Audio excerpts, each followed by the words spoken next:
Hello, YouTube. Hello, Orb. GM now. This is No, only the beginning. no, I'm done.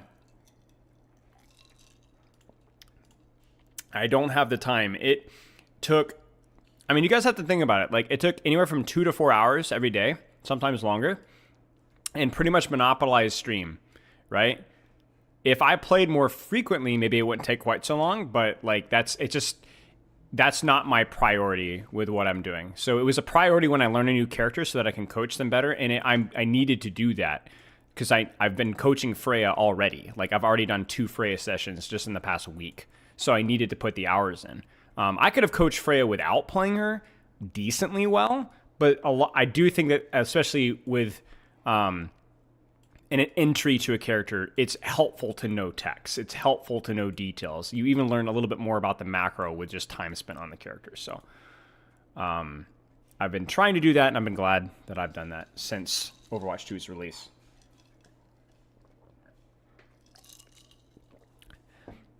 Like, it's improved the quality of my Hazard coaching, Somber rework coaching, Venture coaching, Juno coaching. I mean, every character I've done it with. Even Mei coaching. Like, Mei coaching, I wanted to see how she transitioned into Overwatch 2, so. Get yourself a sick highlight montage? Maybe. Hey, Daniel. Should prioritize doing a stream with a variety game? Maybe. I already have a lot of games right now that I have to play through. I went kind of nuts on Black Friday. And let me read off what I got on for, like, dirt cheap on Steam. Let me see here.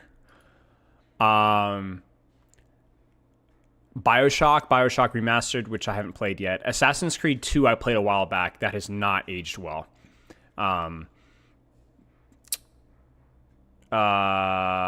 Disco Elysium, Elden Ring, which I've played, Elden Ring DLC, which I've played, God of War Ragnarok, 2018. Play both of those, really enjoyed those. Hogwarts Legacy, which I did not like. Journey, which I haven't played yet. Middle-earth Shadows of Mordor, which was okay, but it was definitely a guilty pleasure and definitely not playing that one again. Portal 2, somehow never played that. Freaking loved that. Was great. Red Dead 1, which I liked. It was not particularly aged well, but I think it was better than Assassin's Creed 2. It wasn't great. It was okay. I think for its time, it was phenomenal, but obviously, you know. Red Dead Redemption 2, which I have not played yet, because that's going to be a huge commitment. Sekiro, which I'm doing a whole video essay on. I love it. Star Wars Knights of the Old Republic 1, Star Wars Knights of the Old Republic 2. I've played both of those. Really big fan of those. Those obviously are graphical and combat kind of messes, but the story, especially for the second one, really carries it. And then What Remains of Edith Finch, which was a bit of a weird niche game, but I thought it was good. I thought the story was good. So, yeah, Portal 2 was great. I enjoyed it a lot. I've already played God of War and Ragnarok, though. And I thought both were good. Yeah, I got it off of your recommendation, Varashi. What Remains of Edith Finch was also only a few hours long, too. So it was nice. But I tend to like set the standard for games that I play really high. Not because I'm like some media snob. I am. Outside of video games. But also because you can afford to be picky. There's so many games nowadays that there's no reason to play anything that's not. Now, does that mean I might miss a good game because it maybe wasn't super well reviewed? Case in point, Overwatch freaking 2, right? Yeah, but sadly, that's just the way the culture we live in now. You know what I'm saying? So, I've never heard of Expedition 33, but there's a lot of games I just haven't played. Like, the vast majority of mainstream games, the vast majority I've never played.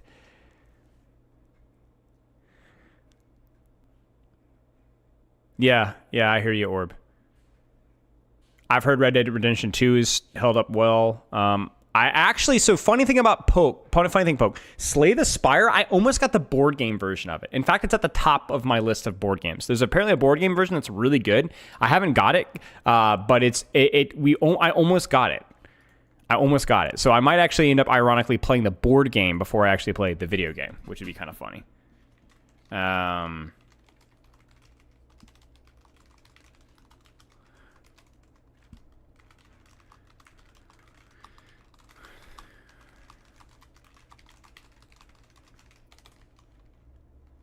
I'm doing the Twitch thing here really fast, getting everybody in here. No.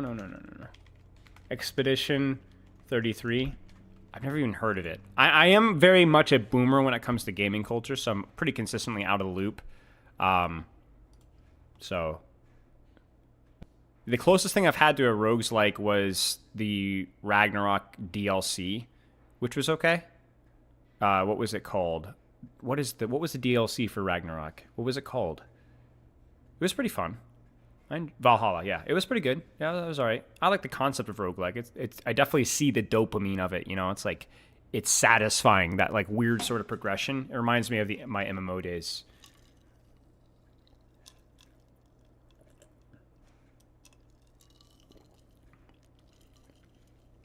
I would have, you know what'd be fun? Okay, let's do this really fast. Okay. Just while we're waiting, while we're chilling, let's put up a full list of games that I've played. Just for fun. Like, properly played. AoE 2. Assassin's Creed 2. COD series. I played a lot of the COD games as a kid. Elden Ring. God of War. Ragnarok. I'm going to compare both Ragnarok and God of War. Hogwarts Legacy. Marvel Rivals. Shadow of Mordor. Some of this might be out of date, but Red Dead 1. Roller Coaster Tycoon. That Hobbit game. Sekiro. Overwatch. Battlefront. KOTOR 1/2, What Remains of Edith Finch. What else have I played? Is that it? It's not many games. All right, I'm gonna pull this up so we can do some ranking here.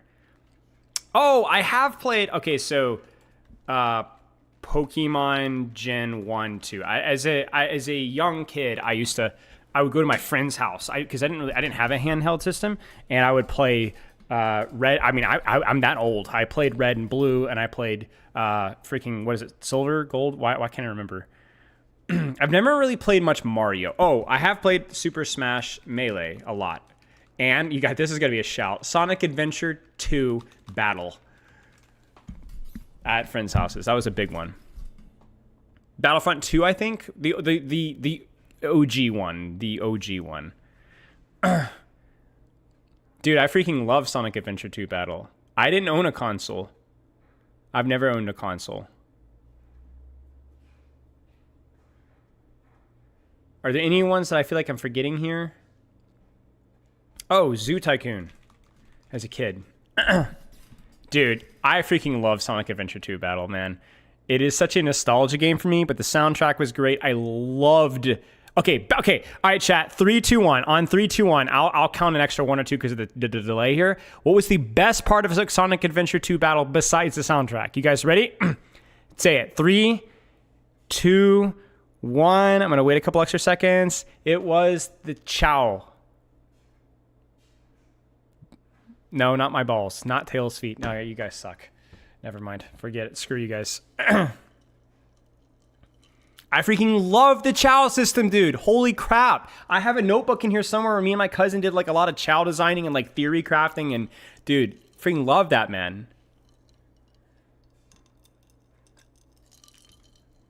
Chow Garden was peak, man. All like the secrets and the cool things and getting the phoenixes and then crossbreeding and all the levels were sick.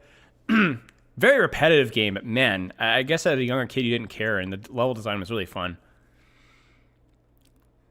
I've never played FNAF. I've never played like a lot of the games. I'm not saying that those games are bad. Like, I've never played Minecraft or anything. But yeah, I mean, I freaking love that, dude.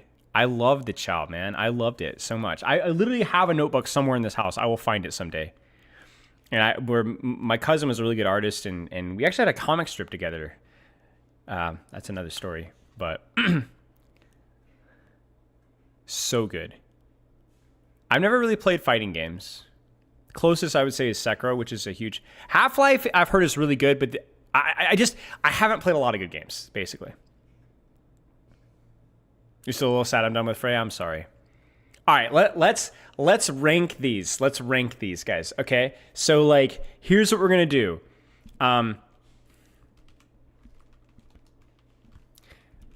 Nostalgia, bonus points, purely subjective, so nobody gets mad at me.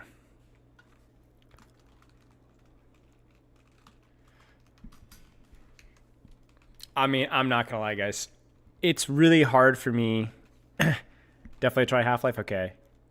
Outer Wilds, yeah, that's on my list as well. I think it just has to be this for me. This game is like not only my childhood, my friend's house. I ended up getting it like earlier as a teenager. It's the pro scene is just phenomenal. It's aged well. It's still balanced. I still enjoy. I don't play it really anymore, but I just watch it. I love it. Love this game. I don't even like the genre particularly. It's just AoE 2. Assassin's Creed 2. Let's do this on a scale of 5. That would be easier. No. Let's just do 10 out of 10. All right. Not good. Not good. It probably was phenomenal at the time from what I understand about its parkour. Like it really leveled up the parkour, but it's like the worst aspects of open world rolled into one. It's repetitive. It's all the exciting parts of the game are quickly become bland because you do them so many freaking times. The soundtrack is actually really good. I really like the soundtrack. I have a couple of songs from the soundtrack. Highly recommend the soundtrack. It's got a beautiful couple of main themes. They do a really good job with it. It's the best part of the game. But the graphics didn't age well, which is, fine. Not graphics that aren't everything. The gameplay loop was basically I was like, oh my gosh, I'm farming and farming and farming. And I found myself being sucked into completionist without really any reason for it. I'm a very completionist guy. I like really try to give everything that the game has to offer. And Assassin's Creed 2 is one of the very few games on this list that I did not completionist because I found myself, there's no reason for me. It's just checking boxes. I feel like a hamster on a wheel.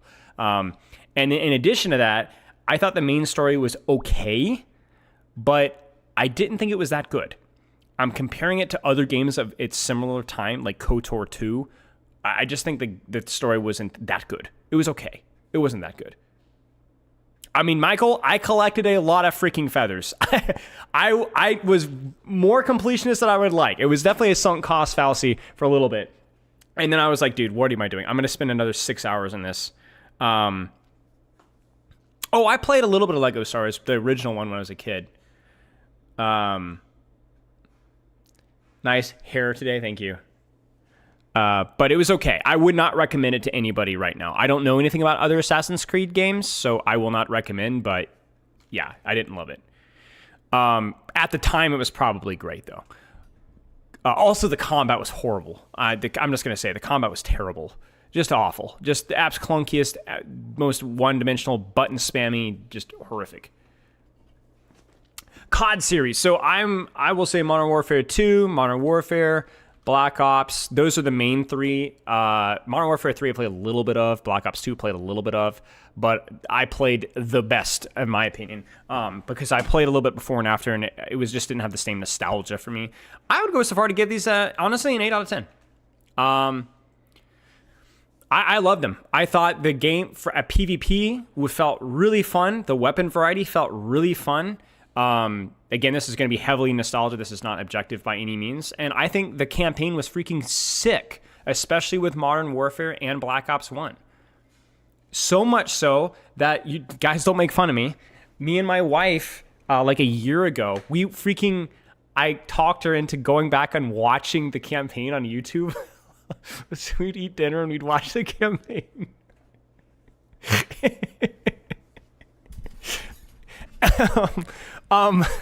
Dude, she liked it. She actually liked it. She was like, dude, that was actually really fun. She brought it up like 2 weeks ago. She's like, man, I kind of missed that. That was fun. So it's good, man. Freaking, I liked it. It was good. It's a good story. It was actually so like, we love like the political, like, subterfuge and conspiracy and like, it's cool. It's good. It was good. Yeah, it was really fun. So I actually have them on Steam. I replayed them again, story-wise, campaign-wise, like I want to say 4 or 5 years ago. It was fun. It was good. I mean, obviously my expectations for what a first-person shooter has raised a lot. So I don't know if I'd enjoy the PvP now, but I still enjoyed the campaign. So Andor, yep, we already finished it. It's great. The final 3 episodes were good, but it definitely peaked around episode 6, so you know what I'm talking about, or 8 or 9, I guess. But Andor was great. Freaking loved Andor, but yeah. Elden Ring, I will give... Oh, man, this one is hard.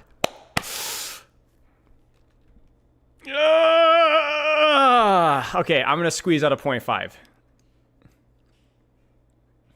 Let me explain why. I feel like I have to defend it not being a 9 or a 10. My personal gripes with Elden Ring were things that really bother me. I don't like having to use a guide for things. I don't like how Elden Ring forced you to use a guide for things. And I don't even think that that's an argument. You open world exploration, the visual design of the land encouraged good movement, but there were certain fights where you were forced to follow a meta. It just was a very overwhelming and confusing game if you were not following a community or following a guide. That being said, Elden Ring, I have a lot of nostalgia for Elden Ring because I followed Fighting Cowboy's guide. And he did such a good job. And honestly, it didn't really steal that much away from me. I honestly really enjoyed following Fighting Cowboy's guide. It was a lot of fun. The combat really frustrated me. Not really frustrated me. It was just boring. I thought the summon systems was implemented really poorly. I did use the spirit summons for a while until I realized that it was really gimmicky. It wasn't very interesting. They either fully pulled aggro away or they didn't pull aggro at all and it was just slightly increasing my DPS, which is fine, but I felt like they should have done so much of a better job. I have a whole lot of thoughts about how they could have done the spirit summon system better, like giving you a buff or having more spirits that support you so that you can be tankier, right? Or there's more leeway for you being a certain boss. So you miss a lot if you don't follow a guide. A lot of the combat system wasn't very well done. I don't think the spirit summon system, I don't think the boss design was very well done. But all of those negatives are just amplified for me because of how good everything else was. And the only other negative I'd say is I don't think the story was very well told. It's just typical FromSoft with how they tell stories. So it's not a real critique, but it's just more of a pet peeve for me. Now, I say that as somebody that has watched a ridiculous amount of Vati videos, like literally almost all of his videos. I've played through the entire game through twice. I've played the DLC. I've done the entire game on melee and ranged builds. I did no spirit summons. I did spirit summons, and I did an entire build on the New Game Plus without spirit summons. I've farmed. I've done literally every single thing you can do in the game. I've completionist the crap out of Elden Ring, and that should tell you that the game is good, because all my pet peeves aside, I still have fun playing it. To me, it's just more like, dude, this could have been a 10 out of 10. It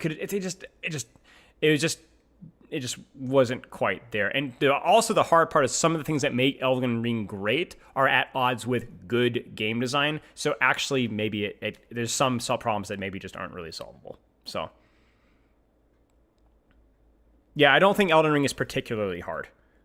It can be hard if you're not farming well and or aren't familiar with the combat, but it has I would say a high skill floor, but once you get over that skill floor, you're probably pretty good. I've heard there are some good mods for Elden Ring, but yeah, anyway. So, okay, God of War Ragnarok, I don't know. I would also give this an 8.5 out of 10. That might seem heretical to put it in the same tier as Elden Ring for some folks. Definitely gameplay-wise doesn't feel as strong, but I really like the narrative of this game. I think Ragnarok fumbled in a couple of ways narrative-wise, but again, for as many things that it does wrong, it's because it's too ambitious in some ways, which I also respect. It tries to tell a really heartfelt, thoughtful narrative story. I give points for trying, and they do a really good job at some points. So gameplay-wise, it's repetitive. It's more repetitive than even Elden Ring, and obviously it's, I guess, apples and oranges really here, but but it wasn't so repetitive that I didn't enjoy it, and I was able to completionist both God of War and Ragnarok. Basically, here's the deal. Here's the rule. If I was able to completionist the game, it doesn't mean that it wasn't repetitive. It wasn't repetitive enough to discourage me from doing so. You get what I'm saying? So there was like a lot of repetition, but there was enough variety and enough interest with how you could take engagements for it to not be super boring. Shut up, Sarah Lee. But I do like God of War. I like the visuals. I like the story a lot. I understand it might not be for everybody. And I think Ragnarok at times felt like, especially towards the end, it felt like it wasn't quite as big of a deal as I thought it was expecting. But I liked it.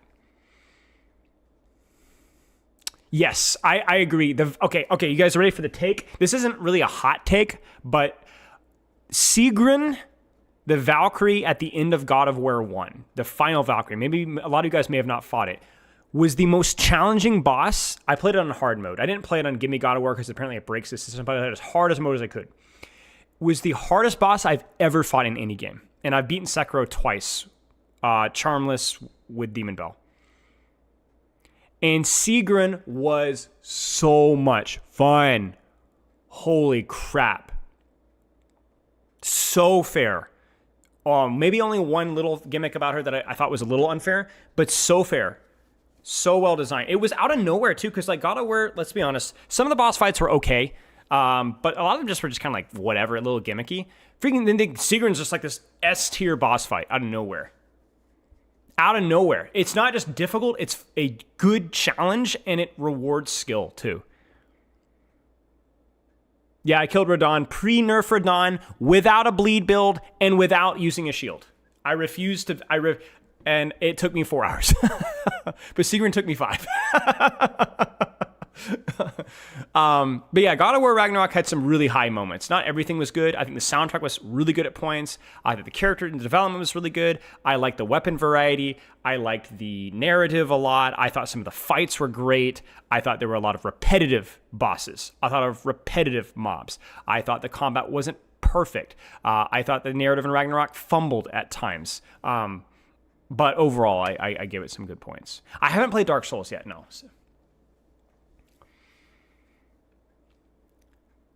The Angrboda parts, yes, exactly. Just, it's a slog. It's not even, I even liked Angrboda as a person, but man, what are we doing here? Like, I know there's a reason. It doesn't matter though. If the pacing goes down the toilet, you can argue as much as you can, and I met it with good faith, and it still was really, really tough to go through. Agreed.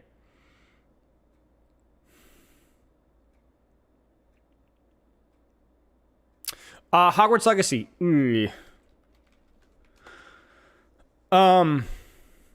Okay, at points. Strong strengths, I think, for the people that are going to like this type of game, the character design, so I'll say this, okay? I'm not really a big Harry Potter fan, but I do enjoy the books.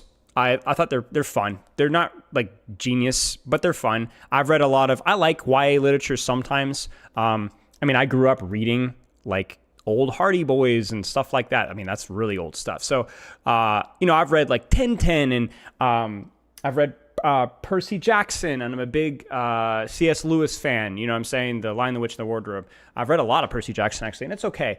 I think Harry Potter's really fun to read. It's not meant to be taken seriously. It's just fun, and yeah, sure. The game does a phenomenal job with Hogwarts. The actual castle itself is great. There's so much to explore there. They could have actually leaned into it a lot more, I think. The rest of the open world is cheeks. Straight up. Yeah, Tintin. I freaking love Tintin. Tintin's one of my favorite. Dude, do you... I have the whole thing. The whole thing of Tintin. Like, the whole thing. Hardcover. But Hogwarts was great. The world around it sucked. It was completionist garbage. One of the side quests was good. Combat was okay. It was better than I thought it would be. But yeah, just felt... It was like Assassin's Creed 2.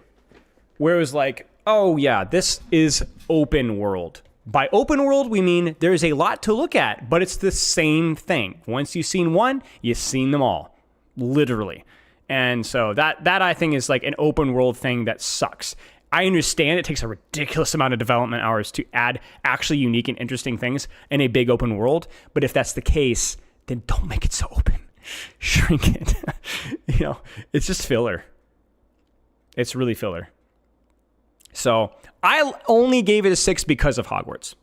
If you took away the castle or made it less interesting, it would be 4 out of 10 easily, or 3 out of 10.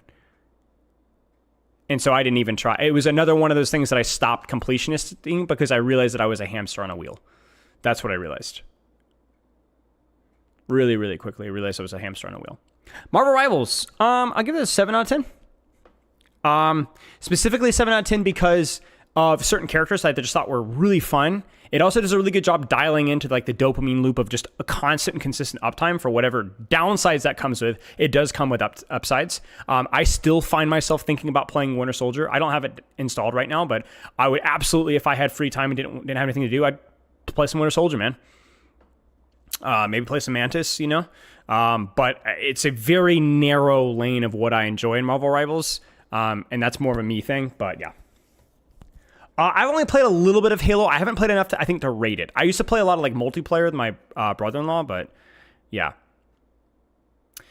Yeah, you guys are looking at it from like a like ethical design, how it's disappointed you. And like you said, you're letting the anti-nostalgia kick in, which to be fair is fair. But I'm trying to be a little bit more objective about Rivals, which is I guess ironic, but yeah.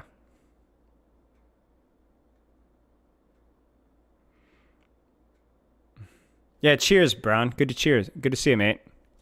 Thanks for stopping in, mate. Shadow of Mordor.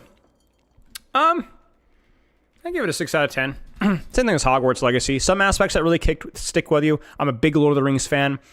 So like there was initial immersion there that I want to buy into what I'm doing. Combat was fine.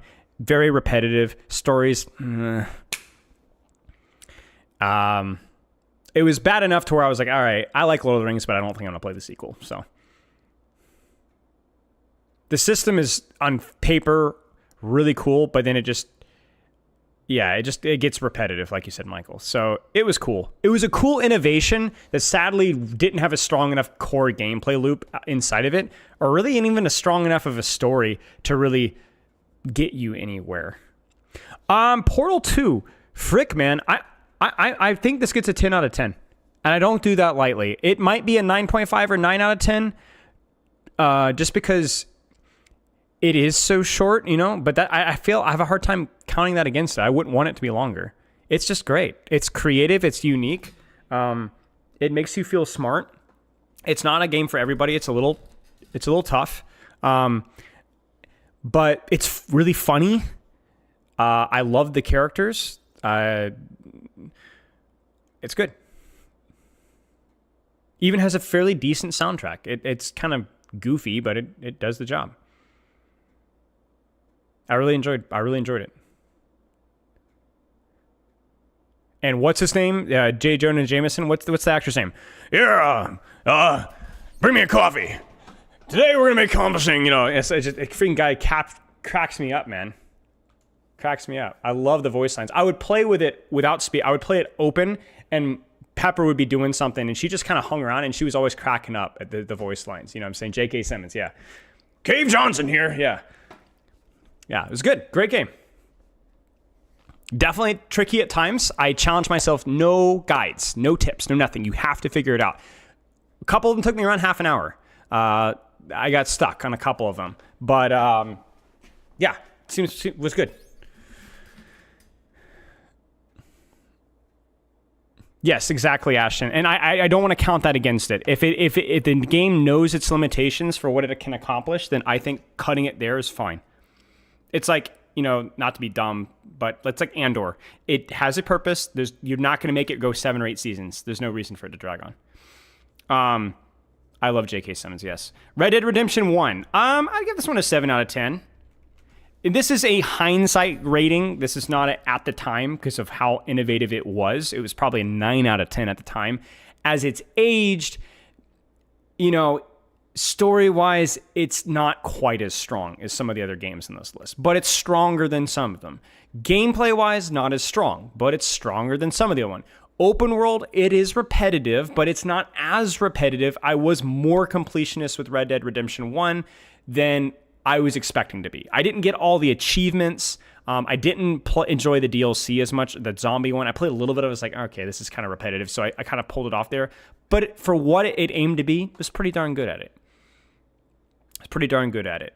I played it this one first on purpose because I knew that if I played the second one, I would probably really not enjoy the first one because it's probably like a lot drier. But honestly, there was enough unique interactions and unique systems that really kind of kept me going. So I think it was okay. But I would definitely not recommend playing this one second. I can guess because I feel like the second one's going to do it. But story-wise, it was all right. It was all right. It was better open world than I thought it would be. There was a decent amount of a variety to kind of mix things up. My actually main complaint with the first one is I wanted to try. Okay, so a little psychopathic here, but I was thinking about whether I want to be good guy or bad guy. I was trying to avoid spoilers, but I was trying to decide. And some guy just did something that really was just awful. So I'm like, you know what? Stop. And so he pulls a gun on me, so I shoot him. And I think I got wanted or something. I don't remember, whatever. He shoved me or punched me, so I shot him. And then the cops came after me, so I shot them all too. And then I was like, you know what? Fine, screw you guys. I'm gonna, frick you guys. I'm gonna go full bad guy now. The problem is that apparently the game is like so much harder as a freaking bad guy. So like that, it felt like there was like these open world. You can make your own choices, but if you choose bad guy, the game is really freaking hard. And I'm like, well. Yeah, so it's just like, I don't know. It's like, I would have liked there to be like an actual choice and not one that you kind of feel forced into. But yeah, being evil isn't easy, right? So, yeah. There's also some nudity in it as well at one scene, which I almost forgot about. And I was like, oh gosh, that's not great. So, but yeah, it was all right. I was able to skip it. Okay, Roller Coaster Tycoon. I mean, come on, guys. Come on. What it's done, what it's accomplished, it's just perfect. It's great. It's a phenomenal game. Phenomenal game. It's also really aged really well. It's also received, like Age of Empires, a lot of love with OpenRCT2 and a lot of the quality of life stuff that they've done, and it's still being relatively actively developed. It's amazing. It's great. Great game. A lot of fun. A lot of variety, a lot of things that you can do. It's never been easier to play it at a high level as well.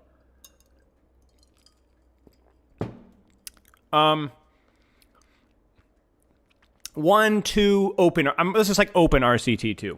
Yeah, it's like a combination of both. So, yeah. No, I've not played Grand Theft Auto. The Hobbit game. Pure nostalgia. Graphics are horrible. Its gameplay loop is horrible, but it's short-ish, and it's fun. I don't even know if you guys know it. It's like 2003 or 4. It's terrible, but it's pure nostalgia, pure fun. Guilty pleasure, doesn't take that long to play. Let me see if I can find it. Hang on. Let me see if I can find it. 2003 Hobbit game? Is it 2003? It is. It is 2003. This is the one.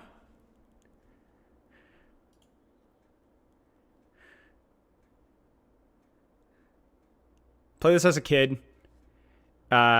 So I doubt 90% of you guys have even heard of this, but yeah. Yeah. 2003. Yeah.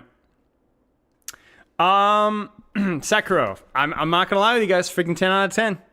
Best combat system I've ever played. I freaking love this story. I love it. It's great. The only sadness is that we're never going to get more of it, you know? So, I mean, I assume FromSoft will probably utilize the combat system in something else at some point in the future, maybe, but it's just a great game. It's a perfect game. It's not for everybody. It has that punishing skill floor, but once you bite into it, and you get that confidence of like, wait, I can learn this. I can do this. I feel like that's kind of where I had an advantage. I'm not like mechanically gifted or anything, but I knew I could figure it out. I had faith in myself. I've done it. And so I went in with confidence, and that got me over the difficulty hump. And then you're good.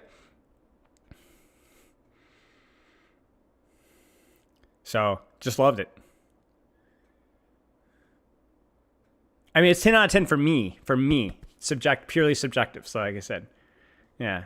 I've never played Cyberpunk. These are all like the games I've already played. Now we know where your hairstyle came from. Yeah. I mean, Overwatch is 10 out of 10. Come on, guys. Like, regardless of whether your stance Overwatch is come and gone, the fact that you guys are even here, it has like been probably the most impactful game in my life. There's just nothing like it, and I don't think there will ever. I mean, everyone, Rivals is just proving to me that there is still nothing like Overwatch right now. So, for me, it's just, yeah, it's perfect. It's not perfect as it is. It's the same reason, but it's great. So, yeah.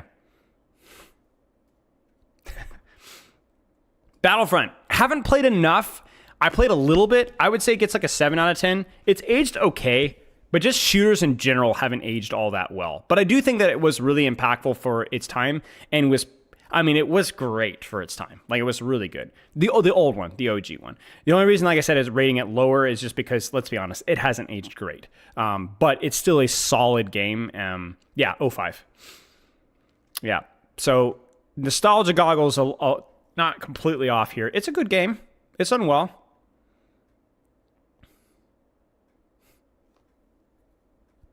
KOTOR 1 and 2, I'm going to combine these, even though narratively, as somebody mentioned earlier, they are very different in theme. One is much more traditional Star Wars story. Another one is more of subverting expectations. Knights of the Old Republic. Star Wars game. I'm going to give this one a 9 out of 10. I think the first one is a little bit more corny. Still great. Second one is much more serious, but not... Even with the extended, the mod that fixes a lot of the rush development, it's still not fully polished as the first one. So it's like almost a great game. It's a very good game. It's a phenomenal game, but it's not quite perfect. But there's still, in my opinion, probably the best Star Wars games of all time. Now, the graphics are pretty clunky.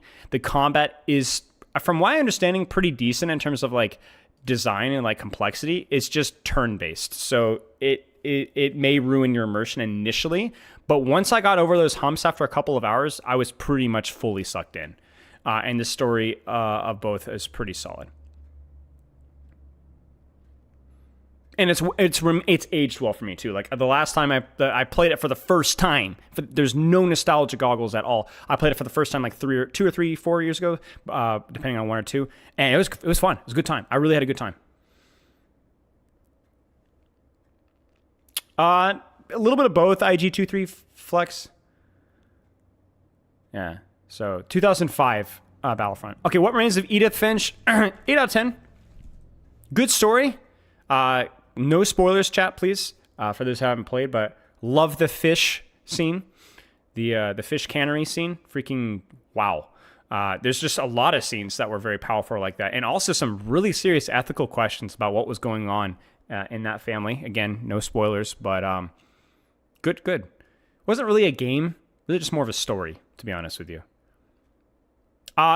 Zombies, Kino der Toten Supremacy. You get me? I didn't play a lot of zombies, but I played a couple of maps of zombies. I was very invested in the story at the time. I feel like every teenager was. And then it kind of went way out of left field. I think it felt like it's like every classic storyline that gets bought by a corporation that realizes that they can milk it for cash. It becomes like this not compressed, but like this storyline that gets really conspiracy gets really exciting. And then they completely ruin the immersion of it by just making it like interdimensional in every space. And it was like, all right, well, yeah, I've completely lost it. Like I looked up some YouTube video about 2 years ago on the Call of Duty Zombies storyline, and I was like, dude, this is so corny, man. I ended up stopping the video like 45 minutes in. It was like, are you serious? Like, this was so much more interesting when it was like a conspiracy theory and like people pulling this, and there was like but like once you see what's behind the curtain, and it's another curtain and another curtain and another curtain, and then it's just people, they're just trying to milk the cash. I was like, all right, well, you've ruined the immersion. It's ruined me. So there's no goal, there's no plan, there's no end in sight. It was just, let's just make another zombie game, so let's just keep the storyline along. There's nothing contained about it. And so there was potential there, but yeah. Pokemon Gen 1, 2, man, I don't know, 9 out of 10. At the I don't know. Actually, at the time, maybe higher. I'll say 8 out of 10. 8 out of 10. I feel like there's certain things about this that probably wouldn't have aged well as for me, but it's still really good. And the story, the music, definitely some nostalgia goggles here. I still would probably consider one of some of the better games, but I haven't played really much Pokemon since then, but man, it was fun. It was great. It could be higher, but I haven't played it in a while. But favorite Pokemon? Ooh. I really liked some of the legendary birds a lot. I don't remember. But I haven't really played some of them, so you could argue for this to be higher or lower, I guess, depends.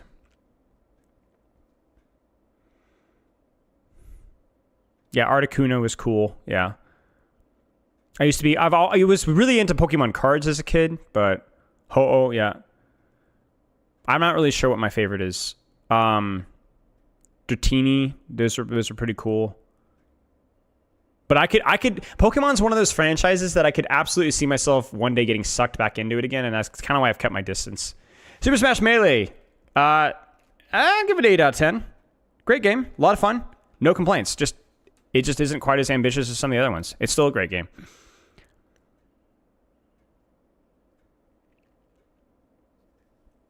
It's awesome. Loved it. Never played Pokemon Emerald. Gen 1er? I mean, I'm just old. I loved Mewtwo as a kid. I originally loved Mewtwo as a kid. I was always a Blastoise starter. I thought Charizard was too mainstream, and to be honest with you, wasn't as big a fan of the other one. Venusaur.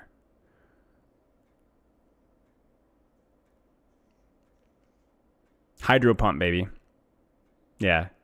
Just old and balding, yeah. The other one, see? Yeah. Yeah. Actually, for like 6 years ago, I got very briefly into Smogon. You guys know the online fighting thing? And kind of, because it was fun. There was like a lot of good information on it, and it was really fun to do that. And I realized how unbalanced the game was at times. Freaking Snorlax, man. No, I didn't own a console. Lapras was great. No, I haven't. Poke. Okay, Sonic Adventure 2 Battle, probably still an 8 out of 10 for me. Definitely a little bit of nostalgia here. But the level design was fun. The soundtrack is amazing. With or without vocals was good. I loved the Chow Garden. It was just fun. It was repetitive, but it was fun. Yeah. Lapras with Hydro Pump and Surf. There you go, baby. No, I've not played San Andreas. Zoo Tycoon. Now this is a nostalgia bait. I'll give this one a 7 out of 10. Actually, really fun. Not Roller Coaster Tycoon in terms of polish. Had the potential. The graphics have aged okay. It was just fun. Just really fun. It was really fun. It was really cool. It was cool. The Dino and Water expansion, for those that know, was also really good. They did a good job with that. It was a lot of fun. Yeah, it was just fun. There is a Zoo Tycoon, just Zoo Tycoon 1. I only played a little bit of Zoo Tycoon 2, so I can't really comment on it. Oh, Latro? Do you guys want me to do Latro? I should probably do Latro, actually. That would be fair. Actually, I remembered another one. I remembered a few more. Gosh.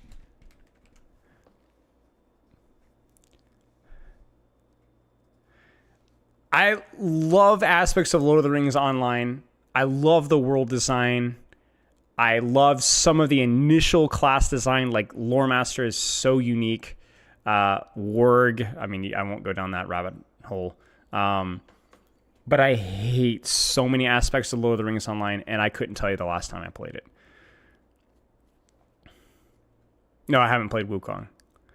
So the server performance is terrible. It is grindy. It is overly complex. Quest design is pretty repetitive, very imbalanced. But dang, is it Lord of the Rings in real life? And it is the world. It is Lord of the Rings. I remember the first time I played it, the sense of wonder, when server performance is better. I was very low level. And I was like, I kind of misread a quest. And I was like in a starting area, like in Ered Luin, which is like, for those of you guys who don't know, it's like near where the Grey Havens are, like very far west of the map.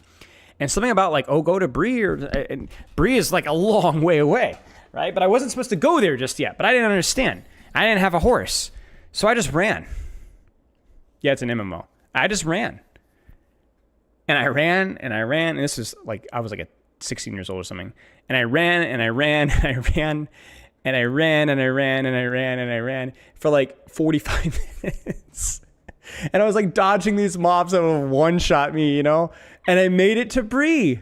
And this entire run, I'm like running past mountains and the Shire and Hobbiton, and there's, trees and there's forests and animals and freaking Bree. And I see the walls, and it was just awe-inspiring. It was just awe-inspiring. It was like, my gosh, this is Lord of the Rings. It was crazy. It was crazy. It was just the weirdest feeling. Like, you really felt like that. The world design is just top, but the game design is horrible. It's horrible. It's just the worst.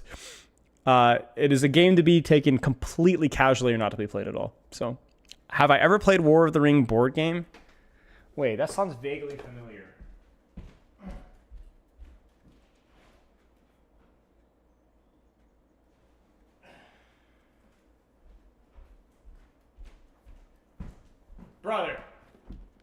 Brother, have I played this game? You better believe it. You shouldn't have said that.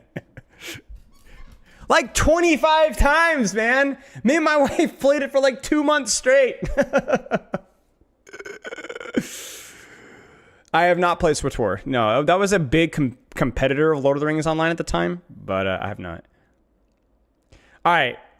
Yeah. Bloom Towers Defense 6. I give it like an 8.5 out of 10.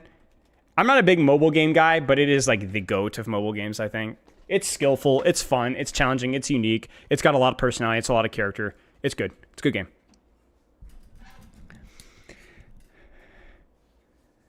Overwatch 1 and Overwatch 2 differently? Now, yes. In hindsight, no. They're both excellent games for their time. Right now, I don't think I would enjoy Overwatch 1. Elder Scrolls Online, it's really hard for me to rank this because this is probably the one I've played the longest ago. But basically, TLDR is that I got really burned out in Lord of the Rings Online crappy competitive system and decided to try another MMO. And had mixed success. I actually really like Elder Scrolls visuals. I really like the character design. I thought the combat was pretty fun too. Yeah, it was cool. I'd never played Skyrim. I didn't really know much about Elder Scrolls, so I kind of just went in blind and had a pretty good time with it. But I kind of realized eventually that every MMO has the same PvP problems of lag and imbalance and grind, and so I dumped it like 100 hours in. So I've just realized that I'm not really an MMO guy anymore, because I was an MMO guy because I liked the open world of Lord of the Rings Online. That was the gateway drug for me. And then I liked the MMO design because I really liked the classes that I was playing, whether that was Lore Master, I forget what I played, Nightblade, I think, in Elder Scrolls, or Warg, and Lord of the Rings Online PvP. It was amazing at Warg. It was the best that game has ever had. And I only played because of Warg or Lore Master. Nothing else about the game I liked. So what happened is like the initial world gateway drugged me into liking some specific really unique class designs. But I realized that nothing about like I didn't love raiding. I didn't like grinding. I just wanted to PvP. I just wanted to PvP and make cool videos. You know what I'm saying? And I realized that MMOs just aren't the environment for that kind of a thing. And so eventually I kind of gave up. And I'm glad I did. I should try some Wukong and Monster Hunter. I've heard good things about Monster Hunter and Wukong. Thank you. Those are on my list. This name is just 6 words. I actually already have Disco Elysium. I just haven't played it yet. I'm the opposite of some people. My brother-in-law who buys like all these games on sale for Steam and doesn't play any of them. I play every game I buy in Steam, but I'm very selective about what I buy.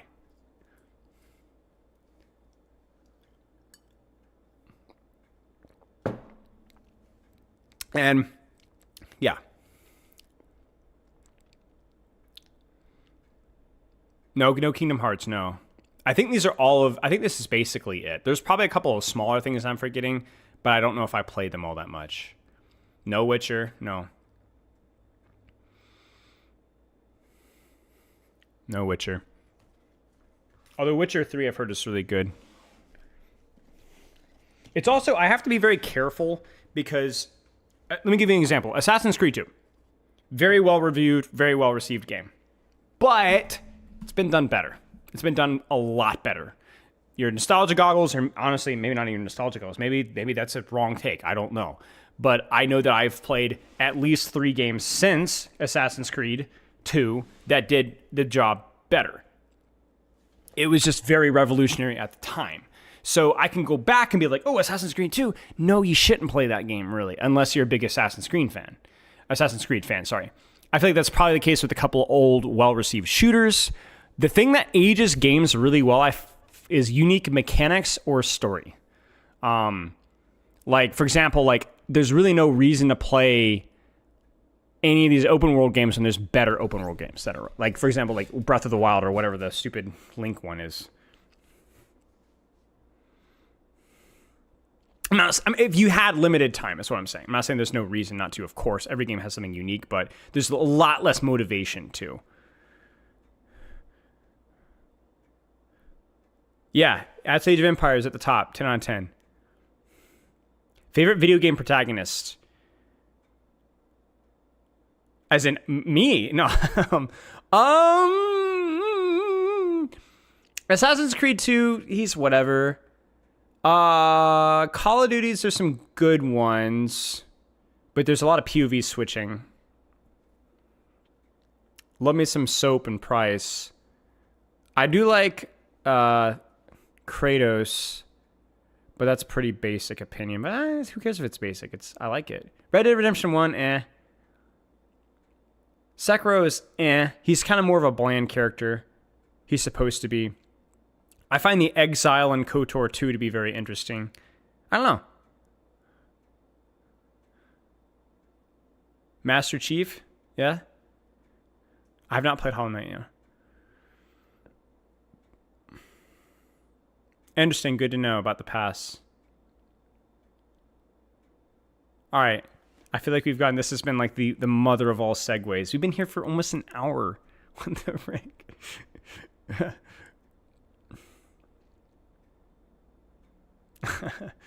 Yeah, I missed your highlight. I'm sorry, Basilisk. Yeah, go ahead. Maybe. Yeah, I don't know. But I have been thankful about setting the bar high. I set the bar high with music, usually. Definitely with movies and TV shows and with video games. My family makes fun of me, but I don't give a frick. in good nature. Like, it's a good-natured ribbing. Not actually making fun of me. But it also means that, like, we'll be like, you want to watch a movie? I'm like, sure. What's it called? And they're like, oh no, he's got to look it up, So, I wouldn't say I like a particular genre of music. I like all genres of music. I did not do Freja on stream. I finished Freja off stream yesterday. I got to Diamond 1 on stream 2 days ago, and then I finished it yesterday.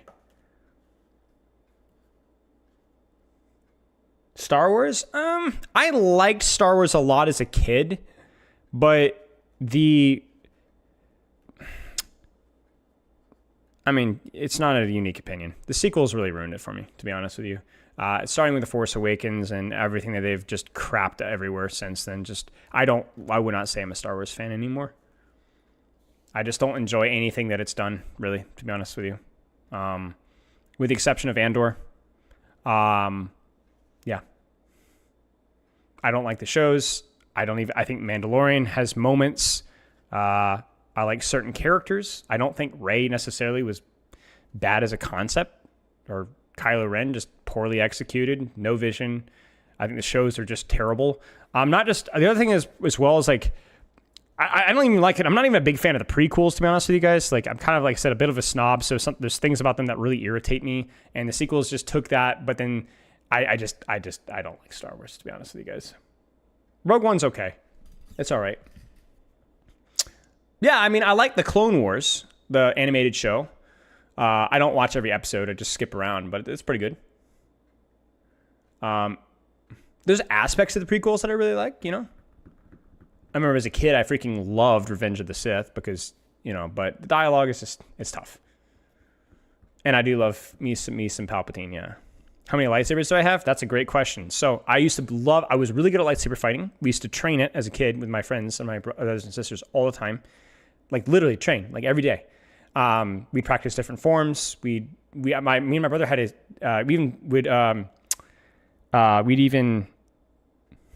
the term? Not stage, choreograph, sorry. We even choreographed some fights just for fun. I dual wielded. I would single wield, but I was like a dark Jedi guy. Yeah, I used to draw all sorts of stuff. I'll have to dig up some of my drawings. Yeah. I actually wore a black glove when I was like 10 years old or 9 years old on my hand for 2 weeks. Discolored my hand. It was purple. I was that kid. Okay. No, I washed my hand. I washed my hand and I put it back on. Yeah. So I went from being a huge Star Wars fan to just no, not at all. I don't. Yeah. Star Killer? No.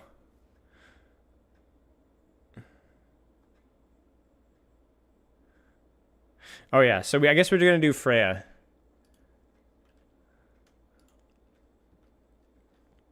We were gonna talk about Freja. I have my notes here. Let me screenshot something. Hang on.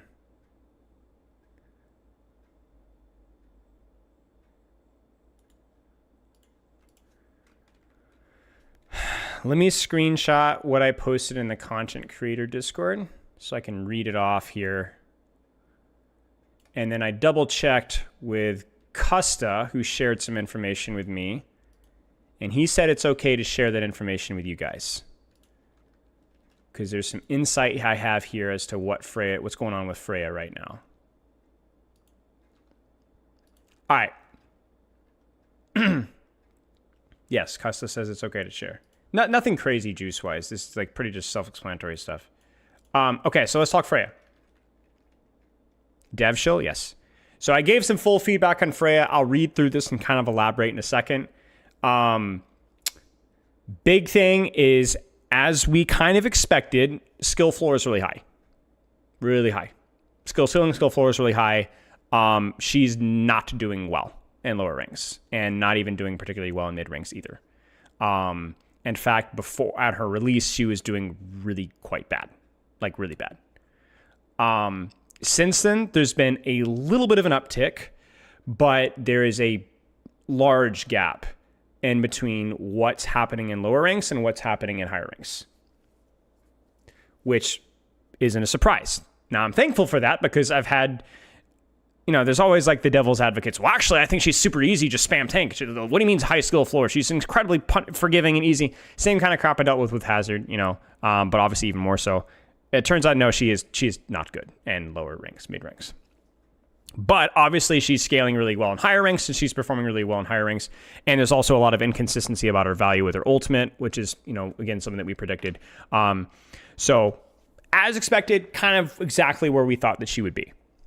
Yeah, so custom is the I don't know if he's still a junior. I don't know if the term is junior, but yeah, he just got hired on about 6-7 months ago, I think. Yeah. I think one of the parameters, like just a complete gut check, is how often that she's being banned. And when I climbed I literally dropped in the plat, Diamond 5, and seeing from Diamond 5 to like Masters 5, Masters 4, Masters 3, the lobby's spectrum that I was in, you can watch the ban rates and see. It's not a perfect, it's a very small sample size, but I did play a lot of games. I played a couple hundred games. And you can see she gets banned more and more and more and more and more.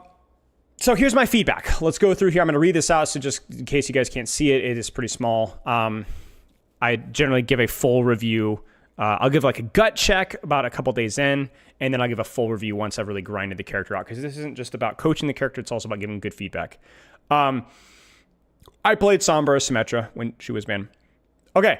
Positives: lovely hero, flows well, sound and visual cues match nicely with the hero fantasy, like high skill floor ceiling, but also genuinely fun, like Genji Tracer, not Widowmaker. In other words, the skill floor, skill ceiling isn't just raw aim necessarily. There's like a lot of different things you can do, and it feels cool. It isn't just hold an angle and shoot.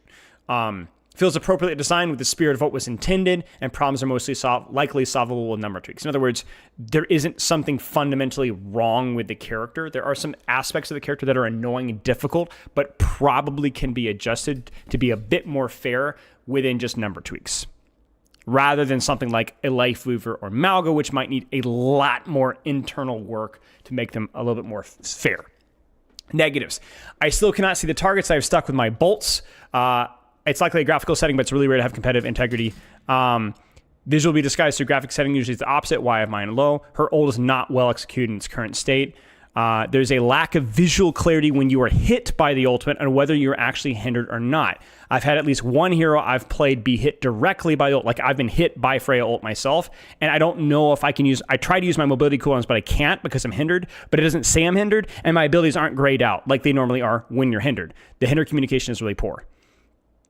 Its value output, the ultimate, is incredibly inconsistent through the combination of audio and cast time. As I mentioned earlier, I think the simplest solution is to allow players to dash during the cast, which means the player may screw up their own aim by, throwing the ultimate in the wrong direction, but you can actually use it in duels without dying. This would probably single-handedly fix all the balance issues and crucially, the consistency issues. The problem is the inconsistency. It's not that the ultimate is always trash. Sometimes it does a ton. Sometimes it does nothing. Sometimes you die for it, or sometimes it literally does nothing.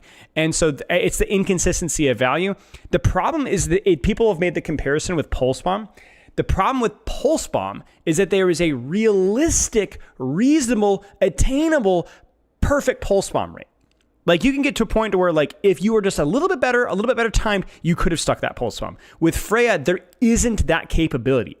There are certain situations where it doesn't matter how good you are or how crazy of a mechanical flick, you will die casting the ultimate. So there is not an attainable consistency like there is with Pulse Bomb. If the attainable is human error, it's understandable, but it isn't. So basically, Custa did say that he liked the dash while using the ult ability, and then obviously if that makes it too strong, or you build the ultimate too fast, we'll tune the numbers down from there. Being forced to reload primary fire when attempting to scope feels unnatural and clunky. This should either be an optional setting or removed entirely. In other words, if you've run out of primary fire and you attempt to bolt, it will not let you shoot a bolt. It'll force a primary fire reload, which is really clunky.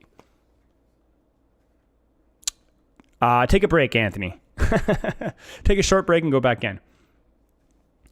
All right, balance. Overall, I think Freya is a tricky hero in her current state. Clearly dominating at higher levels, may or may not be doing well in lower ranks. I find her tank matchups to be very inconsistent. Either she's dominant spamming tanks like Winston Ball, a little bit of Roadhog, but it depends on what perk they're running and how good the Roadhog is, or not so good versus shield tanks.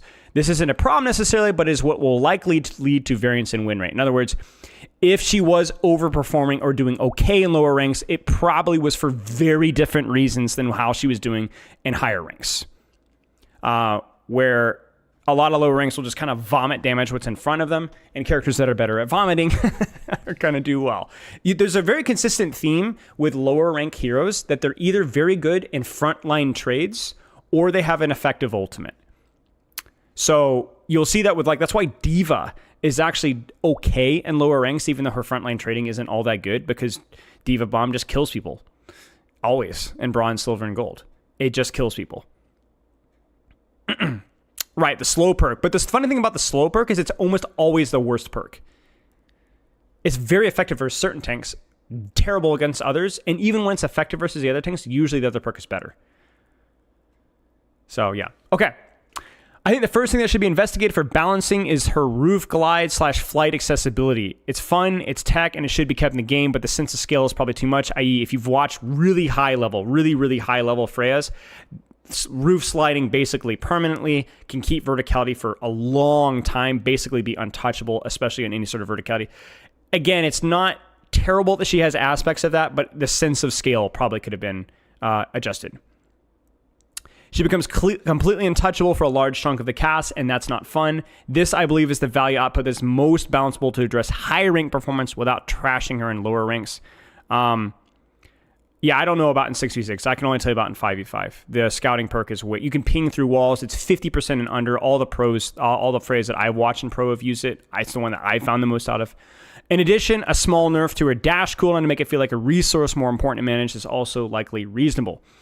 Lastly, the ult charge from final blows is something to keep an eye on when, if the quality of life changes to her ultimate. In other words, if their ultimate becomes more consistent and more valuable through maybe like my dash suggestion or something else, getting ults as frequently will become more offensive.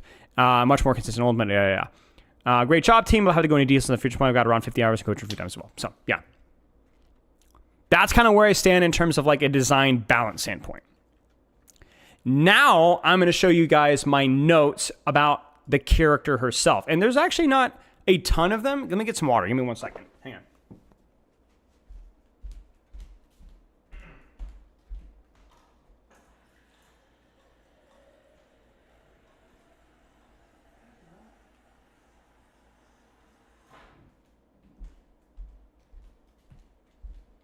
Okay, there are a decent amount. I think that kind of it did surprise me, honestly, about Freya, was how much tech mattered. There was a lot of tech that was relatively relevant. So I kind of took some small notes as I went along here, and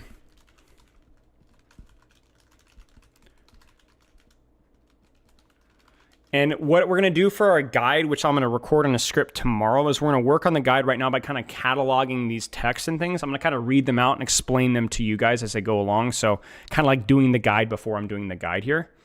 There isn't a dark mode for Notepad. I looked it up. I could not find it. The Infinite Height Noob Hunter clip, I mean, that's been around since months. I mean, yeah. Or maybe not months, but a long time. No Plaid++? Okay. I think it's only in Windows 11. Mingleton. I don't have Windows 11 because screw the police. But I'm not sure. All right.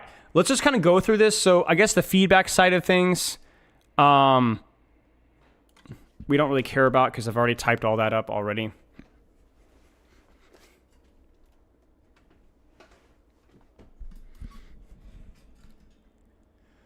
Are you guys going to whine until am I going to have to download Notepad++? Are you freaking me? Hang on. Bunch of whiners.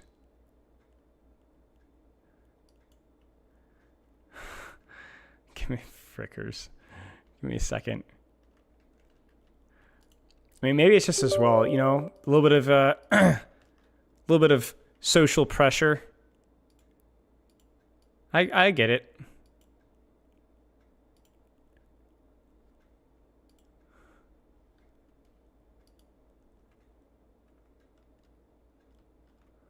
Ugh, this is ugly. What did you guys do? How do you make it dark mode? Oh, I found it. This is hideous. Oh, what is this? Chat. I feel like I'm programming. Oh, what have you guys done to me? Is there anything else that doesn't look this awful? This is horrible. It is Obsidian. It is for programmers. Oh, Obsidian? Okay. Frick me, guys. Yeah.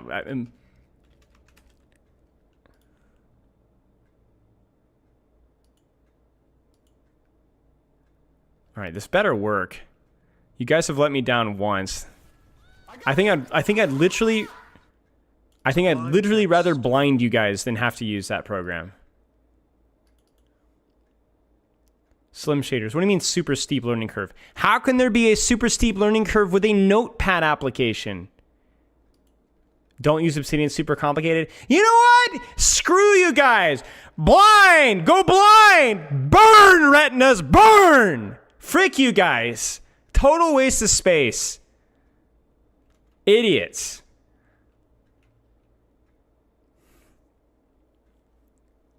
Good.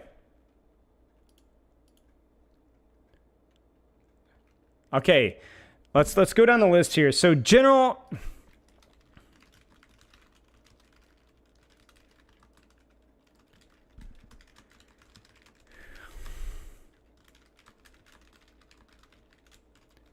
No, Orb, I'm not doing that. You know what? Let me tell you guys a little story, a little anecdote.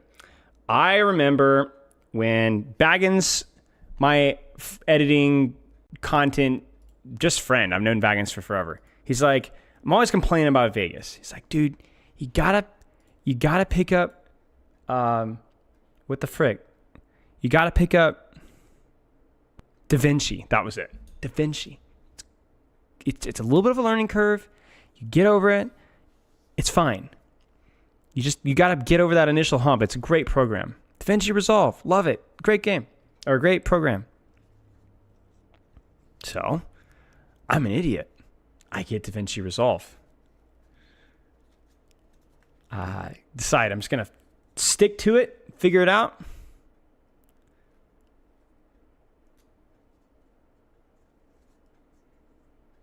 Now, I have a tolerance for things. When I first picked up Vegas, I made myself sit through an hour-long YouTube tutorial, followed it to a T. DaVinci doesn't have freaking layers, guys. DaVinci doesn't have layers, or the way to do layers is incredibly roundabout and complicated.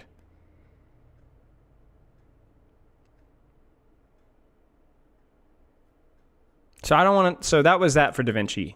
I lasted about 2 days with DaVinci. It was like, this sucks. Vegas is garbage, but at least it has layers. And that was that. You know what? It reminds me also of when people were like, dude, you can build your own computer. It's just like building a Lego set. It's so easy.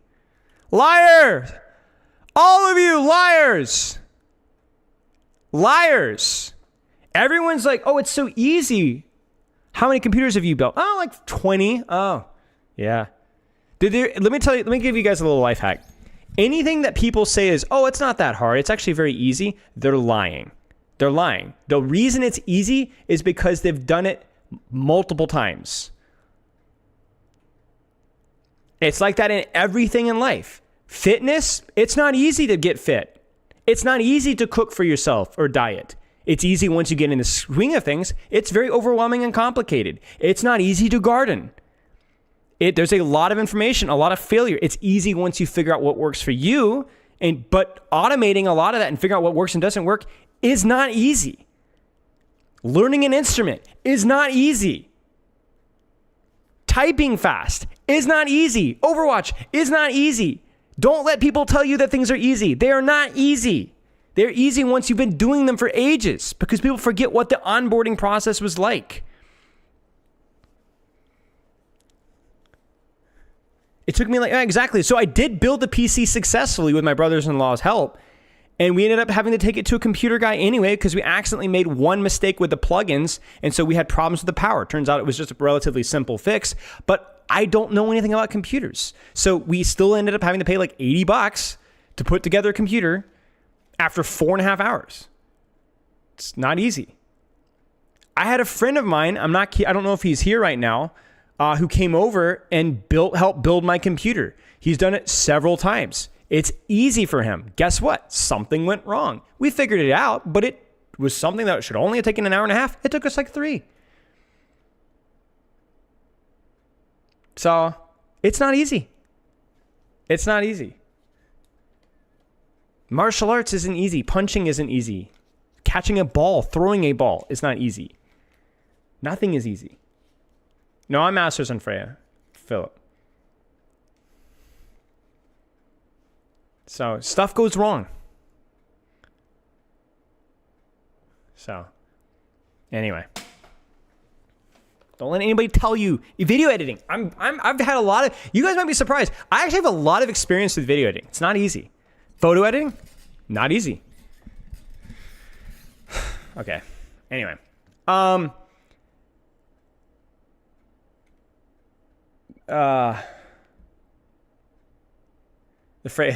shift gives verticality, morph no input is N.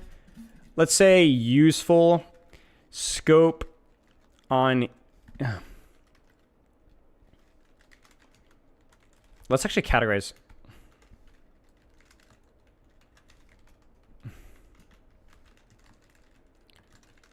Verticality.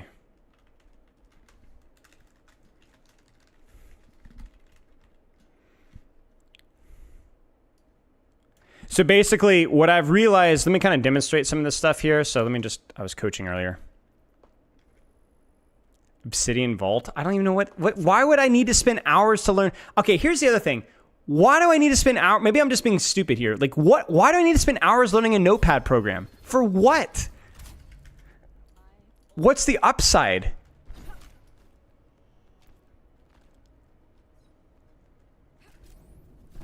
For dark mode? For dark mode. Like for what?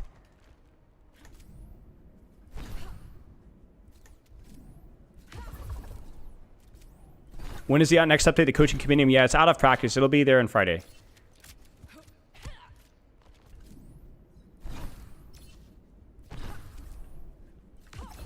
Obsidian is still overkill, bro. Oh no, KK has cracked the system. Okay, so let me kind of show you guys. I'm staying on a topic here.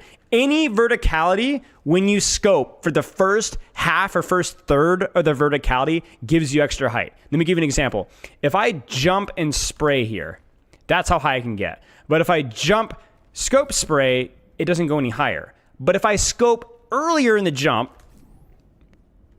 do you see how it goes higher? But I have to scope earlier in that. I don't even have to hold the scope. So what I can do is I can do, frick. Dang it, I messed it up. Okay, maybe I have to do it for this, but you don't even have to necessarily hold the scope, at least for the updraft. But you have to scope early in the animation. And this applies to all verticality. So if I go dash spray, no input, right? If I go dash scope spray, get a little bit more. But if I dash scope, and then do you see how I scoped earlier in the dash? I go even higher. Yeah. So it basically allows you to get, like, you squeeze like 30, 40% more height. And this stacks too. So you can do jump scope, dash scope, updraft scope, but I got to scope early in it, dash scope, and you just go higher and higher and higher. And if I did all of that without the scoping, I don't go near as high. So, but it's crucial. The timing of the scope basically is earlier, and this is pretty important for building height. Yeah. You scope twice after dash? Yeah, probably right. So one like earlier, maybe. Yeah, like the tech of it, the timing of it. Yes, good to know. Okay.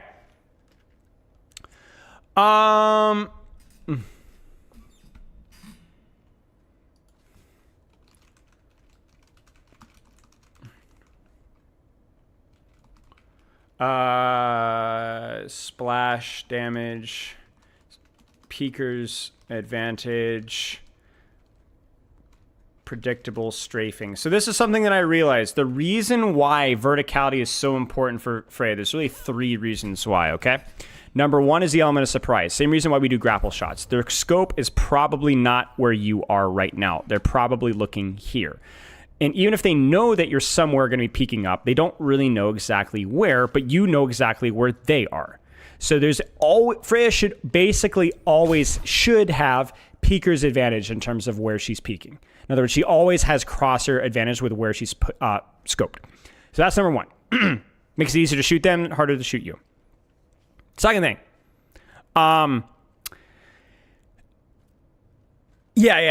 Actually, so yeah, I'll make a note about don't run out scope for max verticality. I'll put that as well.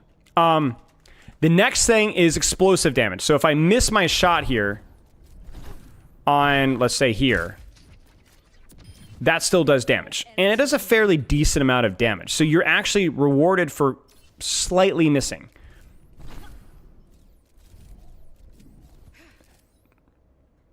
It's nice to know. Splash damage matters. The other thing is when you put an explosive on the ground, what do you think this robot is going to do about that explosive on the ground? I mean, look at that damage, right? Look at that. Right? He's going to move away. So he's going to move away, but what direction do you think he's going to go? He's going to go that way. So I know he's going to go that way, so I can already start to aim predictively where he's going to strafe. So you actually, by going top down and utilizing the explosive, you can actually make your next shot easier to hit. Aiming from the top down is a lot harder, but remember, that's a two-way street. It's harder for them too. So it's basically irrelevant. Yes, you get reward for the misses, and the misses force them to move and make, ironically, the more you miss, the more likely you are to hit because you force them into more predictable movement patterns. Okay.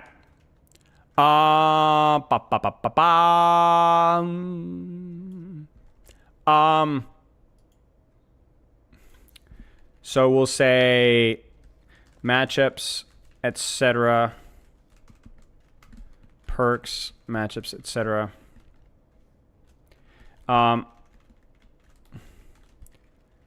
Tough matchups versus snipers, hit scan on wide on open maps, tough matchups versus dive on flat maps. So in terms of bans, this is no real order. We're kind of structuring things right now. Freya doesn't do as well with the extremes of the map. She's not bad versus snipers. She just needs an advantage versus a sniper. She needs some sort of verticality, some sort of proximity, some sort of element of surprise.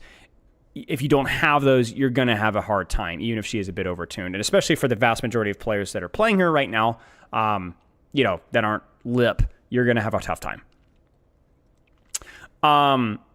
Same thing goes with dive, right? Like, dive's no problem on Kings Row, even Rialto at times, right? Oh no, it's New Junk City. You're fricked. That's kind of the way it goes. Yeah, a little bit like Echo to Priest. Yeah. Genji feels horrible into Freya, as in Freya versus Genji or Genji versus Freya? Because it's funny you say that, because it's a bit ambiguous. Oh, yeah, so Mingleton, map diff. Genji actually chews on Freya, depending on the map. Very difficult matchup depending on the map. Very easy to close the distance. Deflect is really good versus her because it's a little like Hanzo, where you're darned if you do, darned if you don't. What I mean by that is when she scopes, she slows down, which means it's easy to deflect. Well, then isn't it easy to bait deflect? Yes, but that's a risk because when you scope in, you move slowly. So if Genji does not deflect and instead shoots shurikens, it's very easy to hit a Freya. Do you understand what I'm saying? I hate the DoorDash ad where the Mexican family drives by a restaurant and then gets it delivered to their house. Paying for delivery. I don't know. I'm not familiar with the ad, but that does sound frustrating. Yeah. So yeah, like Genji, it's like you can really abuse the fact that she slows down during the scope to either deflect the shot back at her or just hit some really easy shurikens. I mean, to be fair, maybe they wanted to go home. Maybe they wanted to eat the house. I don't know. Yeah, Junkrat's probably not a great matchup for her, to be honest, or for Junkrat, because even on, like, what are you going to do? Flatter maps? So, anyway. Okay. We kind of already... talked a little bit about ultimate.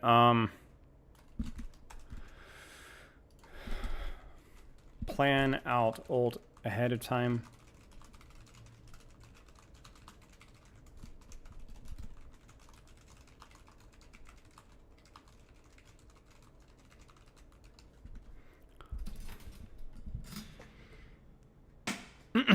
Okay.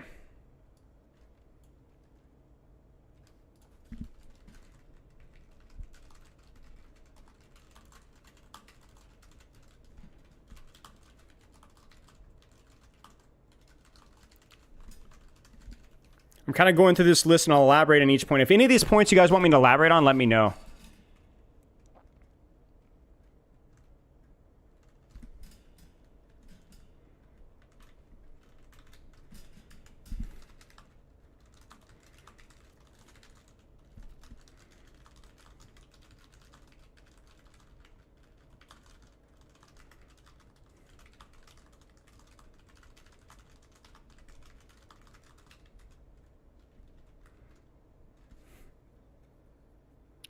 A skill issue, partly. If the map is really wide open, not so much, because it's really, really easy to force deflect from range if the map is wide open.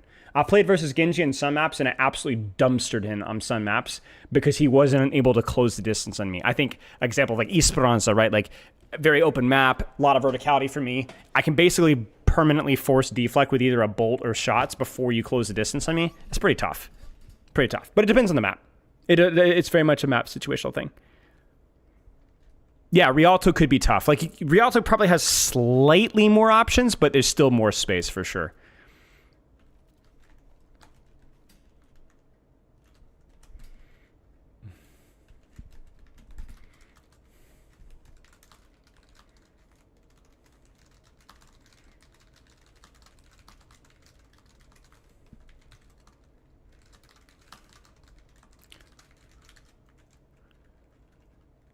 Rialto's very hurt. Yeah, Rialto. Yeah, for sure.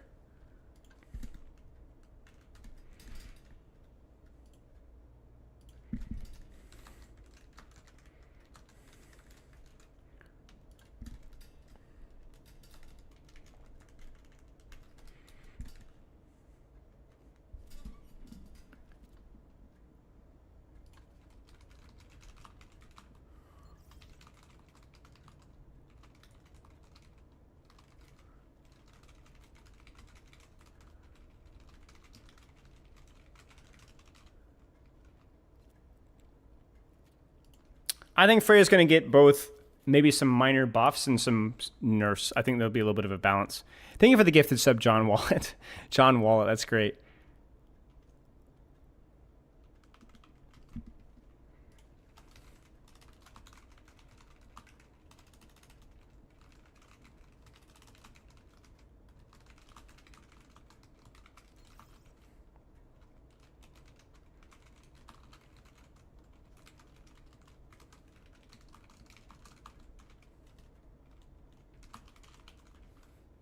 Quality of life stuff for the ultimate, yes. Only the ultimate. I don't think anything else is bad, though.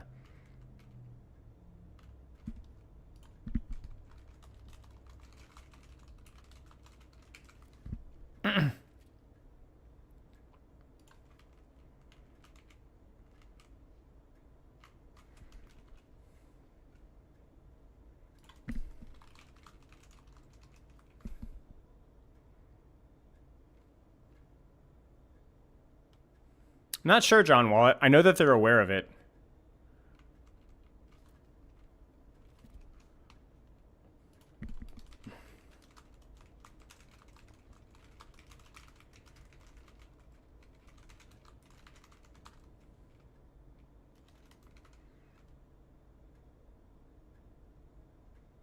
Yeah. If you deflect a bolt onto a Freya, she's dead, basically. That's the really scary part about Freya. It's like if you get hit by a bolt, basically instantly deflect and disengage. But if Freya gets hit by one of her old bolts, she's dead.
Yeah, the ult size is really weird. I found a lot of inconsistency with an ult that felt like it should have hit or didn't or did.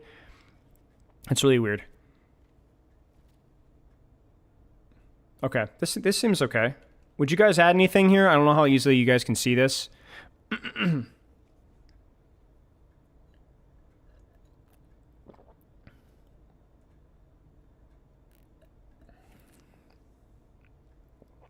We'll obviously like script it up for tomorrow and clean it up.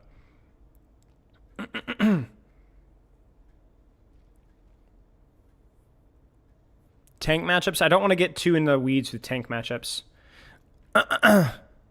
That's more of a that would add a lot of time to the VOD. It's only in dark mode. Yeah, of course, Tristan. I'm glad you're out and enjoying it. We can take a quick look at maybe some of the games I have pinned and see if they're any good. Let's do that really fast. So this will be kind of like a budget self VOD review. So I have 3 games pinned, all wins, where I felt I played reasonably well, but made obviously a lot of mistakes because it's me playing. And these are all in Masters lobbies. Have I studied pro Freja while getting the Masters? A little bit, but there wasn't a whole lot to learn. It was mostly stuff that I was already aware of. One was just how much of an emphasis that they put on verticality. That was kind of emphasized for me, but beyond that, not as much. Most of it is just, you know, they do the things that I try to do, but they just are a lot better at it, both in terms of positioning and mechanics.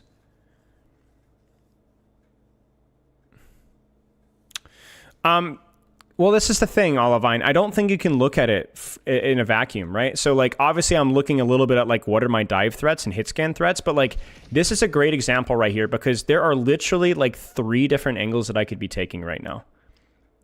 Yeah, this is streamer name. Like, I could go here and scope up from here. This is a much more conservative angle, but very realistic. I could walk forward and hold the angle here. This is a bit more aggressive, but also a little bit more conservative than the alternative option, which is to double dash across, quick scope, and go here. Very high risk, but also really high reward because I'm going to get an angle on the back line that really has a high chance of me just murdering somebody. And this is the thing with Freya, like more so than honestly feels like more so than any character other than maybe Wrecking Ball. It feels like there's at least 3 angles or positions or engagements that you could be taking at every time. Just more so than any character. Like even Tracer, right? Like Tracer, what are some angles for Tracer? Deep flank here, and then, okay, Kiriko would be there, so you'd have to adjust. Short angle here, maybe deep flank here, but not all of those are really that good either, right? There's just so many more positional choices, you know? So, see here, I don't love my positioning here because I need to be kind of like, I honestly, with the vision that I have about Doomfist and Genji, I should be walking forward. I think I do. But I could be walking forward even further, like hugging the wall here, you know? And then I don't see anything. So if I'd been more decisive with rotations to here, then I could have easily peeked this angle here. So I wasn't as confident taking space, even though I had full scouting on enemy threats. I do think it's really important, maybe I'll make a note of that. Where are enemy threats, angles, positions? Like, it's so important that you take into account where people are from the information that you have. Like, I've had all the information, then I didn't do anything with it, you know? So now I'm trying to splash damage, but I ultimately just didn't take enough space when I had the opportunity. Thanks for pitching me up. Ego VOD, yep. Well, it's not even so much about the echo as it's like if anybody was there, that still would have been a fine angle to take. Tracer, Sombra, Genji, Ryan, Ana, Brigitte, Lucio, Widow. Doesn't matter. Even Cassidy, been fine. I have verticality. I have the element of surprise. I have some shots.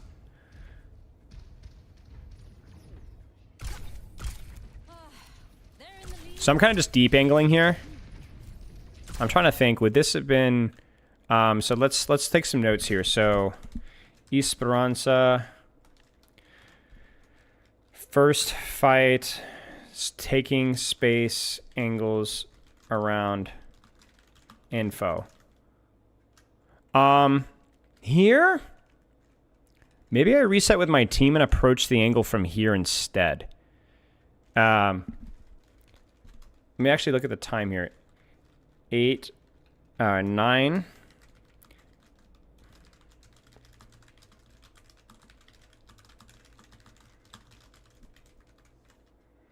So if I could have reset towards my team, I think this angle would have made a lot more sense because of the verticality that it provides, right? I can't really be pushed easily here. And then if I stand here, I wonder if I should have done a jump scope updraft. Can I get this verticality? I think I can, if I'm good with it. And if not, I could have dashed out, creep, and approached high risk, high reward from this flank here.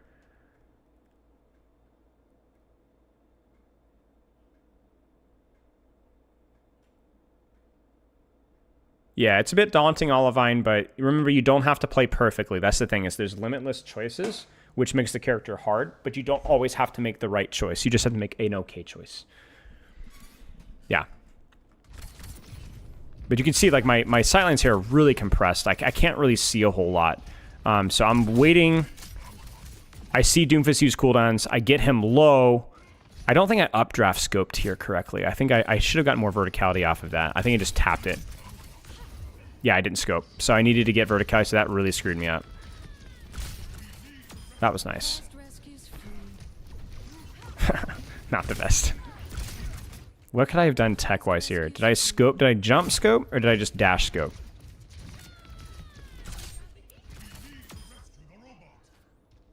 Yeah, I messed up my jump there. And I think I scoped too late here.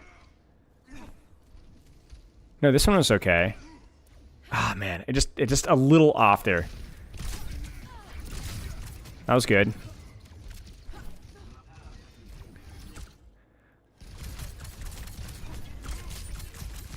That was a good shot, but I actually don't know if I needed to push this angle here. So, like, I think here, just compress the angles, shoot Doomfist, and then wrap from the flank with my updraft. But either way, it doesn't matter. I don't care about feeding punch, he's dead. Okay. When are we getting background music unlocked? Do you guys seriously need background music?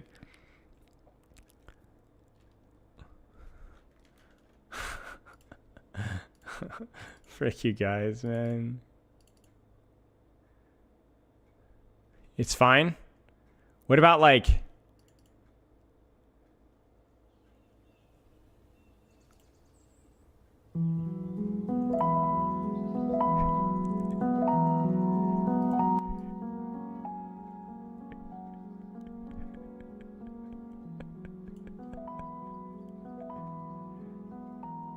Let's just tell you what. I'll tell you what. I'll let you guys. We'll try it.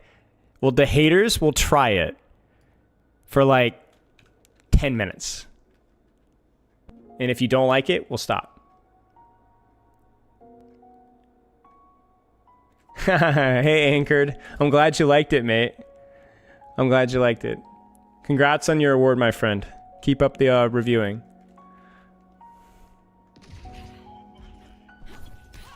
It's a little quiet here, too.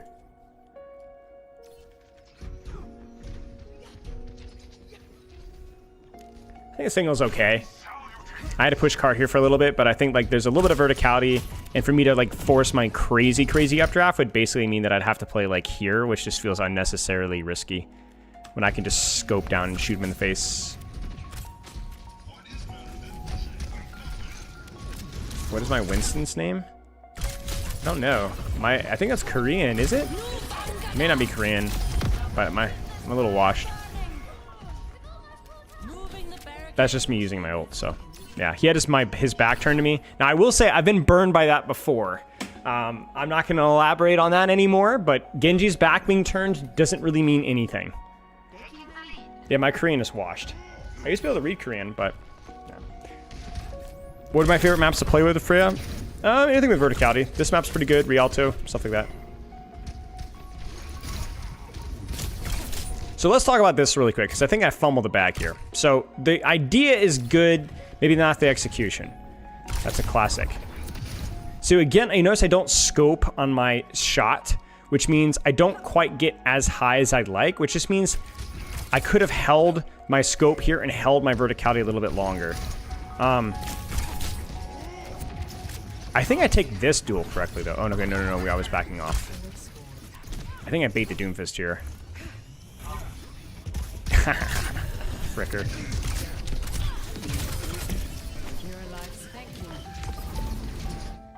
Verticality. She's dead. He's dead. Nothing really crazy here. Just more about keeping my playing traditionally alive and going from there.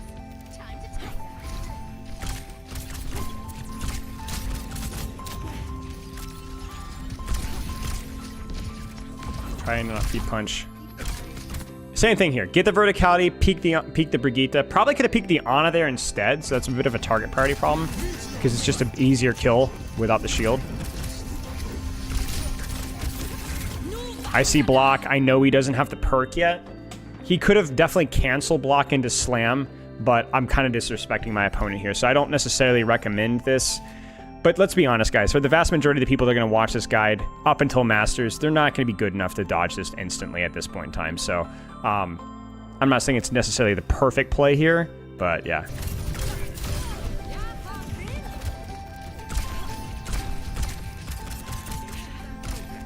I can still see I'm getting partial credit with the spam.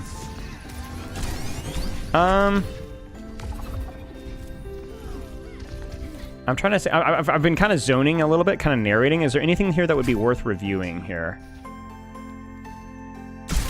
Like even good plays or bad plays. Like something that's not just mechanics, right? But like a good decision. Like what happens after I kill the Doom here?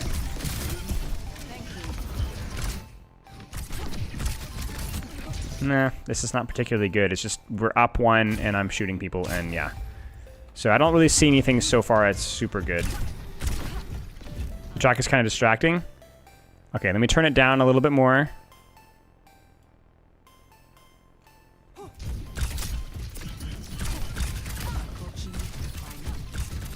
Five more minutes and I'll let you guys make the final call.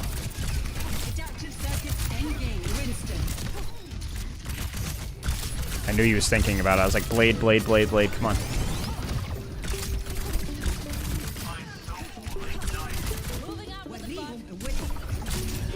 I don't know why he didn't blade here. He needed that dash reset. And then I think they get the pick and then we trade. No, I'm not doing lo-fi. I don't trust non-copyright. This is stuff that I was confirmed non-copyright, but I do not trust. Ah, dude. I was like, I have to kill this guy with this, otherwise we're not going to cap this. Because if we get traded, we're not going to cap here. So I go for the play.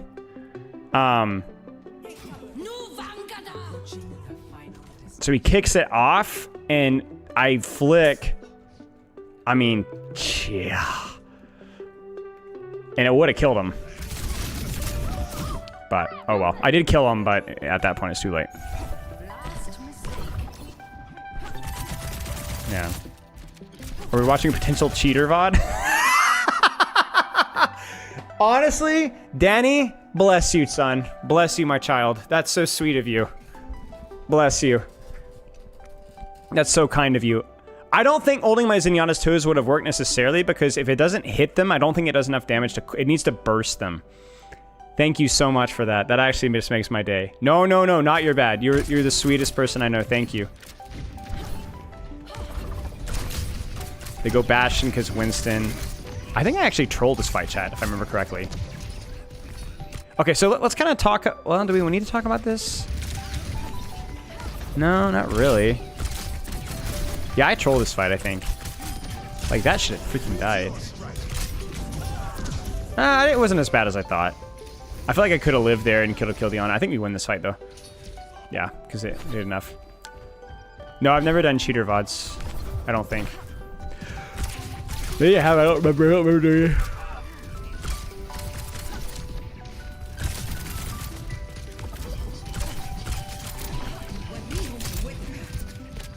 I'm just playing it out, chat, until I see something that's uniquely Freya that we should talk about. Some strategy or decision. Most of this is pretty straightforward or not particularly unique. That's a nice ult there. Kind of waiting for a devolved moment, and then, yeah, we cap. So that had a couple of good ones. I think the first two fights, actually, the fights where I played the worst, were the most interesting. Thoughts on the music? Bad? Good? Irreverent? Irrelevant? Why run down main, not flank right now? I already have an angle. Oh. Yeah, let's do it right now, Basilisk. I'm sorry. No, don't feel bad about spamming it. I'm just a total... I'm an ignoramus.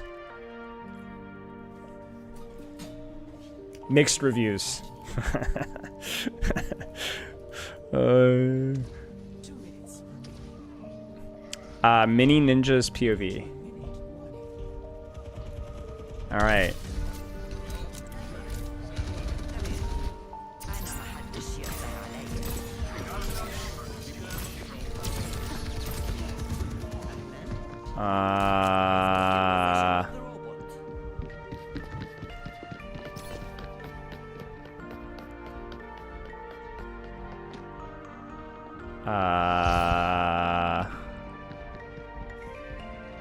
Yeah, there's just no reason for a flank if you have verticality, because you have a different sideline. Like, verticality is your angle a lot of times. I'm not saying that you never sideline it, but... Oh, no. Get her, get her. Oh, no! That's okay. Oh, okay. Force the Valk out. Nice, dude. That's really funny. Nicely done. Nicely done. That's a highlight right there. But yeah, I guess that my point being is that, like, you don't have to wide flank because you go up angle, right? You already have a different perspective. Like, often verticality is your angle. Because what does an angle do? Splits the enemy team's attention. Pulls them looking in a different direction. Gives you access to targets that you otherwise wouldn't be able to see. Prevents cover from functioning as cover. You see what I'm saying? All of these things are applicable with the up, right? All of the things that make... Because if you're looking up, you're not looking down. If you're able to access Ana, who thinks it's safe, or behind a wall, that's it. Oil up flank? What? Did I say oil? So, some of these songs are really weird, I'm not gonna lie. I'm gonna turn it down a little further. I'm hearing like, wah, wah. I'm like, what the frick is going on? Alright, another ego VOD. Let's see what we get here. That's true. If you're looking up, you are not looking down. I love that, actually. It's a good strategy. Runa Sapi. I did not say a swear word, Bob. Nice try, buddy. Oh, I remember this. This hog was a turd. So...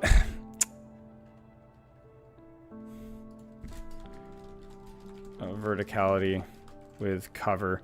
This is kind of the balance.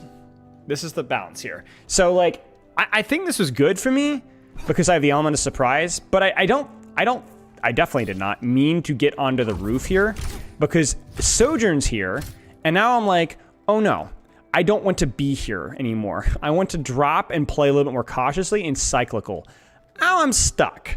So I'm like, ah, get off. And I hit a good shot there, which is bails me out. But you only want to be like wall gliding where you can provide cover. You get what I'm saying? So, if I remember correctly, I think this first fight was just mechanics. Yeah, and I needed to trust my freaking backline. I was not expecting the Sojourn to be sitting on me here. You know, it's like a little unlucky, but I could have stayed in the angle there.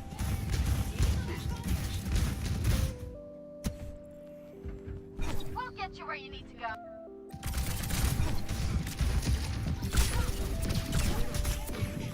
This is just kind of chaotic. I didn't feel like you're controlling any space here at all. Cart team issue. Cart my issue.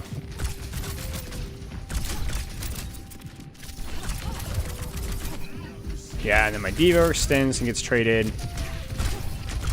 Miss shots. Yeah, wait, and then I just like, I'm gonna die. Okay. So, this is, I think, one of those moments right here where any other DPS, I'm thinking, I'm gonna wide swing, I'm gonna hold here, I'm gonna flank through here.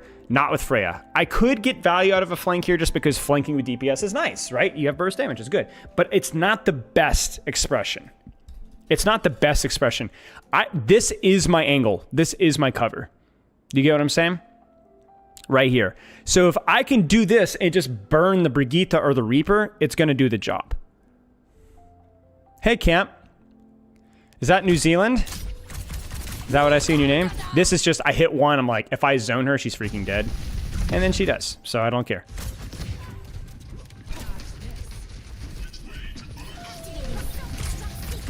They use whole hog. I can just spam tank from this angle here because the map doesn't really give me other options here.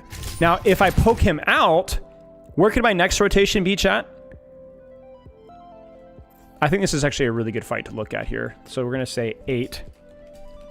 Ult, angle, hog pressure.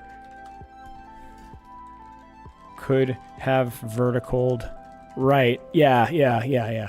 I think if I go here, I would have liked to have used a dash here and then updrafted here instead of updrafting here. This is the difference. The better cover, better vision, Papa John's, you get what I'm saying? Like, this would have made a lot more sense. But there really isn't a good angle for me to take here. And then I walk forward too soon. I need to be more patient and not walk on freaking hog trap. It's also hard to go uphill, but like I can absolutely poke that Sojourn out. I can take less damage. That's nice right there. I'm listening to hog very carefully here. I get the brig. I go, oh no, hog disengage. I think I played this fight okay, but there's definitely some moments here that I screwed it up that would be good to look at. In American, so I don't get it. That's all right. You're not missing much, my friend. Unironically break Roadhog Trap because that perk is stupid.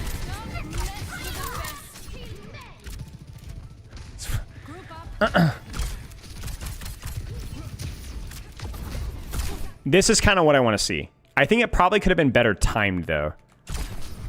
Yeah, let's actually talk about that. 645.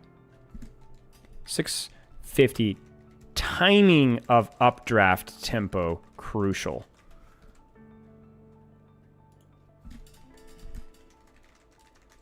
Because this is, see Bob, this is the correct play. This is also the correct angle to choose. It's a little bit risky from this lane here.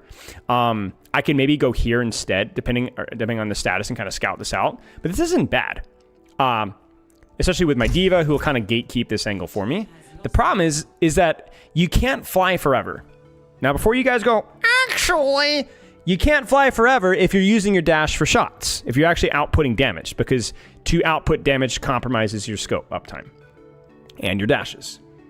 So I use my updraft here, but I don't know if anybody's there and nothing's happening. So what I should do is I should just ban, scope, shoot, whatever. Pop, pop, pop, pop, pop, pop, pop, pop, pop, pop, pop, pop, and then maybe updraft this or updraft this. Or if they had peaked 3 seconds later, then updrafted once. So basically you honestly don't want to updraft until you know that they're there, that there's something to shoot. You kind of get what I'm saying? Like there's a cycle of pressure, so you kind of need to time your updraft. Honestly, I feel kind of stupid because this is something I didn't really think about when I was playing the character. I'm actually kind of figuring it out right now. This would have actually probably been helpful for me to practice. Oh well, because I definitely know that I probably just spammed updraft regardless of whether we were actually fighting or not. It's not exactly earth-shattering, but it is probably a really important fundamental. It's not learning necessarily, but highlighting the importance of timing of your updraft. So if I don't have confirmation that somebody's there, I probably should just hold the updraft until the fight actually starts, and then you guarantee get that burst verticality value for when it actually matters. Like, for example, right now, you know, like, the ability to hit that shot was really freaking important because of the verticality that I had.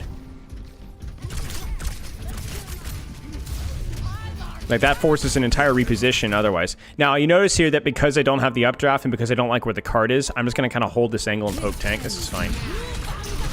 That was a bit of a gamble, I'm not going to lie with you, but I was pretty confident I knew where she's peeking, and I knew that she doesn't want to hide. And I also knew that it was ambiguous about where the ult was coming from, because she hears it, but I know she's not looking at me, so she's going to have to react to that and assume that's going for her. So I hit her. I think she kills me, though. Yeah, we traded.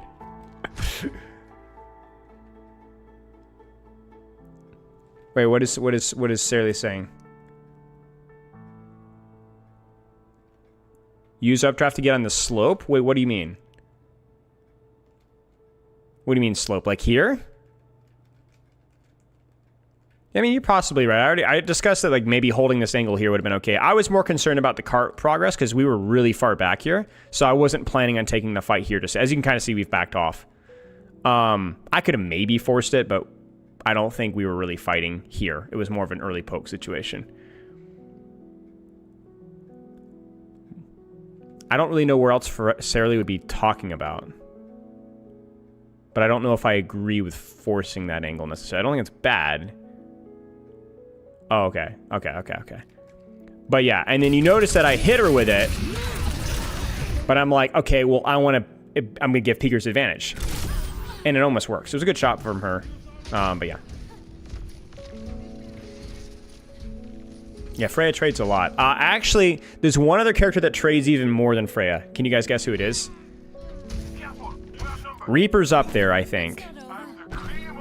DPS Doom, that's a good shout. There's one that in current Overwatch, though. Eh, Sombra, yeah, 100% Sombra. Sombra is the trade queen. Echo sometimes.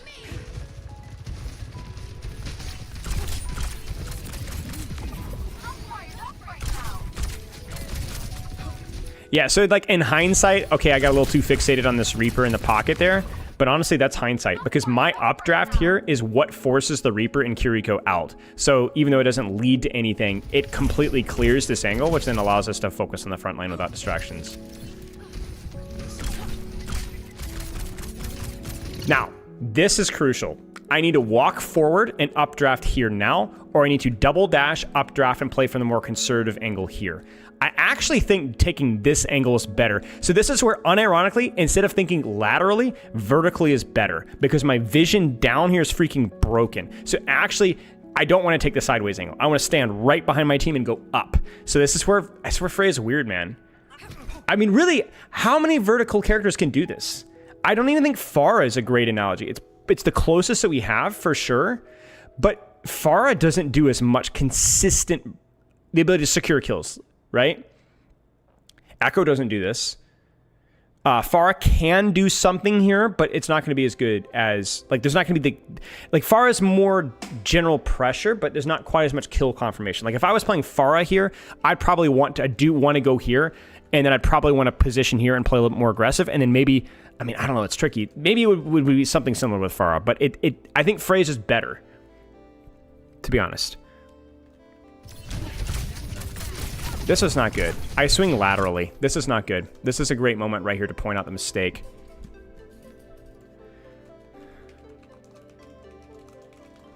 This is where muscle memory is hard. I keep thinking laterally, you know, not vertically, and it's not good. I should have died there. Not just should have died, but I also didn't get any damage out, but because my angle was awkward. It becomes you have to hit the shot, otherwise you, like, the thing is, it's like, it really forces you have to freaking hit your bolts here. Whereas if I'm here, I'm just going to put my camera here. Right when did I dash over? Okay, so dash over, updraft. Look at this. Kiriko, Reaper, Juno, Soja. I mean, this is just Freelo right here. No, not this close. No, I see what you're saying, DePriest, but I think I'm okay. I could have managed my distance just outside of hook range. Because remember, the higher up you are, the harder you are to hook, too. It's a bit cheeky there, I'm not going to lie. But my Sojourn bailed me out. Yeah, this is a really messy fight for me, I'm not going to lie. I almost got her. Splash damage forces... Predictable strafe. Ugh.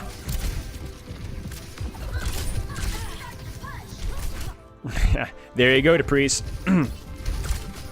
This is just too close. I think my team is peeling something. I'm not sure what's going on.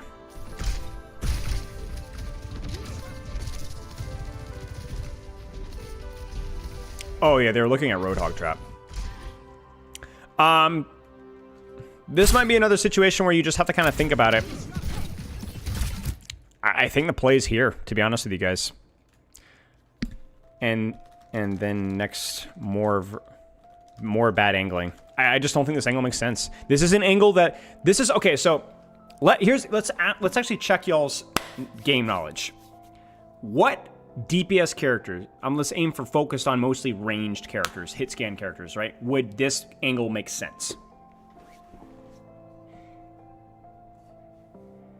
Cass, yes. Cass, excellent. Lateral, good cover, perfect range. Sojourn, yes, exactly. More horizontal mobility, really hard to get punished, really easy to swing wide, get value. Yeah. Cassidy, Sojourn, you nailed it exactly. Yep.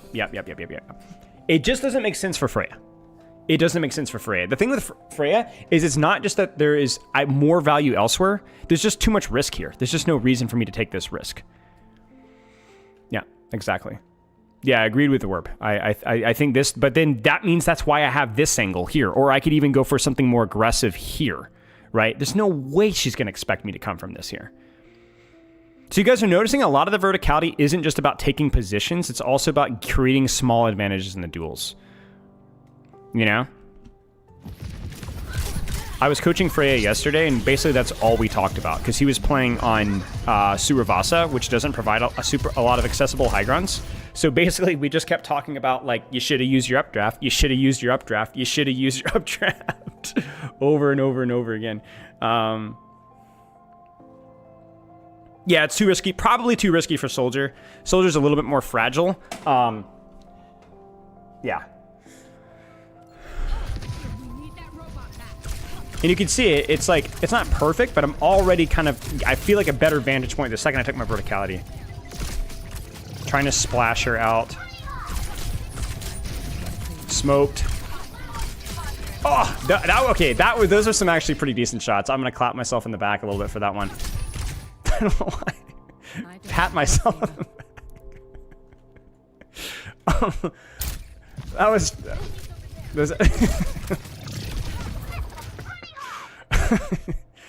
Because I time it well, I get the verticality, I hit the shot, force the slide.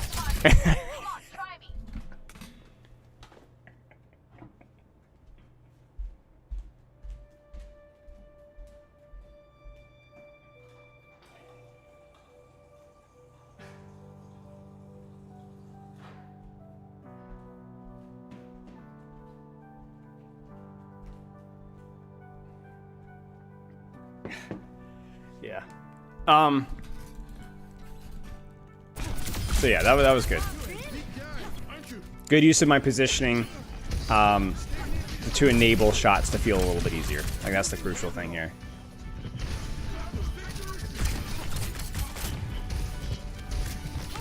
Well, the thing with the updraft is it's where you use the updraft, right? Like that's why when we're talking about updraft, it's like hugging the wall here or hugging the wall here.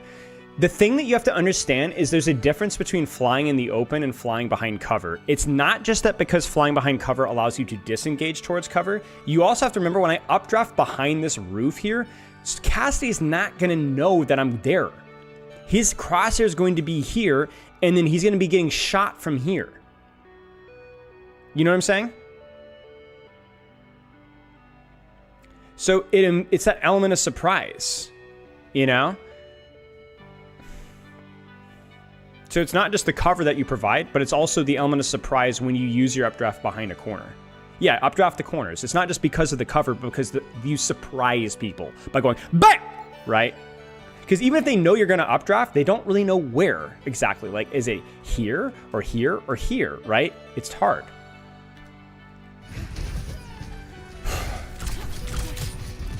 So there's always kind of like, you basically always have, you have to have, but you will always basically have the element of surprise. That was kind of a misread by me. I thought maybe this fight's winnable. I saw that she had used rail. I had been healed up.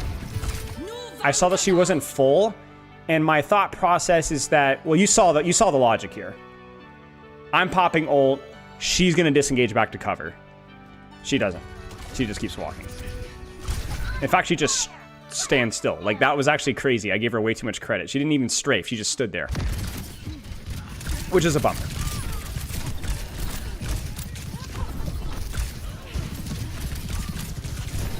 And so I'm like, all right, I'm not going to die. I actually got her, which is nice. High ground bread position towards the end of the map be for Freya. Well, the problem is that just AFK holding high ground is nice, but remember, you lose the element of surprise here pretty quickly. So it's okay, but you might not stay here, you know, because you're going to get poked out. So you're going to drop. So you're going to bolt, bolt, bolt, bolt, bolt, drop out, shoot, shoot, shoot, updraft, take it again, bolt, bolt, bolt, bolt, bolt, drop down, check it out. You got to get what I'm saying?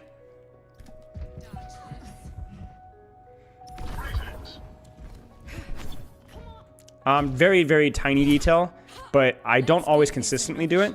But it's important to hit your updraft. So for the dash refund, when you use updraft, do it on a ceiling so you bump your head and then can dash immediately afterwards. But because if I did an updraft now, I would get stuck up here and I'd slow my rollout out. But look at when I time my updraft. Right here. Okay, I did it wrong. But you can hit it on your head on the thing and then dash forward. Helps you keep the momentum going. I mean, this one's fine, actually. This one actually doesn't really slow me down. But yeah. It's better. I didn't do it wrong. It works out fine for that point, but there's other points where you have to time it right. Right in the door frame. So what was my verticality like here? Poking tank. I have my updraft, so I have an opportunity. I scope. I dash. I get the Suzu out, and I get the kill from... That was a kill from Splash there, right there. See that? That was a splash kill right there. That was not a stick. Again, have to break trap this freaking Roadhog perk.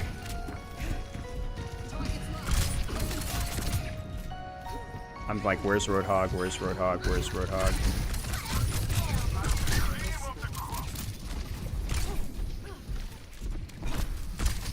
I didn't know where Sojourn was.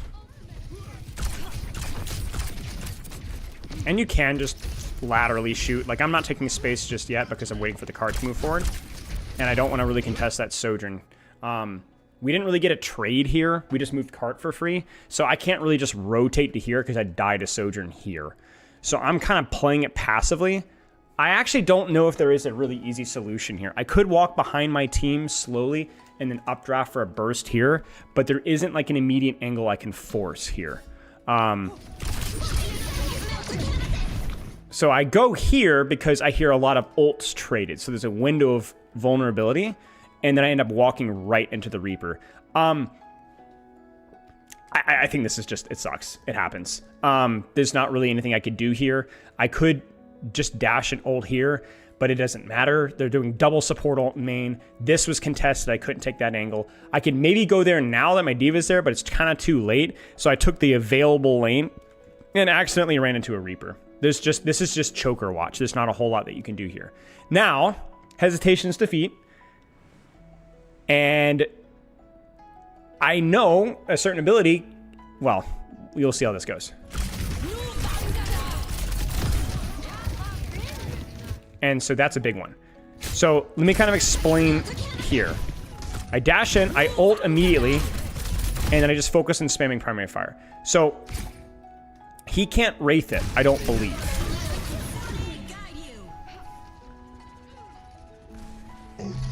The good news is I move so wildly on his screen because I was so unexpected that he misses his shots. Yeah, he can't wraith it. Yeah. And then now, I just need to live. She's out of the support ult.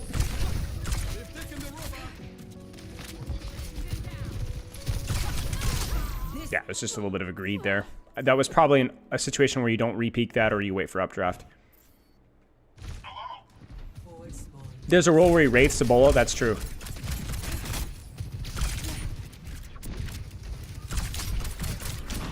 I don't think I needed to do this, but with where the fight was happening, it was really awkward. I would have had to wrap all the way around behind because I died late, or just take the angle here. I was trying to be sensitive to the fact that they might push me here. Yeah, and I'm trying to use the verticality.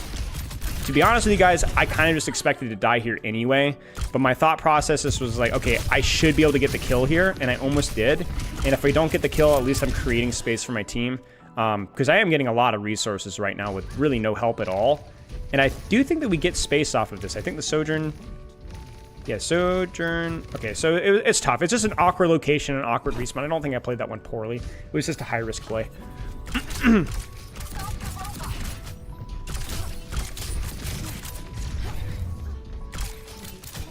They get spawned, sadly.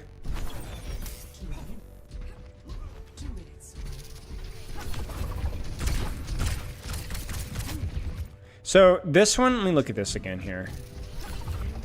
Yeah, it's just not a very well executed updraft. I think I could get more verticality from this and more shots. I'm not gonna beat that dead horse for the guide, but it is worth highlighting here.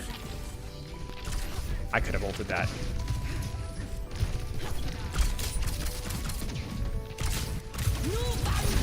Oh, frick, dude. That's a bummer. So she didn't have rail, so I went for it. But she strafed it this time.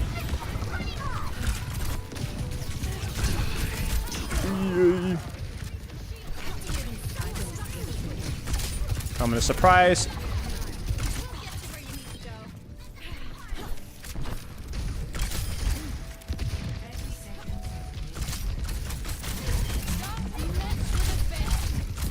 I don't know what he was doing with that ult.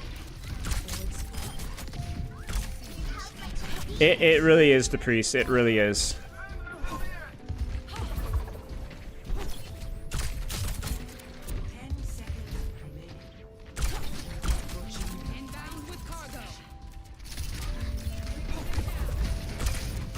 Oh, almost got him. It's a good angle by that Sojourn. I think I was positioned well. I think this angle is good for me if it's uncontested. And we saw what looking like on the left was earlier. It actually gets me there. Last mistake. So I'm waiting here because I really want to do the flank again. I actually think I fumbled this mechanically if I remember correctly, but I think this was the correct play. So I take the same flank I took earlier, but because the cart is more progressed, and they're more worried about cart. That's such a nasty disruptor shot from her. That's actually so smart. Like, that was so freaking annoying. Like, I didn't even make any noise there. She just predicted it.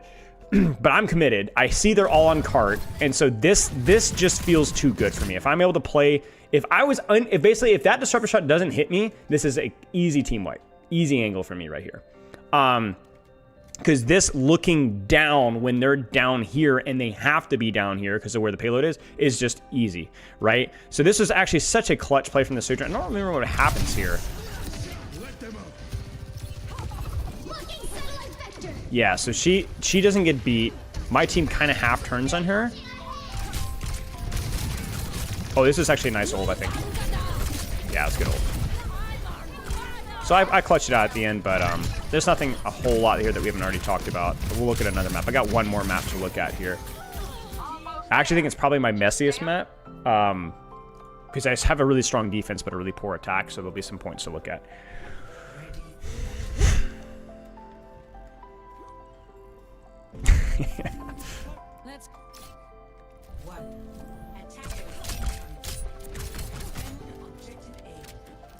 Let's get this done. I think I tried to do the roof thing here because I actually think if you do your scope here, it's pretty easy to roof glide here for the first little bit. And you can go for some really nasty tempo here. So this is kind of like what you have to decide. Do I want to go for brief burst, dangerous bursts of value, like right here, like 3 bolts? Or do I want to kind of just like AFK bolt spam from here, which doesn't really utilize a lot of clever verticality, but you get consistent damage. There is an argument that you can do this here as well, but I find this can get shoved out here. So I should probably talk about that Hollywood first fight, just to kind of have like that comparison. Of whether you're going to go for more uptime versus higher value. Tempo as in bursts, playing around your cooldowns, right? So tempo is in, I'm doing a ton, and then I'm doing nothing, which is where I'd be doing if I was here. Versus here, it's more consistent output of value without the same spikes. And with Freya, that's a very difficult decision that you have to make, basically. So I really screw up the mechanics here, so we'll ignore that. But I think even though I screw up the mechanics, you can kind of see the burst of value. Like, I'm doing literally nothing right now, which is really scary. But then all of a sudden, you see what I'm saying? I think I get this kill. I think I mess up the combo here, so we'll ignore that. But do you see the value here? This wouldn't be here if I was here. You get what I'm saying? Like, I would be putting more consistent pressure here, but I wouldn't have this opportunity to go for this basically unstoppable free kill. Yeah, I haven't done this map. And this is kind of exactly what I'm talking about. So I do think I'd hit a bolt here. Yeah, I hit the soldier, and then I hit the Ana, which is kind of sucky. I do think we kill both, though. Yeah, so I got one of each, but hey, whatever.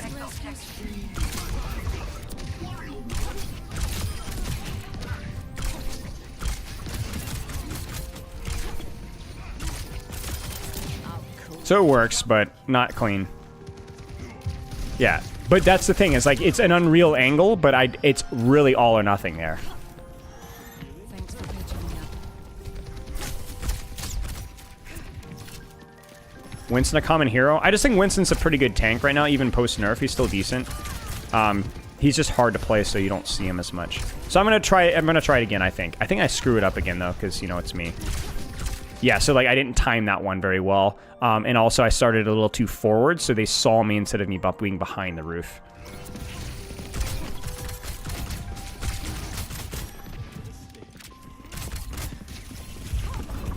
So I'm like, okay, I gotta get out of here. I gave myself away with a bolt. Let's actually take a note of that. I gave myself away. The ult could have worked, potentially, but I can't bolt first. I either need to commit to the shots and then ult later, or ult first.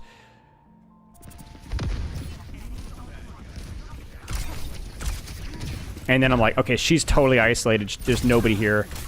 I think I almost die here. No, she kills me. Frick, dude. This is definitely not an ego VOD. Yeah, that was a fumble and a half. But the good news is I'm pretty sure I do a lot on the defense here. A lot of architecture here to play around. They're not in Widowmaker, which definitely makes my life easier. So I'm just controlling this open space here. There's no Widowmaker. There's a lot of verticality. There's a lot of cover. I have my supports around. I don't notice that I'm not going for Sigma, right? This is the key thing that I think a lot of people are failing with the character. A lot of lower rank players, mid rank players, is they're like, oh, our tank damage is broken. Yeah, situationally. I could dump like my entire clip into Sigma's shield and it's not going to budge, really. It's just not good. But one or two missed shots onto Soldier forces this angle out, at least briefly. Literally 50%, 60% more value. Good to know, Cheese, to meet you. So it's like, it's just it is as meaningless and unsatisfying as it is to force Soldier out here. It's just better return on investment. And what I notice a lot of time is that your tank pressure versus backline pressure is really based off of your updraft. Let me actually take a note of that.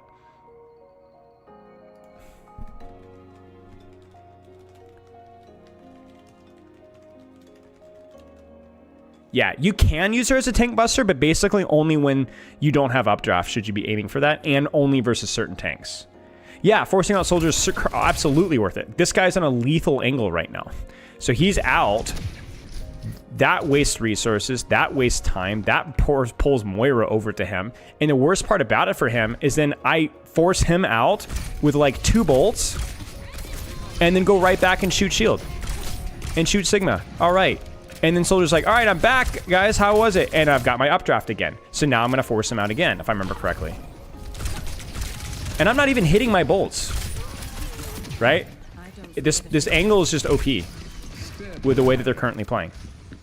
You just can't... I didn't know he was there. That's the element of surprise. So I lost track of where he was and died for it.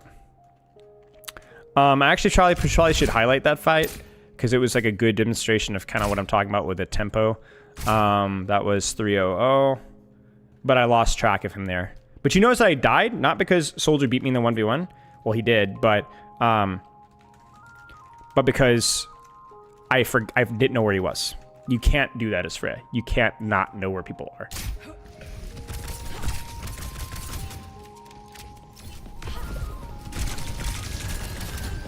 You can get 4 bolts into tank when you have a second perk. Get a favor. If the tank doesn't have a way of mitigating it, yes. Let me explain what I mean. The theory of what you can do with Freya versus tank, it does not always line up with the reality. Let me give you an example. Overwatch heroes. Diva? Nope. Doomfist, if you're good and he doesn't matrix it or block it, maybe. Hazard mitigates it. Junker Queen, if you're good and hit it, sure. Malga, situationally can be very useful, yes. Still, if there's a static target behind him, might be worth it more. Orisa, nope. Ramatra, nope. Reinhardt, nope. Malga, Roadhog, situational. A vape canceling out your entire 3 or 4 bolts worth of damage is a really bad thing. Sigma, Winston, yes. Wrecking Ball, yes. Zarya, not really. Do you kind of see what I'm saying? Like, you can pull up the tank cast, and you can count on, like, one hand, or your thumbs, the amount of tanks where you can guarantee consistent value out of your bolt spam. Right? Now, if you expand that to I don't miss a single bolt, then yeah, Junker Queen, yeah, sure. Yeah, for sure. If you can say, oh, well, I have Frost Bolts and Roadhog's overextended, and, you know, yeah, sure. You know, I think Winston, Wrecking Ball, and Malga are the ones that are up there with an asterisk Roadhog. But it's more about when can I punish tanks versus when should I not. Right. I think the argument, Sarah, is that obviously tank's easier to shoot, and that's true. But yeah. I do beat the crap out of Winstons. I see a lot of Winston players banning Freya in my games. Because his bubble doesn't last long enough. But like, the thing is you don't have infinite bolts is the thing. So even something like Roadhog, dumping bolts into a vaping Roadhog with the damage reduction, it's just not always that good. Ram, you're gonna have to block a lot versus Freya, but you could honestly pin cushion her entire clip, and it's a total waste. You take like, what damage do you end up taking? I think you take like 70 damage or something ridiculous, or 80 damage or something ridiculous like that with like 3 or 4 bolts.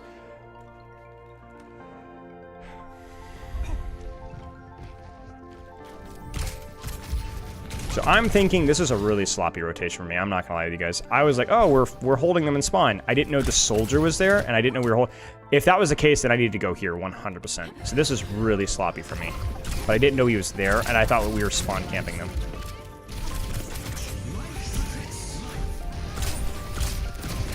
I thought the damage reduction was more than that, necessarily.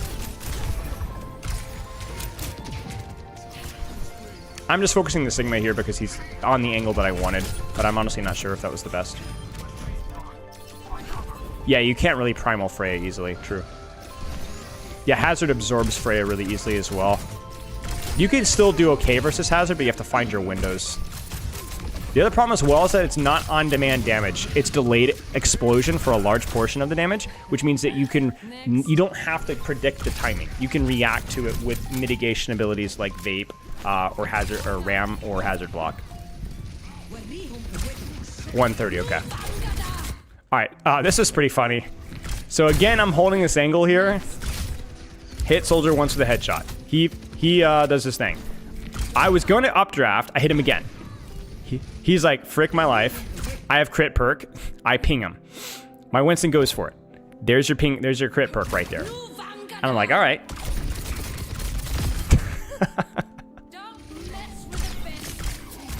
I needed to hit those shots in the Ana. Orisa's whatever. Orisa just shrugs off a lot of Freya's stuff, to be honest.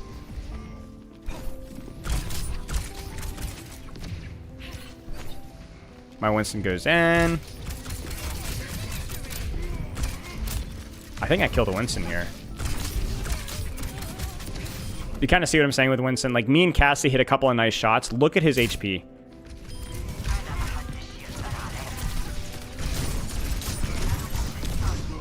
Like, that's not just me. That's also Cassidy. But, yeah. Yeah, Orisa with shield is really good. And that's not, you know, Bastion Zenyatta. That's just Freya and Cassidy. I did like 300 of that. Cassidy did the other 300. That was a really bad updraft. I had no idea where people were. My Cassidy kind of bails me out. I have full scouting here, so I'm like, frick you, I'm going to win this. I did not indeed win this, but I did a good enough job to scare her off.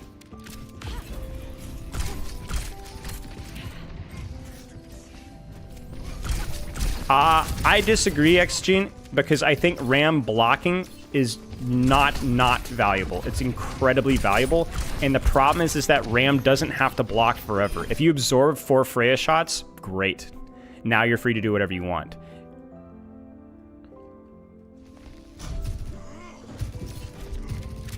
A lot of times Ram as well can't easily punish people during Nemesis form easily anyway. Like Freya's a great example. He can't punish Freya, but he'll gladly take your attention. Bronze Spile, you guys see that? You guys never did figure out who that was. I didn't do my updraft tech there. Well, I kind of did my updraft tech there. I'm actually curious. Is Bronze Spilo in chat right now? I think there's a way to check. Yeah, Bronze Spilo is in stream right now. Bronze Spilo is in stream right now. I figured out like day 1. I knew who it was almost immediately. And he is indeed in stream right now.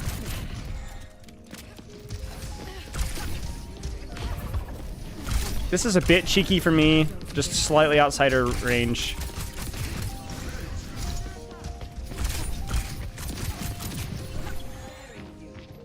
To be honest, this whole fight was a bit odd. I'm not sure where my team was. I think they were getting... I don't know what was happening. I think we were just backline inting, and so I just didn't want to die here. It is not Stefano. No. It's a good question. That's actually a pretty good prediction, though. I could definitely see Stefano doing that.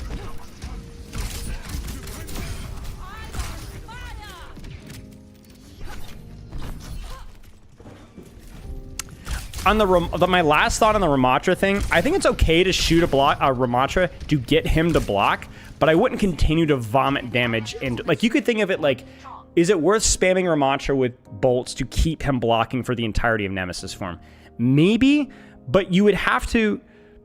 You would want to... You want him to block for the duration. Like, you would want to keep him blocking and blocking and blocking and blocking and blocking and blocking, without doing anything more than that. And I don't think Freya can sustain that damage output. She runs out of dashes. Right?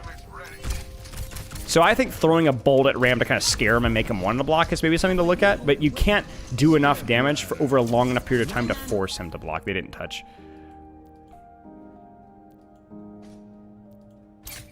This attack was really bad, I think. We barely win this. I think I honestly just kind of panicked here. This is really funny, the Life Weaver.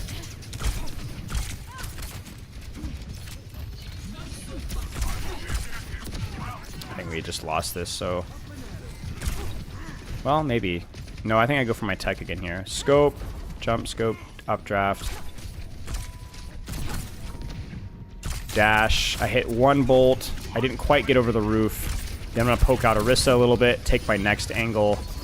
Updraft. Big damage. A lot of rotational stuff. You can kind of see it there. Like, this is probably a pretty good, we'll say 945. Like, a good demonstration of how to take first point, you know? You hit 1 bolt and backline from the right side.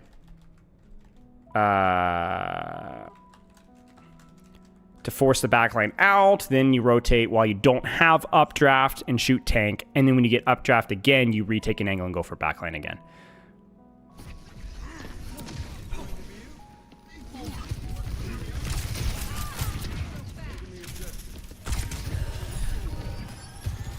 And this is just me spamming down the choke. There's no use of my verticality right now.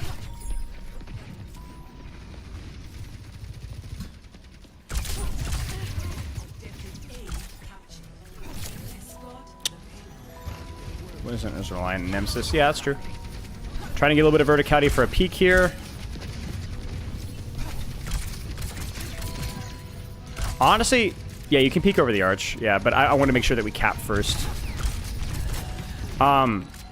Their team did a really good job on this defense about taking angles in space. I had a really hard time. We as a team had a really hard time taking their space away.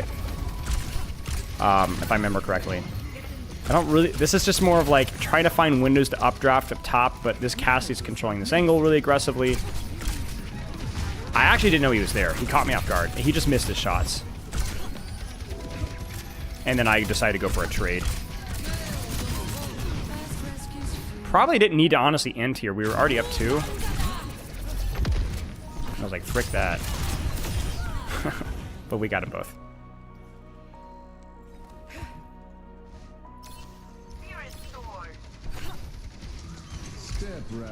Oh, I had to, nobody was pushing cart, so I was like, all right, well, I guess I gotta push cart. I remember this. I actually think, unironically, I think part of our problems here was we didn't push cart enough. If we had just pushed cart here earlier to here, then we could have confidently taken high ground and not worried about it, because then we just need to win one fight. But we're at a point in time now where it's like, we kind of need to push cart a little bit to force them, and then disengage. But that meant that we didn't, so then everybody's on cart now, and then now we're not in high ground anymore. It's like this really weird dance. My team kind of screwed up the objective, and then I panicked at the end and just kind of crapped my pants.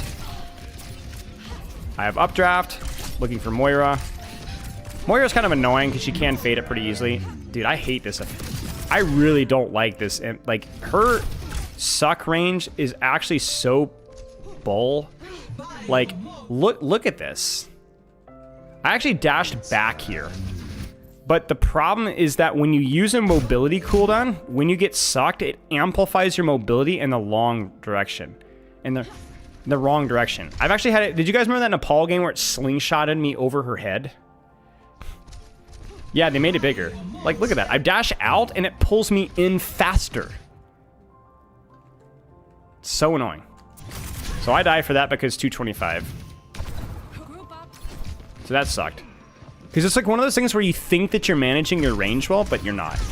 Is she like, which is really annoying.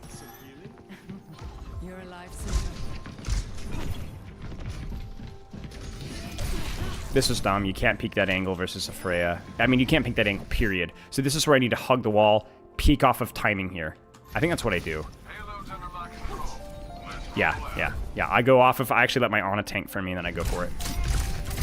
And then he dies. I think. Okay, not. He rolls it. But that's still good. Now, here I don't like this. I think here, probably just take the space that I've been given, because this vertical... There's nothing that provide... This is more... Again, so let's go 1230... too much lateral thinking. You can see it right there. There's no this is again, Cassidy angle. Oh, I don't want to be isolated here, you know, necessarily.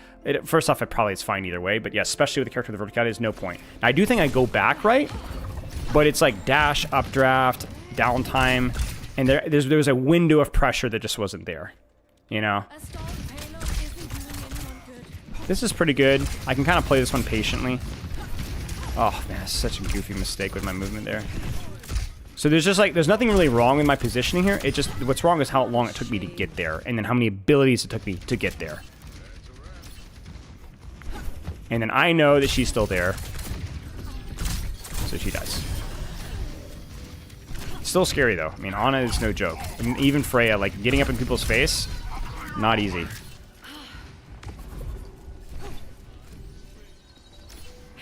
So then I go top. I don't know what happens here, actually. Again, we're not pushing cart. Wait, did I get... Oh, I get double stuck. That's actually such a good shot from her. And again, the only reason it happens is because I had to give up my angle to push cart instead of holding here. If I hold here, we're fine. I probably should have just trusted my team to push cart, but... Yeah, we kept screwing this up.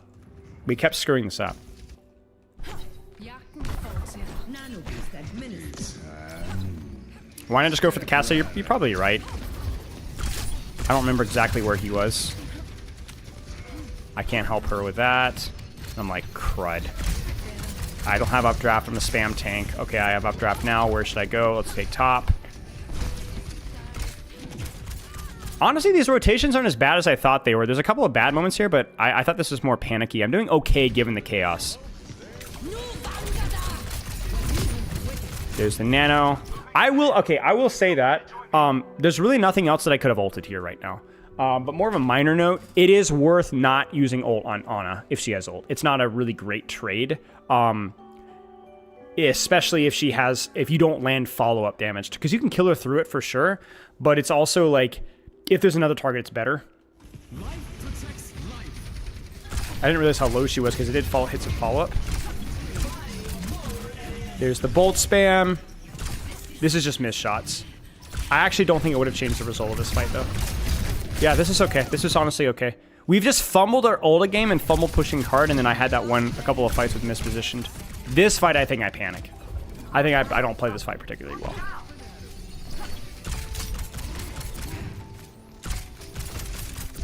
Updraft coming up soon, so we should be leaning right side. I do. Nice. I think he's coming up top. Frick, my Chungus life. But punished. Did not expect me to be there. Hang on, chat. We're actually playing this pretty good here, I will say. All right. This is all right. We have our updraft, so we should be taking top again. Oh, I didn't trust cart touch. They had C9 to the exact same spot here, so I was like, dude, we're gonna C9. I should have trusted. I also blew both my cooldowns for that. I didn't trust again. I'm not sure if I should have or not.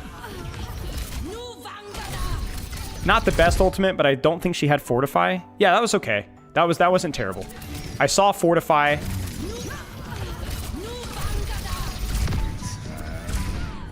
Yeah, that's kind of messy. Not the best ultimate there, but not trash, and we do win this. Okay, this wasn't too bad. This wasn't too bad.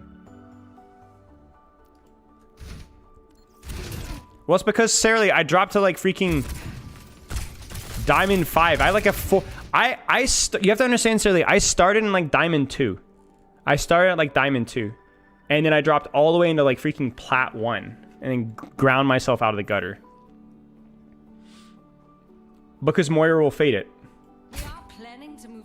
So even though I was winning like literally 60% of my games with Freya from Diamond 2 to Masters, I still would have a negative win rate.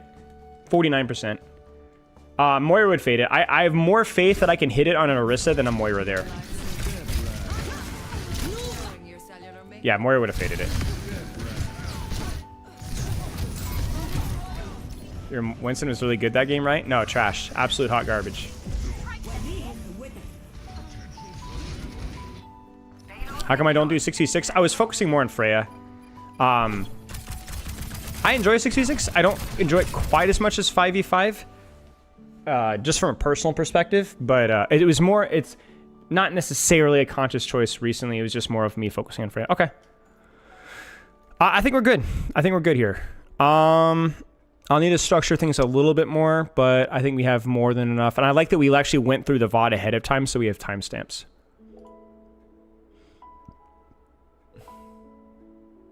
Yeah, I agree, Grimacent. Yeah, with Orisa. 100%.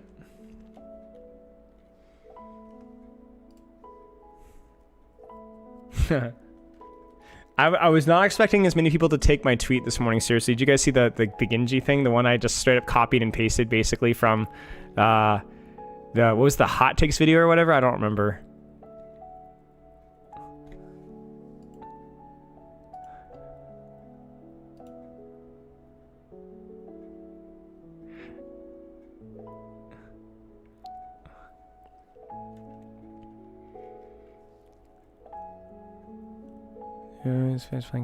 How would you handle or coach someone who tears himself to the point where you face their performance? The priest, honestly, here's the thing. Here's the thing I've learned. You cannot you cannot hold yourself accountable for other people's personal shortcomings. Thank you for the 100 bits. You can foster an environment that is more productive. You could be a positive person. You can be an encouraging person. I would encourage you not to enable that performance by agreeing with them or tolerating it too much, but you can't fix the problem. That person has 20 years probably of experience that leads to those choices and those mindsets, and you can't fix that. You can encourage an environment where it's not, you can be positive, encourage them when they make good plays. Even ignore them when they're tearing themselves down. But you really can't, feel, I struggled with this as a team coach. I was like, I gotta fix everyone's struggles. Nope, you can't. You can't. Thank you, Orb. So in that situation, praise them, treat them like any other person that you're working with or playing with when they do well. Offer constructive feedback. If it's a conversation they have with you about the kind of stuff, like downplay it, but yeah. Do the best that you can, and that's it. Another hot takes video. Enjoyed the last one? Maybe, yeah. I will say though, the only problem with hot takes is the Reddit one, you mean? The Reddit one, you mean? Because Reddit makes it really good. Because Reddit people are like, I don't like doing it in my Discord as much, the hot takes one, because people tend to have like either egregiously silly hot takes or stuff that's like, yeah, it makes sense. Reddit people are just kind of making it for the sake of Reddit, so it makes it a much more honest experience. No face reveal for you. That's crushing. Even if it's your wedding, no face reveal. Are you gonna Reaper cosplay at your wedding? Dang. That's crazy. That's crazy, bro. Yeah, I agree too much with my community hot takes. I mean, that makes sense, right? It's my community, so there's going to be people that are either influenced by my bias or come to me because we have common, you know.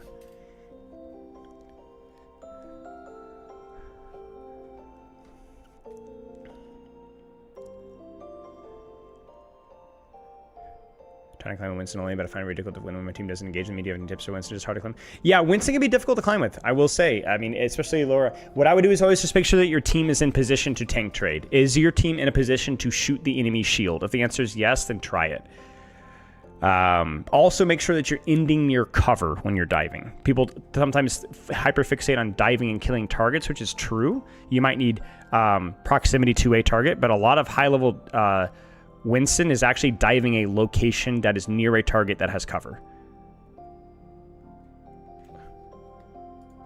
There's a lot more. It's more complicated than that for sure, but yeah, that exploring that concept might be a little bit.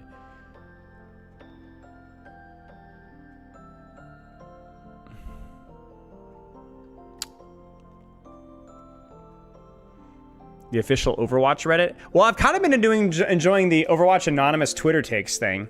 It's been kind of fun, especially because I initially was like, do I want to do this? And I was like, yes, because here's what I can do. My complaint about Twitter is that people lose the nuance because they're limited to only a certain number of characters. So it's like, all right, record a video, elaborate. I think I tried to do that with like the Hazard one where I was like, yeah, you know, I get that visual design is like, that's what people would say, but like, here's why I disagree. And so it allows for a little bit more nuance in there. It's kind of fun. So I'm going to continue to do that, I think. And obviously putting on Mickey Mouse ears or Minnie Mouse ears this morning was just too much fun. Oh, he saw it? Did Connor see it? I didn't see that. Now I gotta see it now. I didn't know Connor saw it. Now I gotta know. Was he streaming? No, I didn't make a video about the Rivals Shields cards. I'll tweet about Rivals, but Rivals is... I knew it was coming, and it's like, this is why I stopped doing Rivals stuff months ago. This was coming. I didn't know this specific thing was coming, but the spirit, the dangerous bad spirit was there. It's not me, man. So it's like, you know, you can go like, oh, you didn't take Rivals seriously, you didn't do, which obviously is not true. We've talked about why for a long time. But the crucial thing is, it's like, dude, this is going to keep happening. Balance is not going to get better. Design is still going to be messy. Spider-Man's still going to yoink you off the map. You know?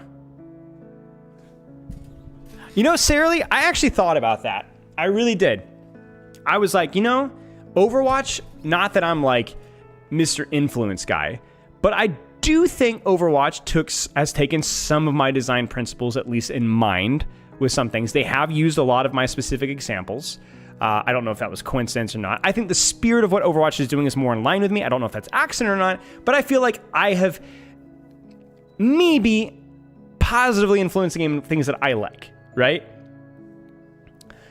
And I was like, you know, I'm not a genius about what every game needs to do, but I think I have some ideas worth exploring. And some things that I think that were like objectively true about Rivals, whether it was like some of the abilities being broken or map design or this and that, quality of life stuff. Oh, he did. Oh, I didn't see that he responded. All right, there you go. Cool. But I made 2 feedback rounds. I think I even did so in their Discord at one point. I don't remember. And I know they were watching or listening, I think, maybe kind of sort of, because I got the closed beta, which there was like only a couple hundred people in there. There's a couple of gaming journalists. You know what's really funny about that? I actually just realized something. Because I did pickup games with Necros and Mace of the Face. And I was playing Captain America and Winter Soldier and stuff, and me and Mace had like a Winter Soldier off. It was really fun. But I did a full review, a beta review, and an initial Marvel Rivals with a full round of extensive feedback. Nothing was implemented. Not a single. They made 0 improvements. I also reached out to their content creator team because Flats is like, why aren't you in the Marvel Rivals thing? I was like, I don't know. I think Boger as well. So I reached out to the lady who ran it. I forget what her name was. And she's, oh, whatever. Nothing. Totally ghosted. So, I didn't get in the content creator thing.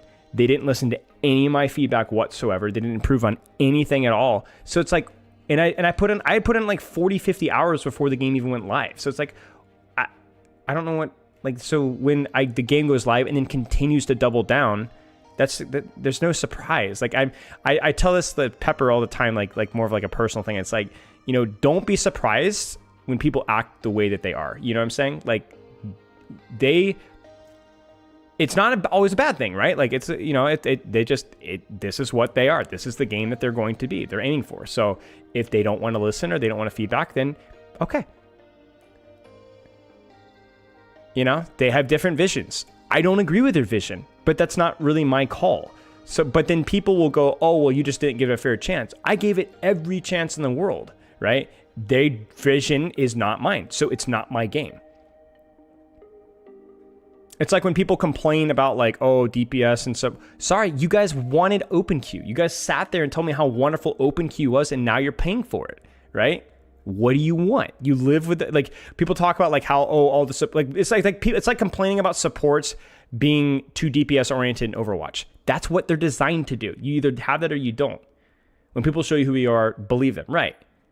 It's like don't expect. I'm not saying that people can't change. Overwatch has changed, but it's taken years, and frankly, it's taken a lot of failure. I don't think people will change if there's 2 things that provoke change. Okay, miserable, ugly failure.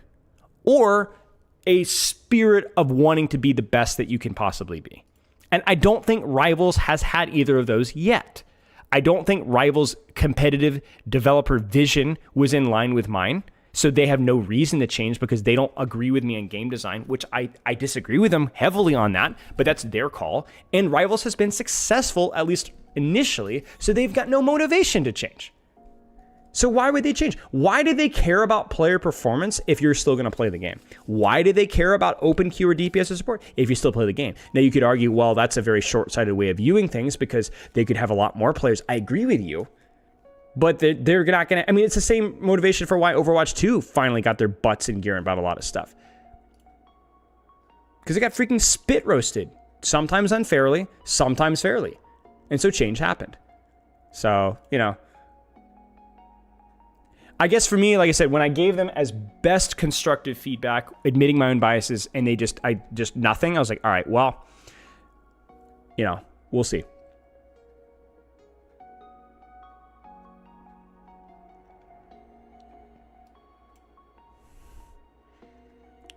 My scroll wheel is broken. Yeah, it's a different niche, exactly. So it's like, if that's what tickles your giblets, then go for it, It's just not going to be something that I personally enjoy. And as I was saying, when the Flat reacts, Flats was fine. Flats is respectful. He has different opinions about things. That's fine. But like a lot of the community stuff, which I knew was coming, it doesn't bother me. It was like, oh, he didn't give a fair chance. Oh, typical. It's like, bro, you have no idea from what standpoint that I win, and you have no idea the amount of feedback that I gave to them. You know how many hours I put into thinking and strategizing. I had the notepad.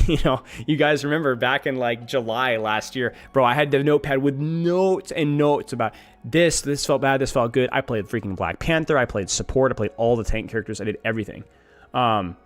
So it's like, sure, apparently it's not my game. So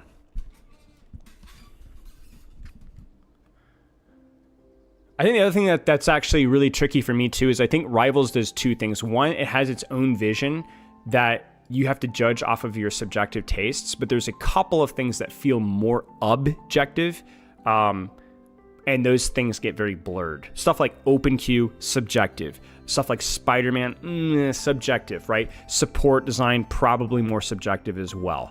But then you start getting into performance, you get into bot matches. I was going to say earlier, the closed beta with Necros and Mace, I remember going, man, these gamer journalists are trash. Like, these people are trash. Dude, it was bots. I'm just now realizing that all along that because it was a closed matchmaker. Because there's only, like I said, a couple hundred people that were invited for the closed beta. We were playing versus bots. Because I was like, dude, it was bots. Stuff like that, So, you can make your own choices about that. So, engagement optimized matchmaking, stuff like that. So, yeah. So we were playing a closed beta versus bots. Until obviously we did pugs with a bunch of other Overwatch pros and stuff like that. Hello, Angelic. Yeah, bots to me is bots in quick play, at least with the frequency that they happen and how immediately is I think that's as close to as objectively poor decision as you possibly can have. Maybe I'm dumb, but I don't see. I mean, Overwatch is a massive quick play community, right? I think almost the majority of the game plays quick play primarily, or at least a huge chunk, right? It's skill-based matchmaking, right? Bots, certainly the way they're executed now.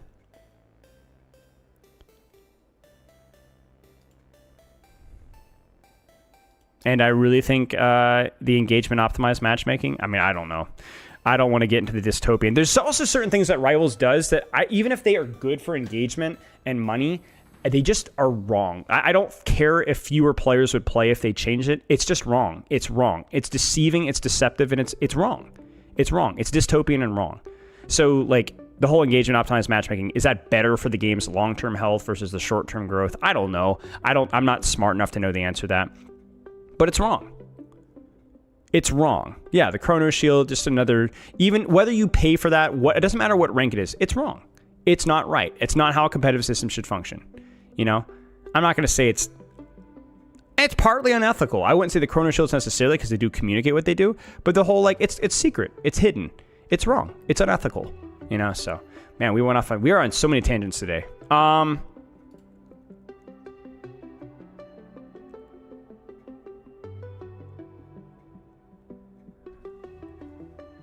Chrono Shield is basically if you're bronze, silver, or gold, you get an SR protector that you can get a certain amount for free that prevent you from losing SR from losing games.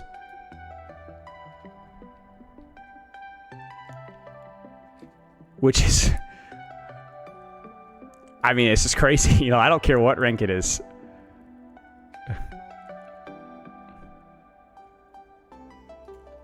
It's crazy. It's only for lower ranks. But that's like only for the lower ranks. Bro, that's like 50% of the player base, man. At least. I mean, just it doesn't matter because it's just the bronze, silver, and gold players. Do you not care about their match quality? I hate that argument so much. It's just crazy. And people act like, oh, it's a casual game. Why do you think competitive systems exist? It's supposed to protect casual players. It's not fun for a silver player to be playing with a silver player that deserves to be in bronze, but they have the Chrono Shield protector. It doesn't matter. Rank is relative. A competitive game should be competitive all the way down to bronze. It should be as fair as it possibly can make it. I don't know, Jarlafred. That's another can of worms. Does the rank system in Marvel Rivals even matter? Does your rank, is there MMR and SR discrepancies? Like when you're Grandmaster, is the matchmaker even matched around your rank, or is it around your MMR? Nobody knows. We've devolved from Overwatch to a complete smoke and mirrors, and nobody knows. There's no gap between the most cynical conspiracy could be 100% accurate, or it could not be wrong. It could just be totally fine. It could be strictly based off of MMR. Your rank actually doesn't matter with matchmaking. We have no idea. I mean, I just coached a Bronze 2 player 3 days ago. You can guess what rank he is in Marvel Rivals. It's like Plat 2, Plat 1. You know? So it's like, part of that is ranked relative skill, like, you know, the player base, but yeah, we just don't know.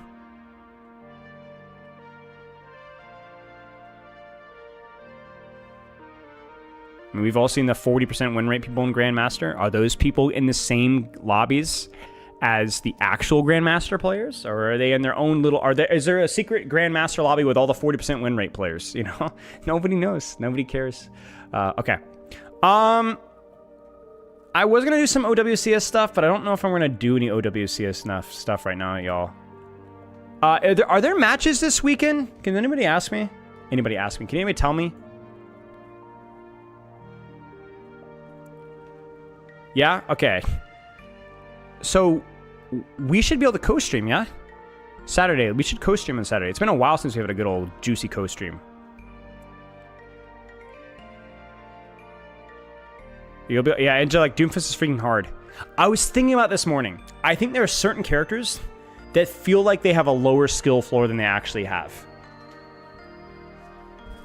I was thinking about this. This is my theory. There are certain characters that are so appealing from like a gameplay loop standpoint that a disproportionate amount of people who start to play them will dump hours into them to get the basics. And so it gives the appearance of, oh, this character is not that hard, but they are way harder than they look. It's just that people that play them really play them a lot. I haven't really been playing Stadium.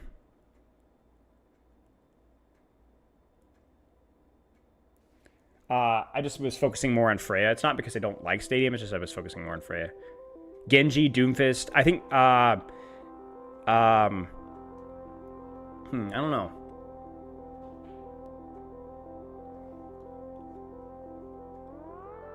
Hey, Shidan.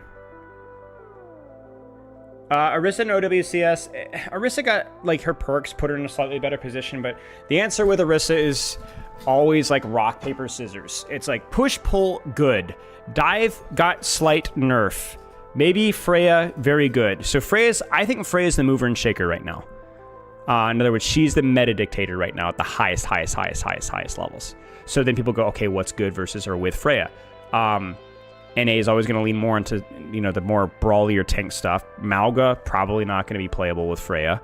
Ramatra's good right now, but I think Orisa's matchup versus Ramatra is better.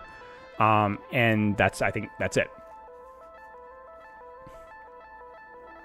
Yeah, and Orisa's matchup versus Freya is pretty good, so.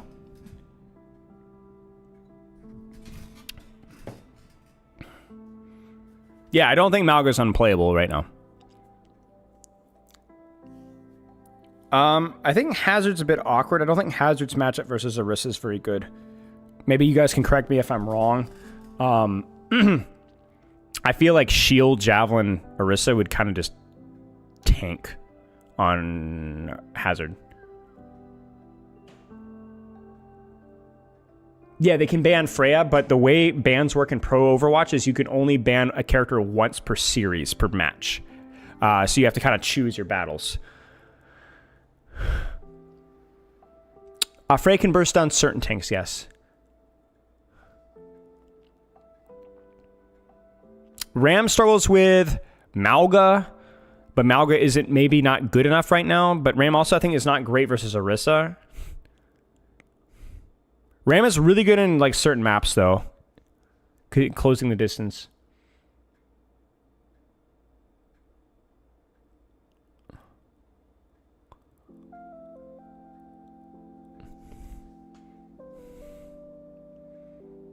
But yeah, right now I don't think this might be one of the most, here's an interesting thought, okay? The current meta in professional Overwatch right now, maybe the furthest we've ever seen ranked meta from like pro meta, from like the average gold plat experience, with the exception of maybe like 2022's Winston Sombra Tracer dive. Like you see Malga is still playable because he's so, the coordination, Freya, Kiriko, Lucio, you still see, I don't know how much you see, like Sojourn, another one, right? It is a huge, well, by ranked meta, I mean what characters are traditionally, like you would go like, oh yeah, that character's probably pretty strong. Like Juno, he's pretty strong. Hazard, yeah, he's pretty strong in all ranks. You know, Malga, yeah, he's actually okay. I think we have a pretty heavy departure here.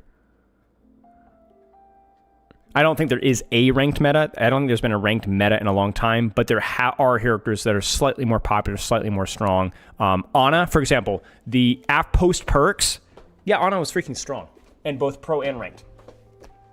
You know? Echo is just like extremely map situational character to Priest. Even when she's dominating in pro meta, it's really only on a handful of maps in situations. She desperately needs verticality to function. Her mobility is like, she struggles a little bit. Hey, Stefano, chat has to know. I said no. Are you Bronze Spylo? Yeah, Ilios crutch. Yeah, basically. It also helps exactly that Ilios is played so frequently because Koth first pick. So you see Ilios more so than you'd actually say. No, that's what I said.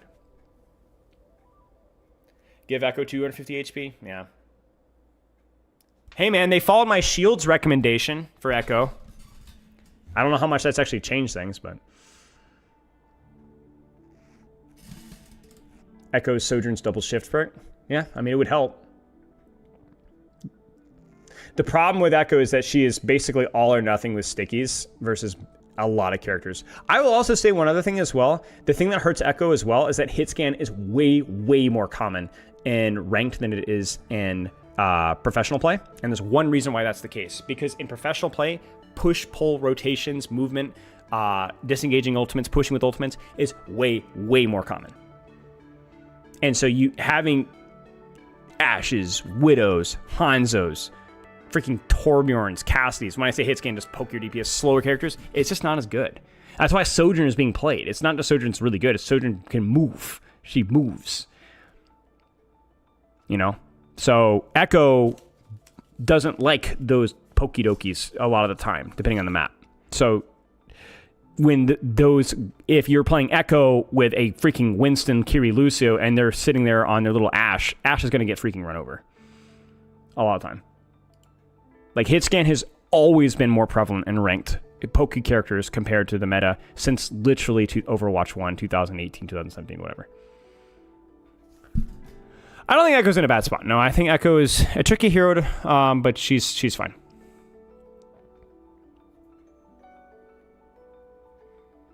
Stefano mains all the philosophers. All the philosopher heroes. Doomfist, Zenyatta, Junkrat. Permaban every map. Doom Sombra. Interesting.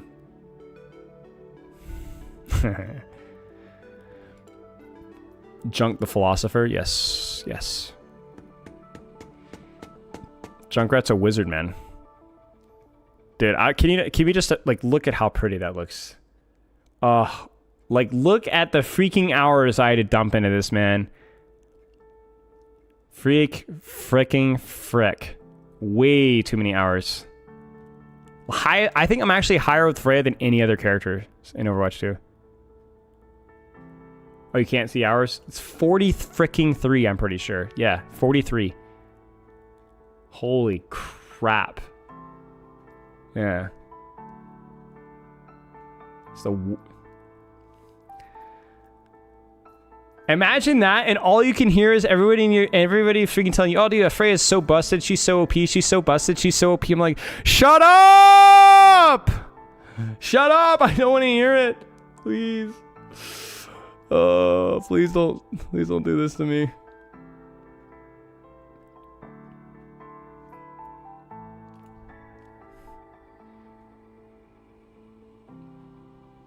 I've put more hours than that in a season back in Overwatch 1. I put in probably like 6. Well, actually, I guess proportionally, I don't remember exactly the season length, but I definitely played, I played like 2 or 3 hours every day for weeks, you know? Yeah.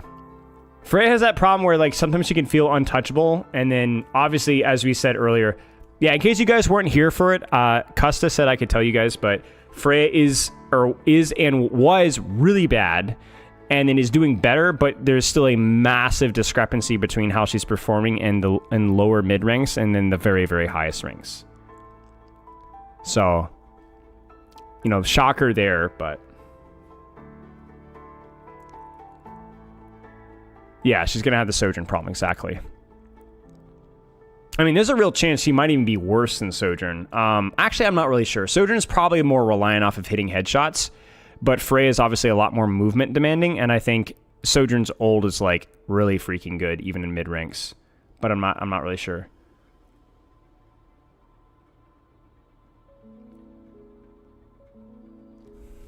Well, the problem with Freya is like a lot of it's map situational and like intensity. Like I had games when I went negative.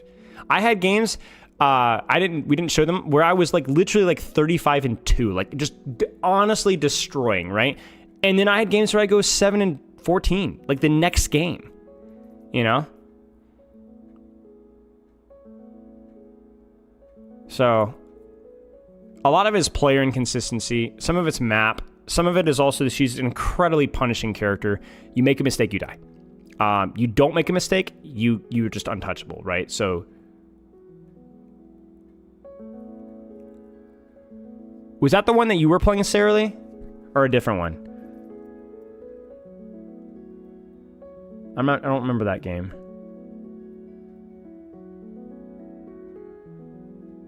I played a lot of Junkertown, I don't know.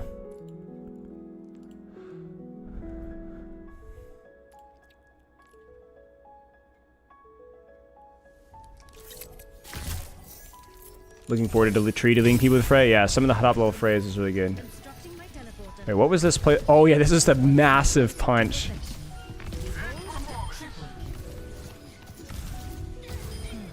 Freaking I got a 5K, boys. It was mostly my Doomfist, but Doomfist is next, maybe. I don't know. This took so much of my time.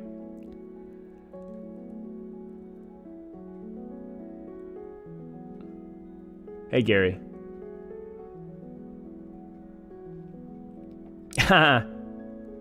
Exactly, Fletcher. That's funny.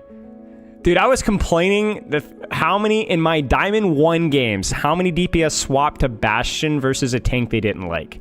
Arissa, Zenyatta, Freya, they go Bastion. I'm like, what is wrong with you? Really want to see your Doomfist to Masters? Man, I don't know.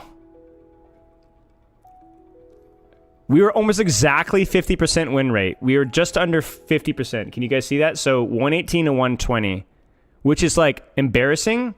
But the reason why it's that case is because I started in Diamond 3 and I dropped to Plat 1. And then I had to dig myself out. I ended up having a lot of Freya bans around Diamond 4. So I'm happy with the result because if you look back at the win rate here, these 3 were in Diamond 1 and Masters. And a lot of these were Freya. So we won, I would say, my last 2 days, I went like 20-10 on Freya in Diamond 1, Diamond 2, and Masters 5. So I was concerned about like, oh no, I'm just going to win the occasional Freya game because she started getting banned more. But I still won like 60% of my games from Diamond 2 up on Freya. He can do it in a week. I don't know, man. I thought maybe, but I don't know. Mechanically demanding, I'm not sure anymore. It would have to be full intensity.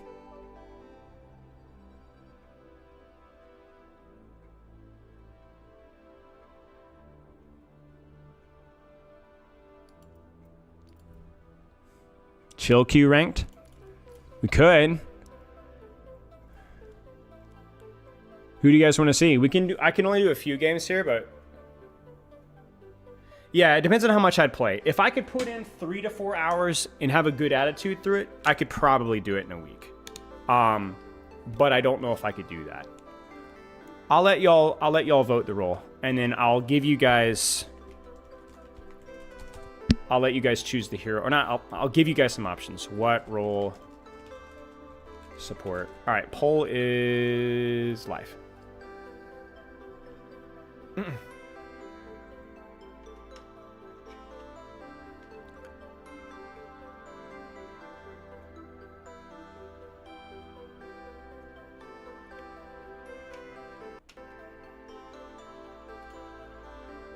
Freya was just tougher than any other character because... Honestly, I felt really mentally fragile the first few days. Like, I'm not trying to be dramatic here, but like I was just not in the right mental headspace for the first few days, and that really dug me a hole. And then she was just very mechanically demanding, man. Tank. Okay, looks like it's gonna be tank.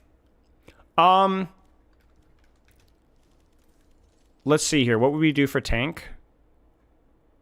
Well, nothing dramatic happened. I just was in a bad mood for learning. I didn't have goals written down. Was just bad.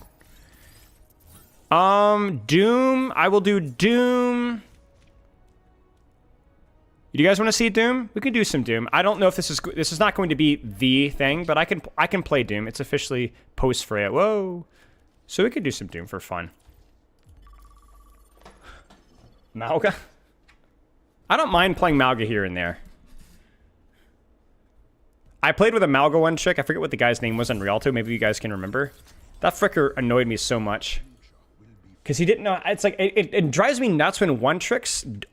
Okay, these are the one tricks to avoid. You guys want a life hack? If you have a one trick that one tricks a character but plays the exact same way no matter the situation, avoid them like the plague.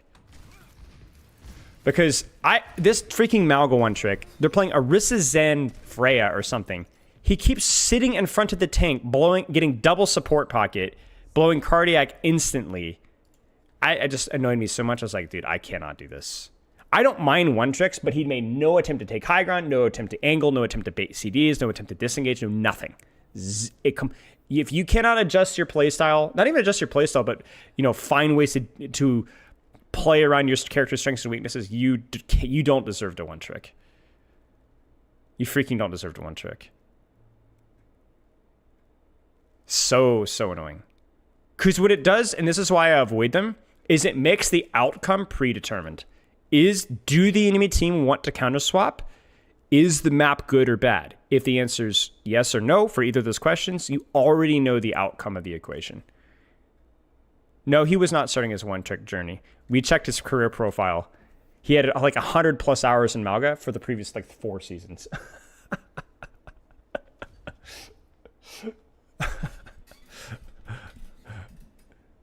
Guy was like, I mean, to be honest with you, there's nothing evil about that. He just wants to play the game he wants to play. His brain is literally turned off. There's nothing there. But you know what? It's a game. It's fine. You don't have to have your brain turned on necessarily. But also at the same time, it's like, I don't want to play with you, frankly. So. Yeah, Ryan Ban, what does that tell you guys? I'm small in Zarya. Our future will be forged in conflict. This should be fun. What? Or Sigma? Yeah, it could be Sigma. Well, we banned Zarya. We banned Zarya. So.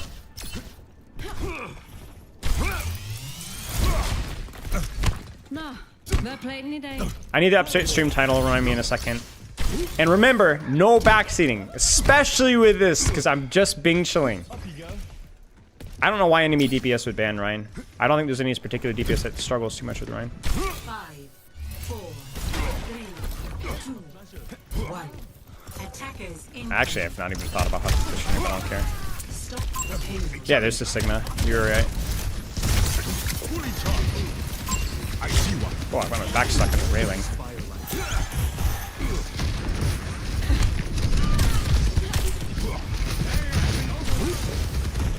Thank you. Could have died there, honestly.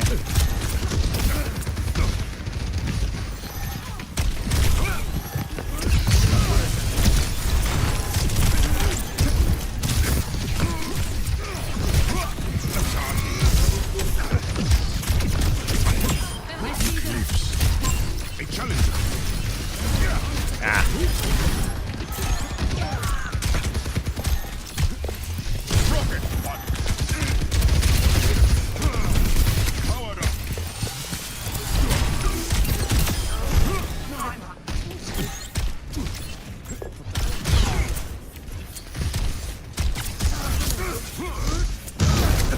Sure.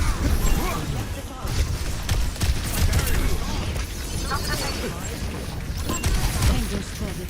This is your warning. No! Frick. I took too much damage on the punch there. Wait, we can kill that. We can kill that. We can kill that. Nice.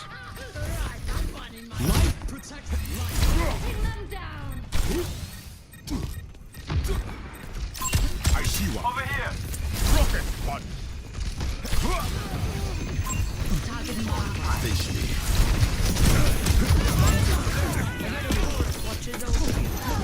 Tango spotted. Target marked. Bruh. Can't be marked. Thank you. Here's a high. Sniper, keep your head down.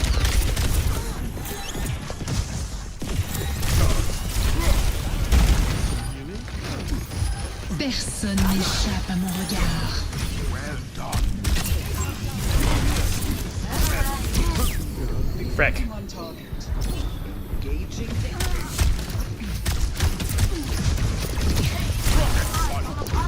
I think that was accretion. Don't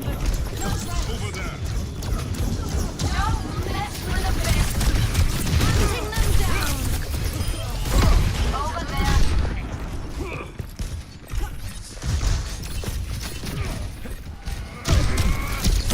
No, that was a mistake. No heals. That was dumb. I felt the need to do something, but I should have just not done anything. Crap. Stop the payload.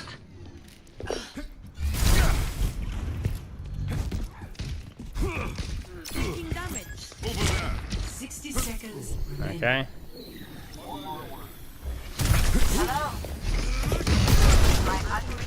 Meteor strike.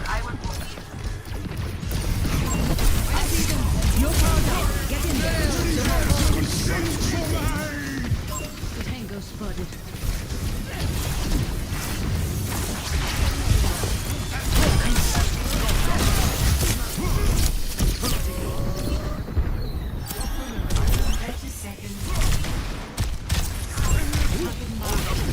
The frick is she? Frick! Tango spotted.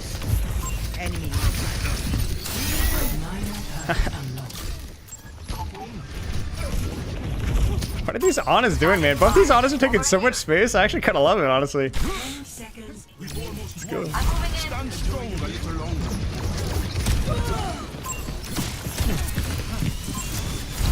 No!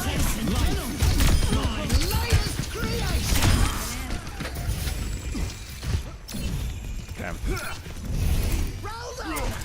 That carried a little bit there. I think, I mean, it must have been Sigma banning Ryan. Yeah, my Ana is freaking insane. It's making it so easy for me. Oh, that's because she's a... I don't know. Okay, this is why. She doesn't really play support. He's like a high low masters DPS tank main that plays support like a handful of games per season. Just DPSs and then calls it for the season.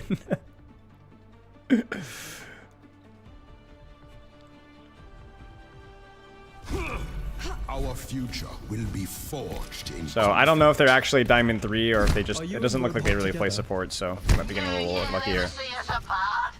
No. I mean, are you a couple? Yes! A couple of dashing rows. I have music on, just it's on quieter. What you're missing here. Why look down with block? I think it's a head hitbox thing. I am fairly certain. I don't remember. There's something that... It was something they used to talk about back in the alpha with like Hawk and Reiner and stuff. But I don't remember.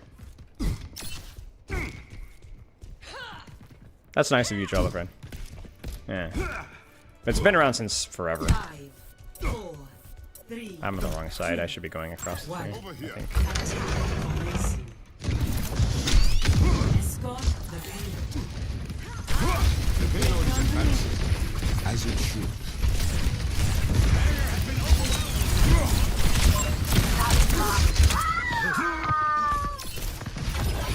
No! Stop it! I'm fine! Rocket one. Powered up.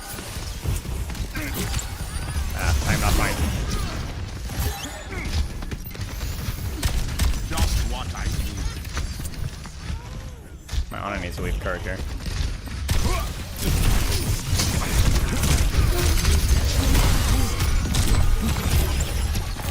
Thank you. That was a good life grip. That was not a good engage with me.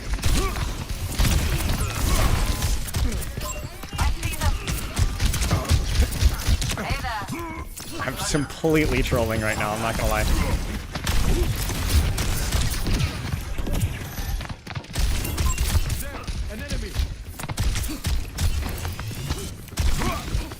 Frick.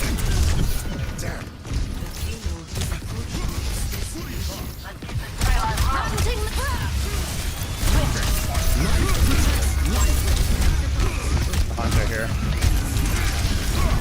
Ah! I'm trolling! Ah! What is going on? Oh my gosh. Okay, I'm gonna have to give one good fight here, I think, for us to win. Alright, brain is completely off. Alright, we're just gonna win this, never mind.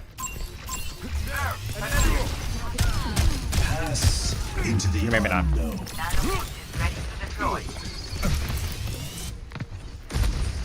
Wait, we might.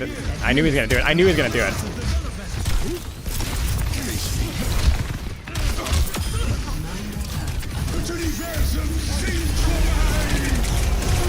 Ah, poopy.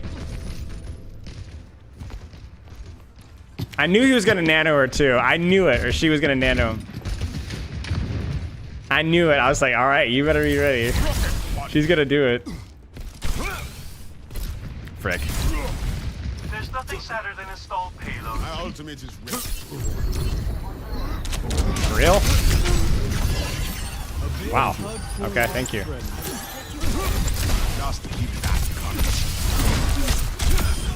No match.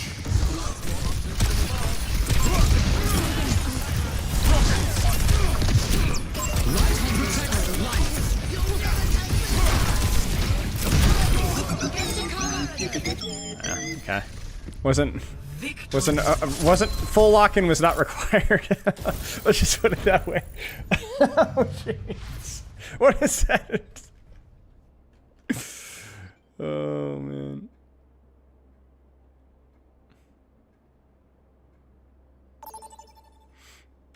Select your hero.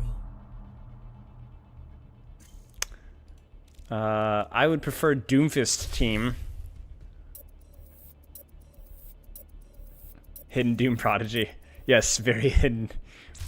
Select heroes to ban. Amari Pepper cameo? I don't know where Amari is, actually. She's sleeping under the chair. I don't know why she's been sleeping under the chair. Hi! I owe you one, Edoch. Remind me. Winston ban? Really? Okay. Whatever you guys want to do.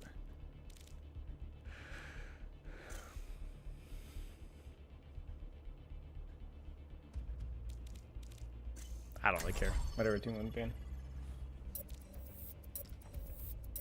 Prime Junman Ball Masterclass.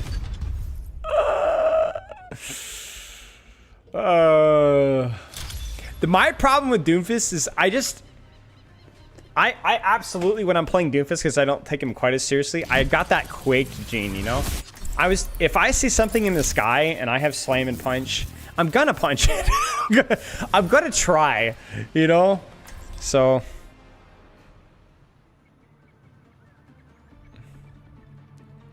I'm going to try. So our future will be forged in conflict. Yeah, it's like it has to be done. So crud. A mother's work is never done. We're just screwing around. Oh, I need to update stream title. What's your true nature? I'll just update. I don't know if I can update YouTube in time. Surely I can. My old command team. I'm just gonna go Let's do better Doom. this time. There.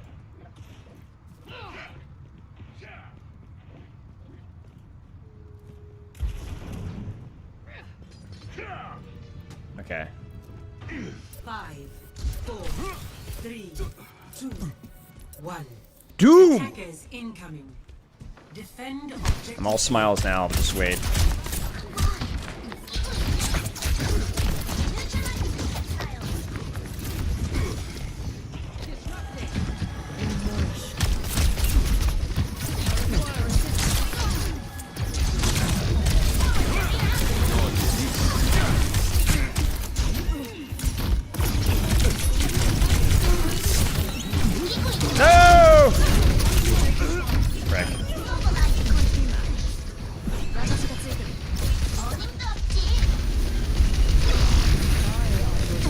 Kill! Ready for a knockout? Entube I'm in.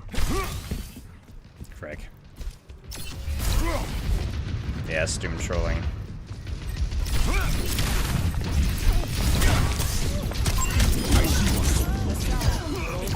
Oh, she's still alive. Alright, it's one of those moments, chat. Yeah,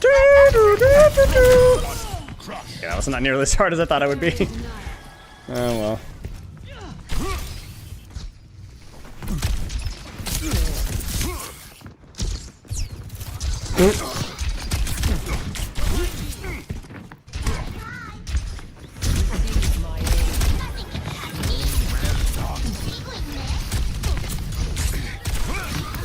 No, I suck.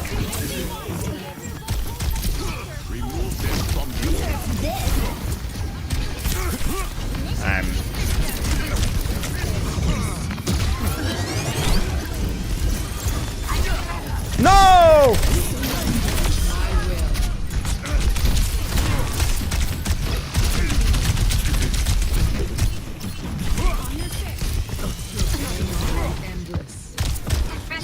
I'm honestly a little lost in this sauce, chat. I'm not experienced enough to play DOOMFIST versus a combo like this. There's too many angles. This is when I'd have to like sit and coach, you know, think about for a little bit.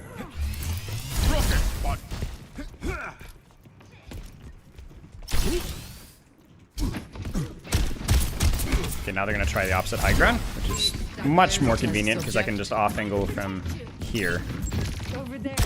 This is much easier. Oh no, I screwed it up. Shoot.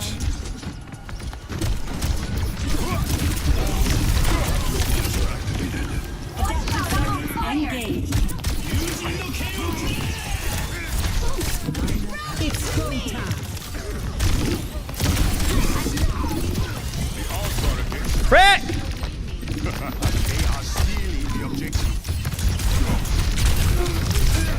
Dang it, man. Yeah, this is such an easy comp. Well, it's not an easy comp to play DOOMFIST into, but like those situations right there, you should just be able to trade their backline for like 6 years and never die. And honestly, you should probably get a kill there too, with the way that the way they were positioned. Objective lost.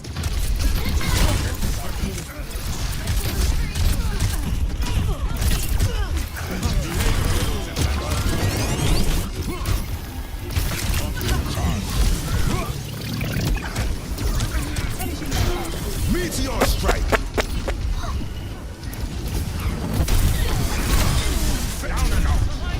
Probably didn't even need to punch that, to be honest. What? Ah!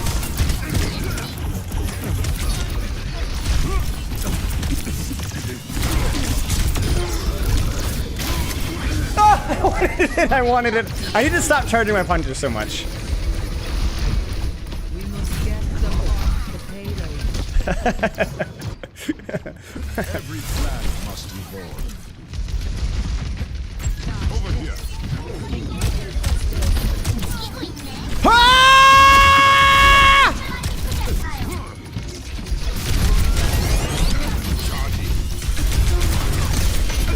Okay. Yeah, I don't think that was a good play.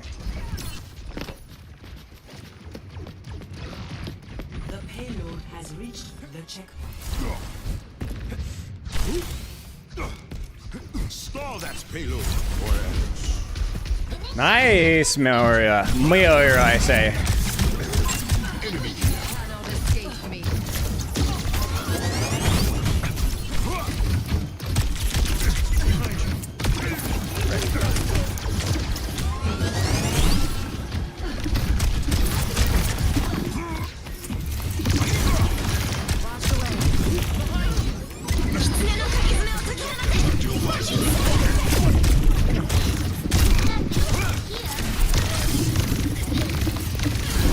No!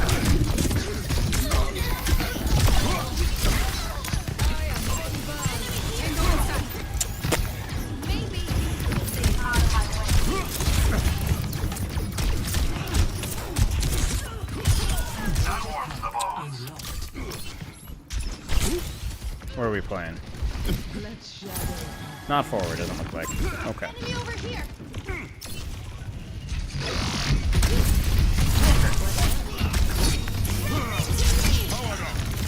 Okay.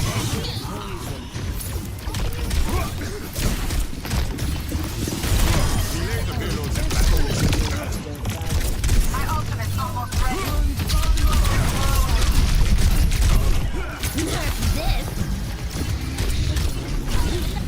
I should have. I didn't have slam for that. I don't think. Or maybe I did. I don't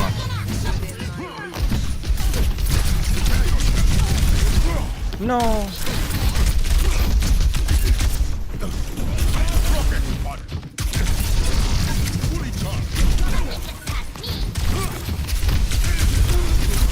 No. Meteor strike.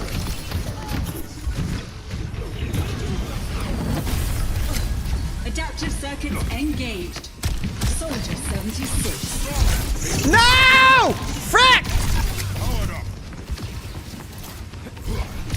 It's go time. That's better. Frick!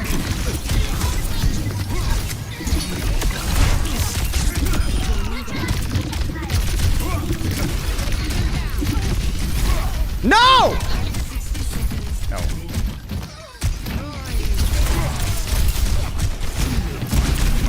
Oh, I didn't have. I didn't have.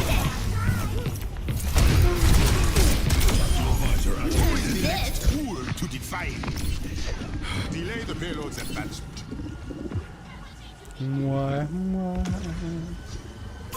I see a hostile. Oh, frick. 30 seconds remaining.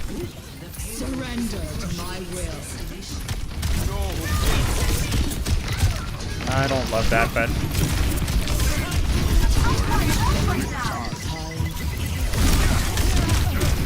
that was weird. I was holding my button, but it didn't work. Like, you know, like what's a toggling or not toggling? What is it called? Like chambering it, or pre-chambering it. It wasn't working, and so I thought I didn't have it on cooldown, and then I looked down, and I'm like, I do have it. It's just not working. Overwatch is usually good about that.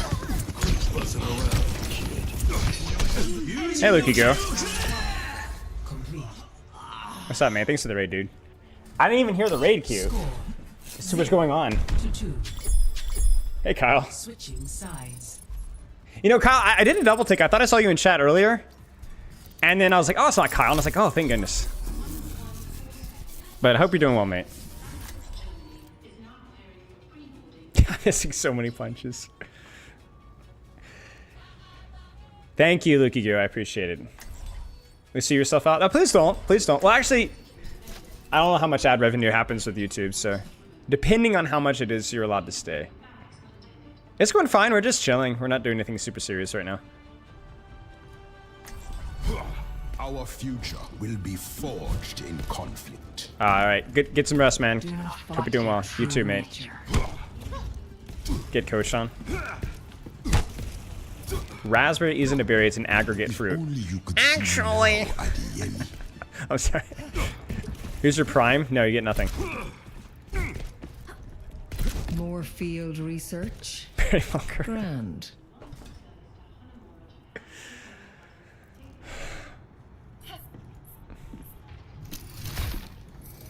Hot cocoa.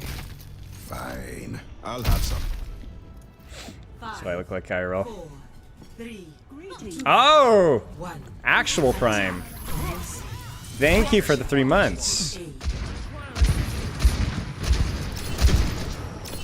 Dude, this is all the switch and bait here. You get what I'm saying? Watch this. Watch this. Disregard.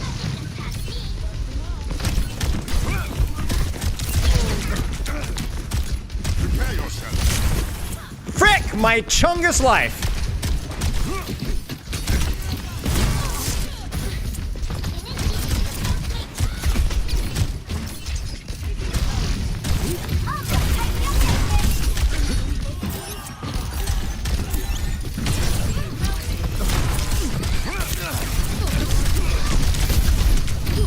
But it didn't work again. Maybe it doesn't work with. I thought it worked with Empower Punch. You could just like hold it and it worked. But I might be wrong. I think I'm wrong.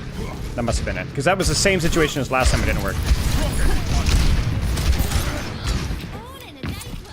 I actually don't know that if it does or not.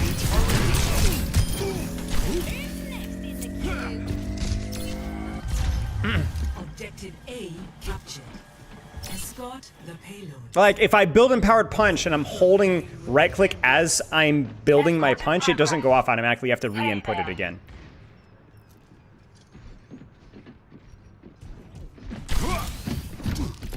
Disregard.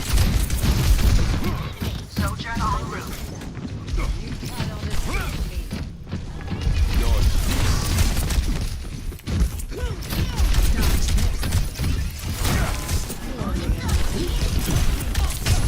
Frick.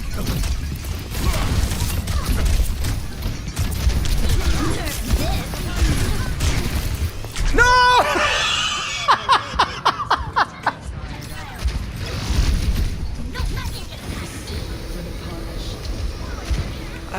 I missed inputted it.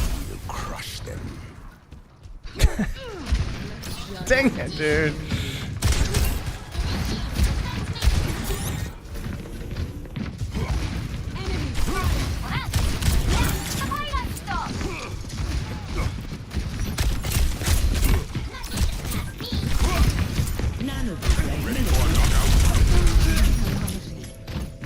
Okay. I was gonna ult, but I honestly got murked way faster than I thought I would. No! You're nano coalescing! Why would you shoot the diva? This see nano coals! Frick, man.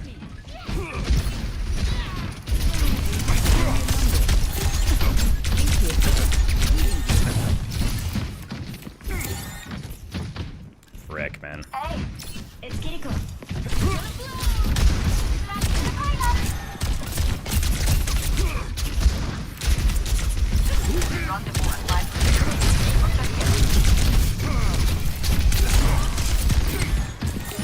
Wise decision.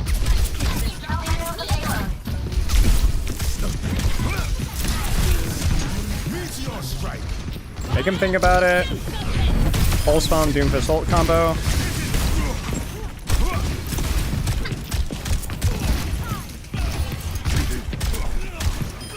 Weird, again, it keeps happening.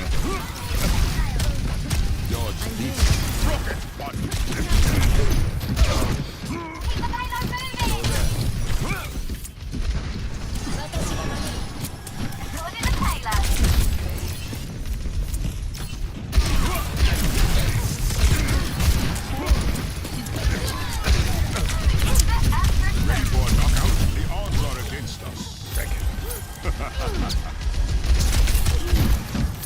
Well, greetings.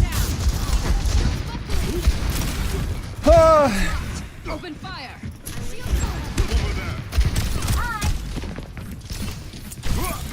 It ain't broke.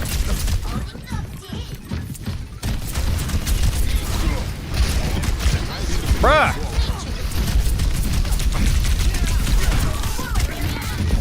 I have never seen an Ashe sitting on the floor get so many picks.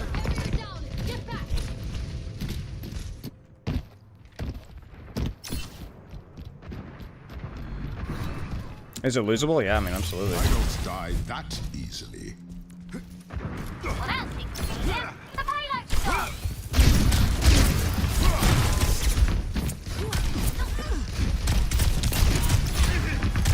is advancing.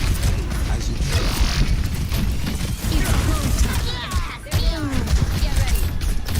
We have to clear this diva first with where she's going in turns. Got it! Finally! And almost died for it.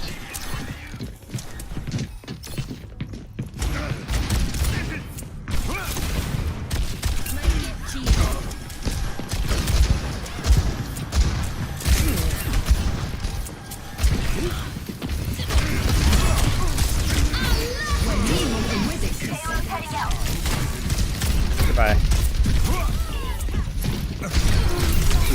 Frick.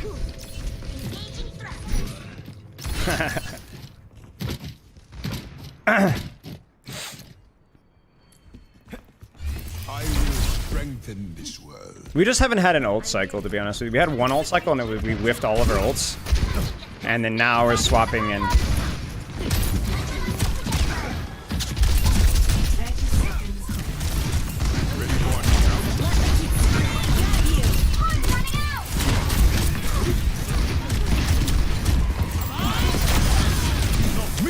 strike.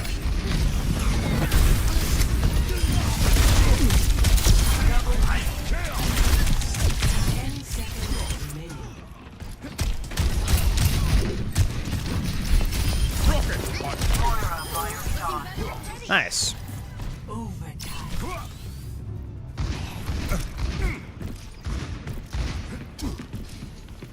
This is your warning.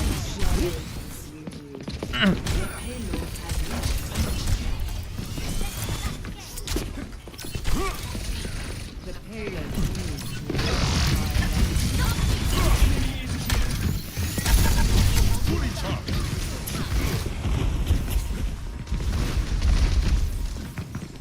Well, the tank's stuffing there, so we should have a free slam across here.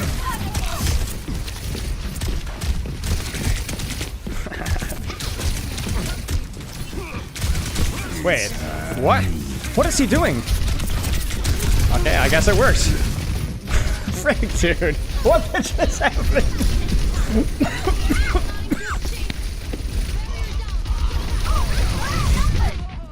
Oh my gosh. This is comedic. I'm ready. Keep the payload moving. Ah, some.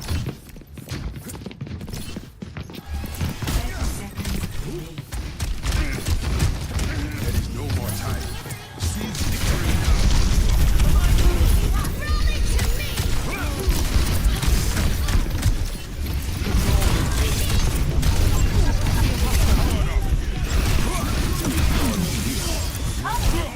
No. Do not make this happen.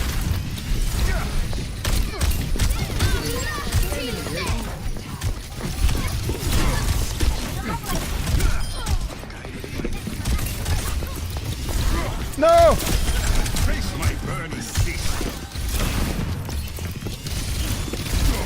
Frick. It's fine. The payload is progressing.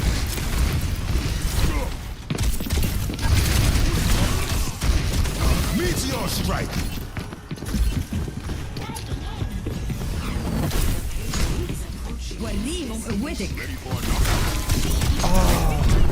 Oh no! Wait! That went on cooldown. Shoot! Oh, I tossed that. That was a good game, though. Yeah. She honestly kind of juked me with the ult, and then I wanted to go for the boop, but probably should have just taken the kill elsewhere. That was a fun game, though.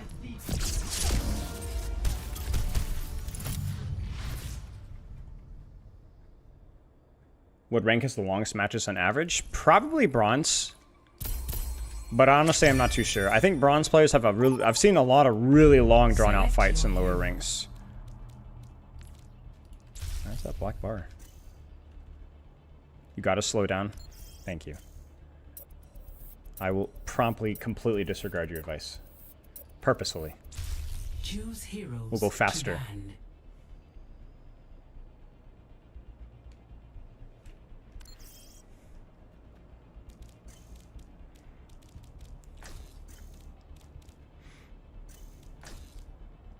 You gotta speed up? Ah. Good advice. I'll do my best. I appreciate that. I'll follow that to a T.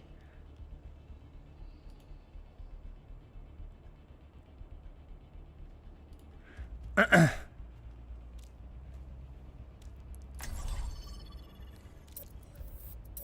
Onakiri again? Oh, true, actually. I do. You want to take off your legs? Okay. Oh!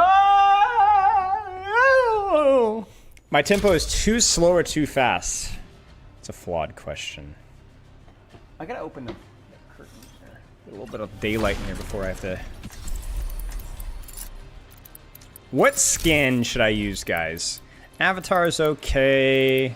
Bonebreaker's hideous. Caution is hideous. Almost decent. Gladiator is okay. Earring is hideous. Jotun is hideous.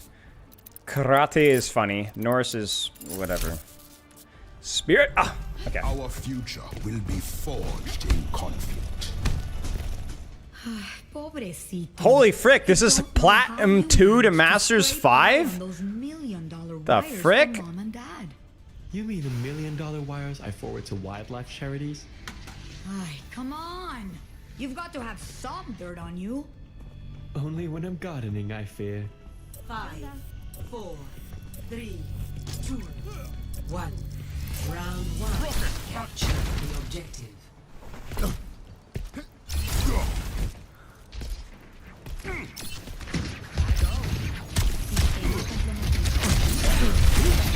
Wait, that was weird. Did you guys see that?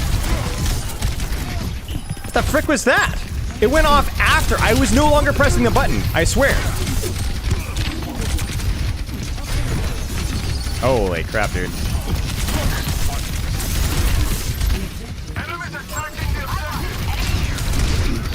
Okay, this guy's gonna be a bully. We're gonna be a bully back. On my way. Also, I have my... he's on BAP.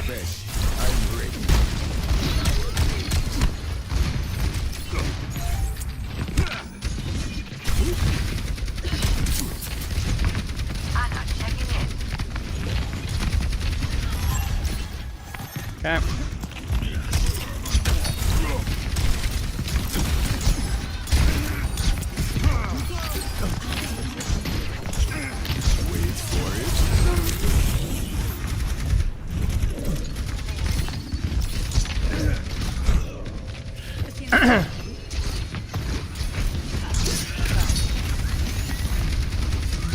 It's happening.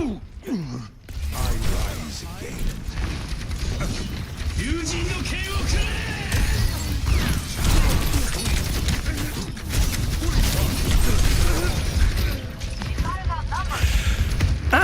I'm remembering why Doomfist can feel annoying to play. Every plan must evolve. Oh, frick.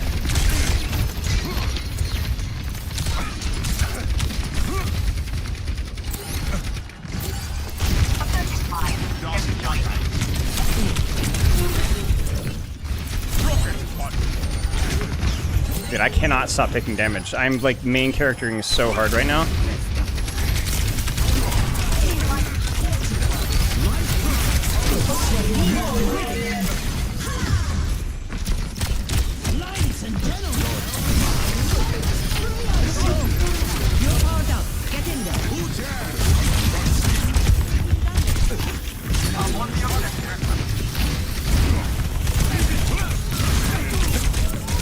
Meteor strike.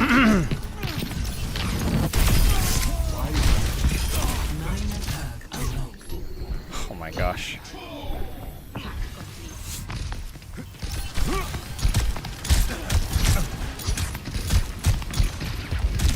Prepare yourself. Enemy contact.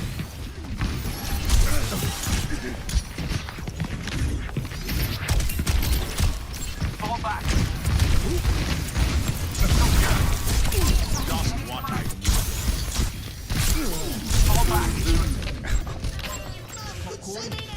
My Somber dies too.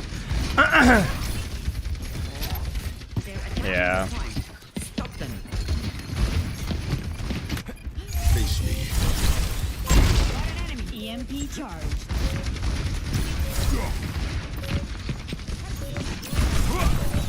I love that.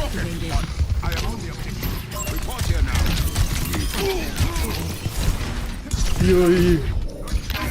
We're outnumbered. Frick. Best round. Yeah, this is definitely the toughest round. Over. Score 0-1. Yeah, it's fine.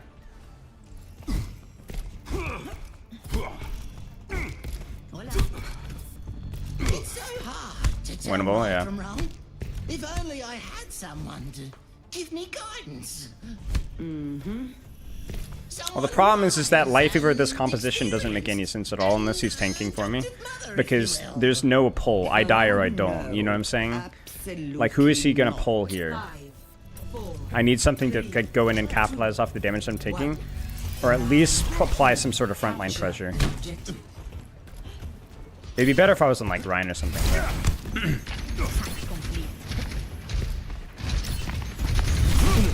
Like, I love that so much.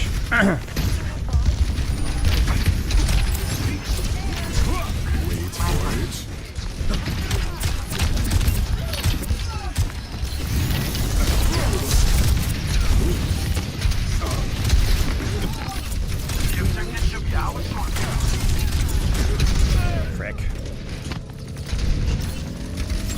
Got point. I almost had her too. I'm afraid they're taking our point.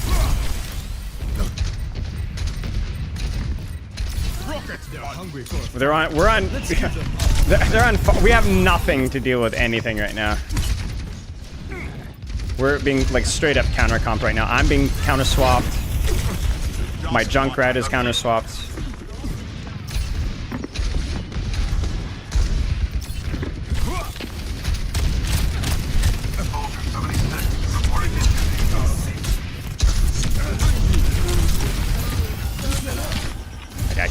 I can't even hit anything.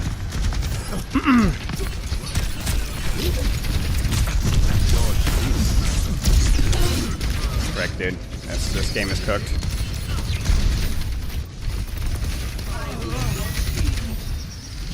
Maybe I could force point, but like I don't know. Hard flanking here doesn't seem like wise. On the objective.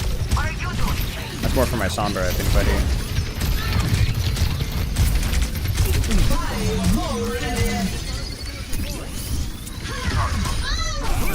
This is your warning. Good about my Sombra, at least. I didn't block in time. Life protects life. Justice reigns from above. Got an enemy here. Nice. Losing the objective. Push them out.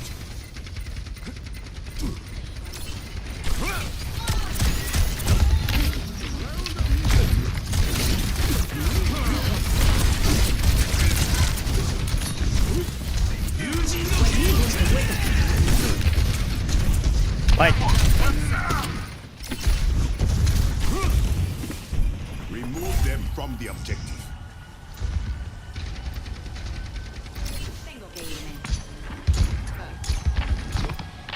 Anna checking in.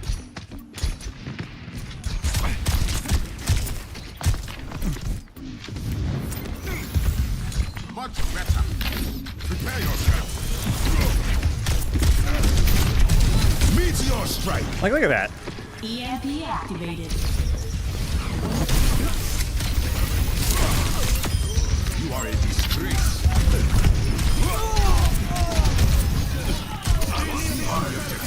Rally. This is your warning. No. I'm on my way. My might. Nice. My ultimate is ready.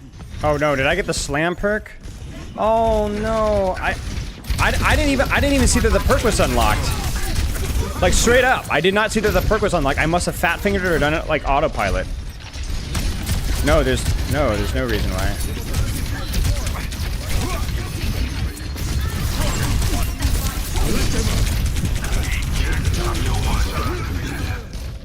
Seriously, does Javelin not feed block? Or have I just gotten unlucky with my timing of it? Every other CC does.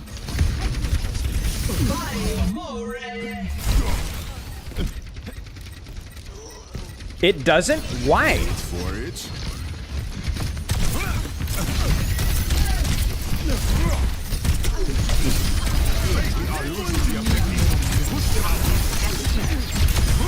Do not disappoint me. Holy frick.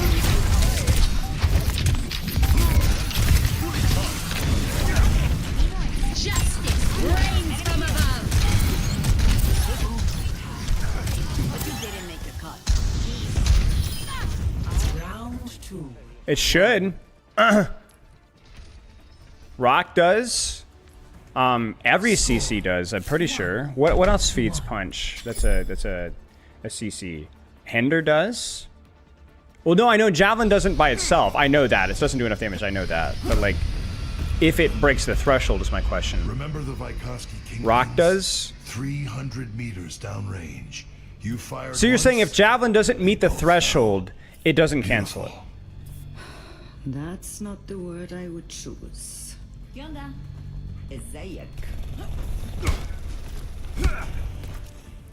That's weird. That's cringe. Even Sleep Dart, I'm pretty sure, feeds technically if the damage reduces the threshold. Frick. Capture the objective. System compromised.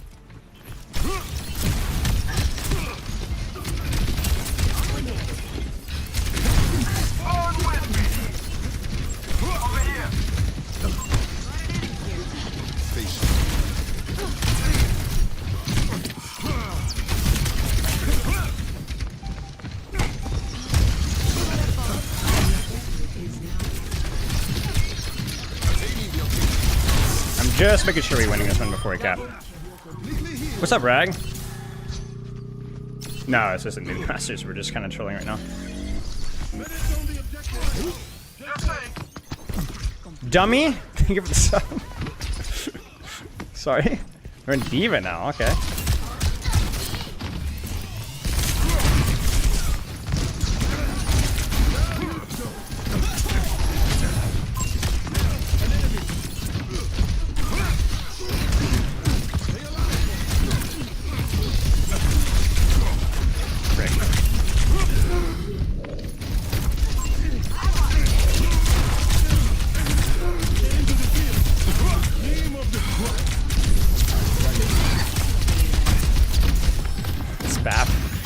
I feel bad.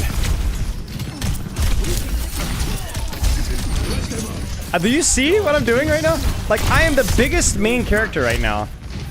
They're literally all focusing me down.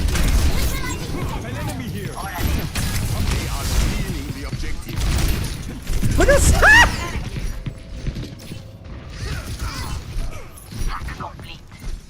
I've got it. I've got to respond to that pressure better, and if I do, I win this game. What did my late boomer just do?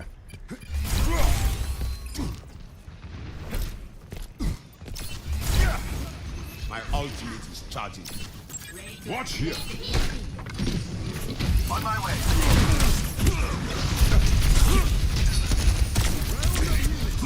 Frick.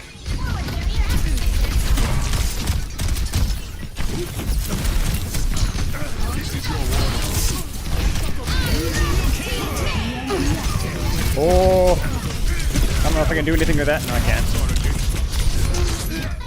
That's too late. We EMP'd an active rally. Unreal punch miss. I know, dude. I don't know how that missed. My ultimate is ready.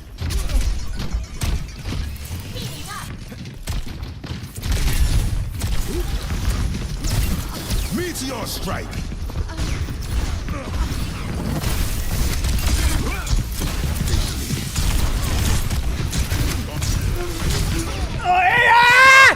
I don't want to be the main character anymore! I don't want to be the main character anymore!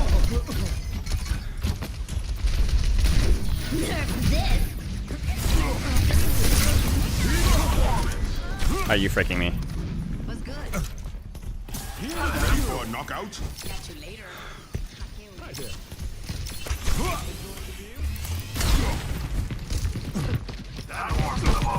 Yes, yes, the point, my children.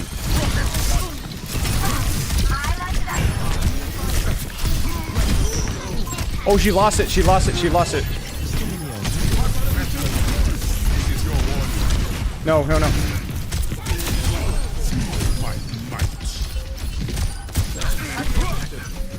I see one.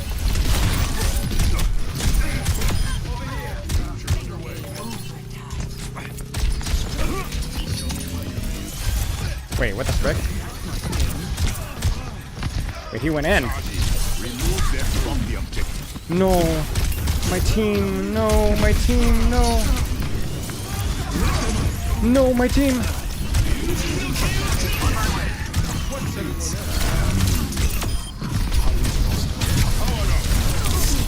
Meteor strike.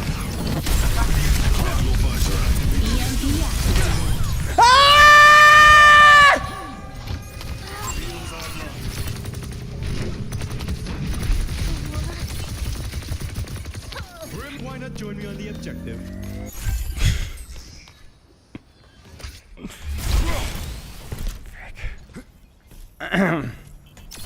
This is definitely not the Doom to Masters arc. My ultimate is ready.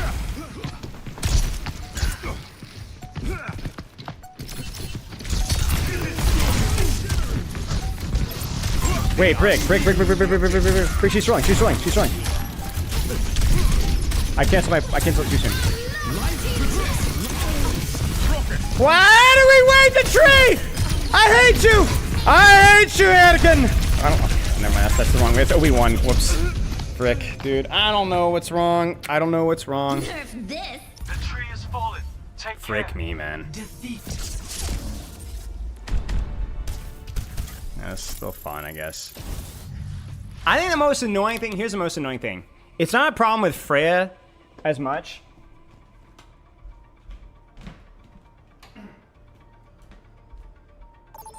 It's the same thing I struggled with DPS with the rework Sombra. I'm like, dude, all you piss ants out there focusing me down, you're so dumb. You're so dumb. And it becomes a skill check for me to respond to that. But I'm not good enough. But they're so dumb. Don't take the freaking forbidden artifact. Yes, thank you.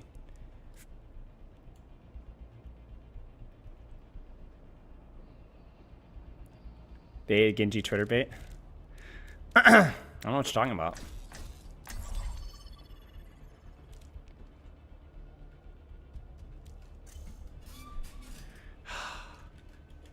I'm not gambling. Well, maybe I should actually. Remind me next game. I mean, I guess I could do it now.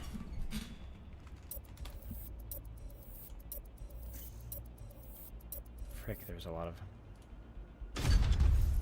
30 seconds, starting now.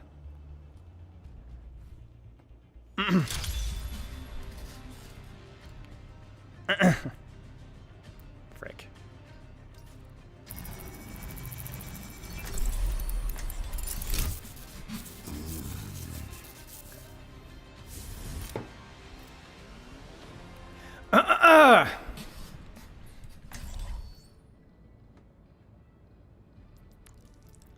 Fine. Ew, no. No. That's okay. So I've seen awkward That's a classical one. mention Freya is not that strong. Our not future great, will be etc., but forged had a in video that conflict. said she's been Freya's really strong in low to mid ranks, or high ranks, high ranks. Not that strong in low to mid ranks. I will do my best to win this one. 5, Yeah. 4, 3, 2, 1. Hi. Objective unlocks in 30 seconds. I'm telling you though, she's not easy to pick up for like the average player there necessarily. Anna checking in. But your mileage may vary.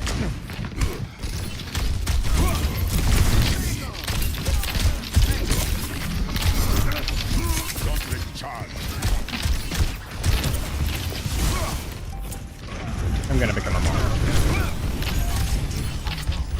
Taking the robot. They're moving the barricade. Weakness.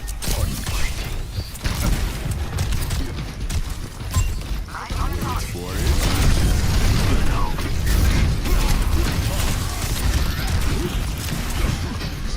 Frick. Isn't it nice to have a tank that you have like skillful outplay? You know, like you have like actual thoughtful duels and cooldown management. Isn't it nice, you know, to like use abilities and they use abilities and then you can outplay that, but they can outplay you. Isn't that nice? Dang, that's so nice, isn't it?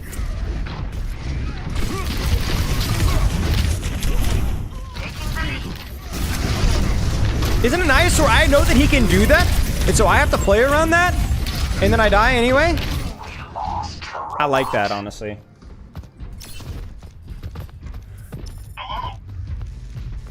It's nice doing that, frankly. rocket punch. The enemy is pushing their barricade. Your team has lost the lead.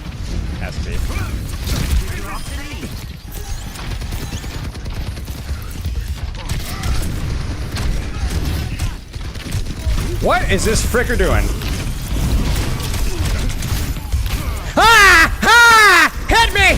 Hit me, you rat! Ha! Ah! I wreak chaos.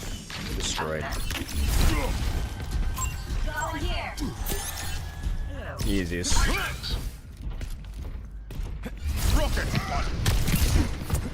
That's a slick dart waiting to happen. No, shatter me. You don't want to. What the frick? Oh, I guess he's... You know what? Why not? Whatever. I mean, you're not wrong with Diva in the current 5v5 format. She does not have, like, really any thoughtful trades. She just has an infinite matrix resource and missiles.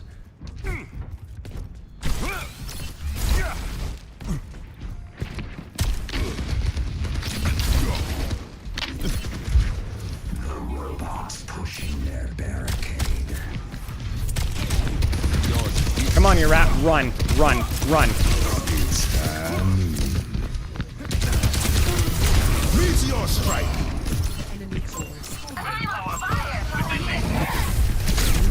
Are you freaking me? I don't know what I did there. That was a mistake. I thought I was gonna die. I don't die that easily. I thought she used sleep.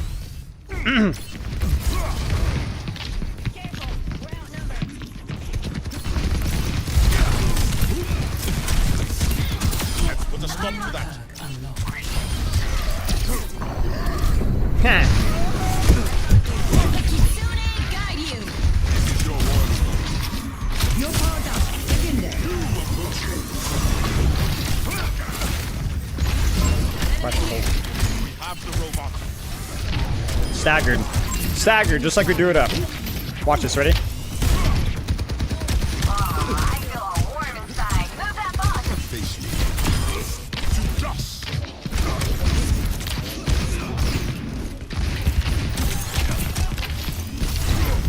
Frick!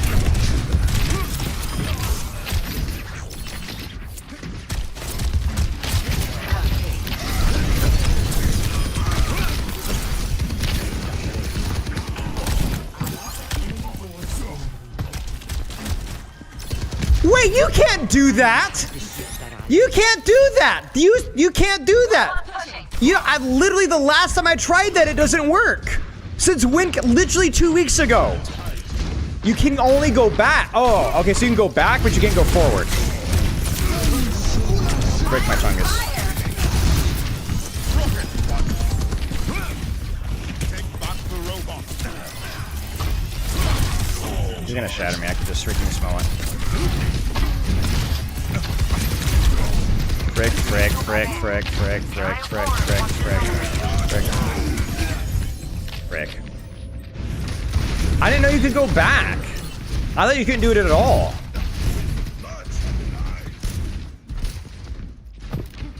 My heart's in the game? Well, duh. I told you guys I'm being chilling. I hate saying that. I'm really ashamed of myself.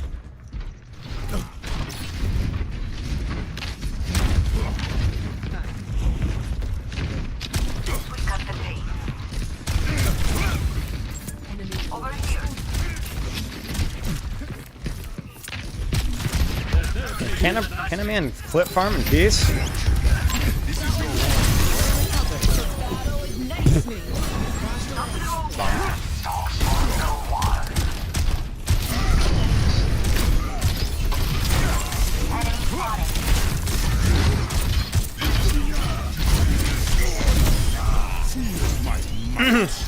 We take you where you Go need in to go. here.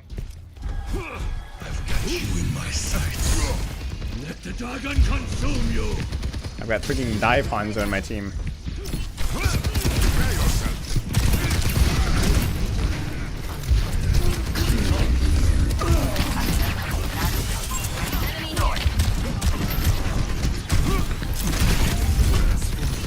Come here. I can heal you.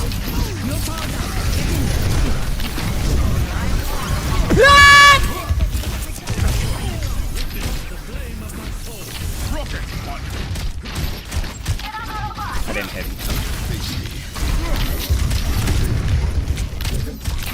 Are you freaking me? Shoot him! Meteor strike.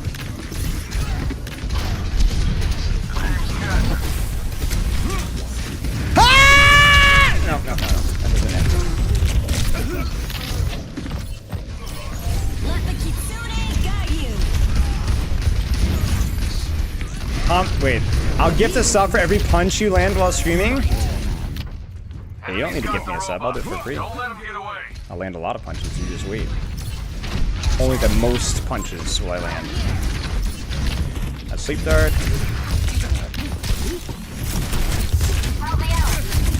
You are a crime against humanity.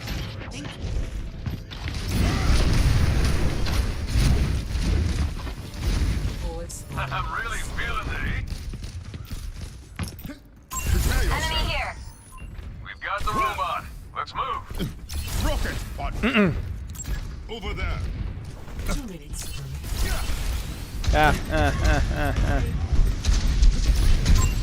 Stop.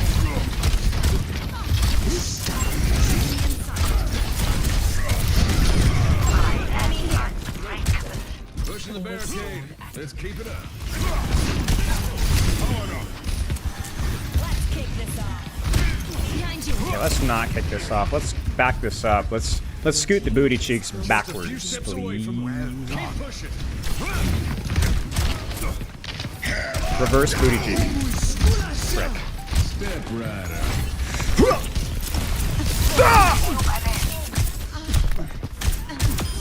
At least try. That's better. Oh, yeah! Please! Dude, how does that... 60 seconds. Go in here. This is your warning. Come on, you rats. I don't know why I'm doing this. This is not play. Enemy spotted. No. I will be free. I will be free. Careful. I need to just... I need to stop doing that. 30 seconds. That wasn't the play. Team kill. It's too deep of a flank. Took too much damage on the rotation. Achieve my vision. So frustrating, man. 10 seconds. Enemy forward.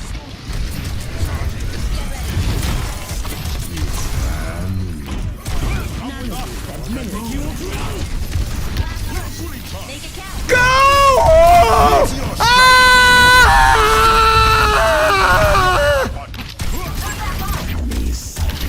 That's better. I feel a warm inside.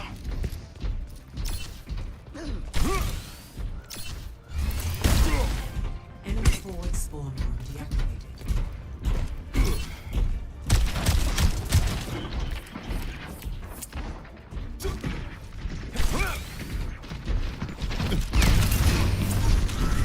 Forward spawn active. Your team is Stay with the robot. Keep moving. Let the kitsune guide you.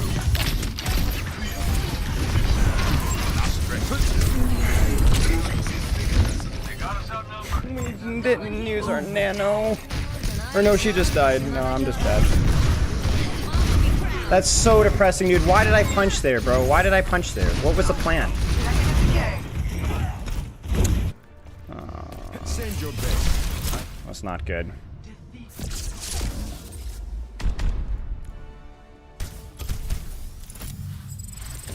Alright, well.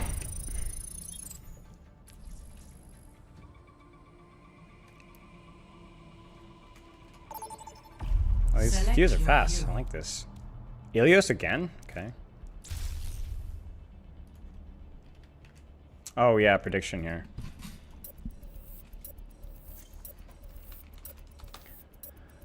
The 84% lose?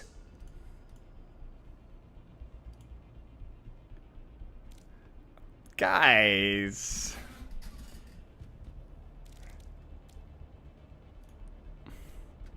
Really? Well,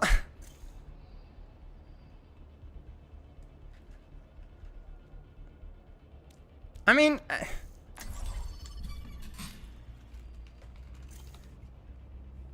there's a prediction again.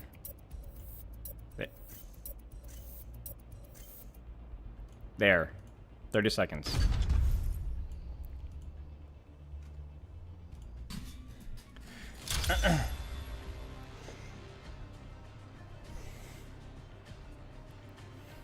Is this a new Doom game? Man, 84%? Am I really that... You guys really have that little faith in... What is wrong with my hair? Like a grandmother. Thank you, Howl. Howl OW2.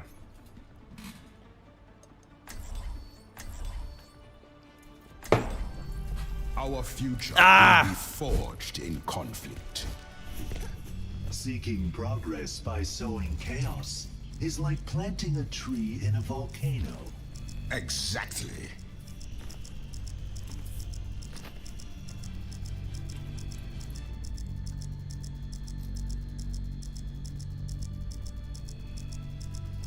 Five, 4, 3, 2, 1. Round For a knockout. Capture the objective. Freya is at your service.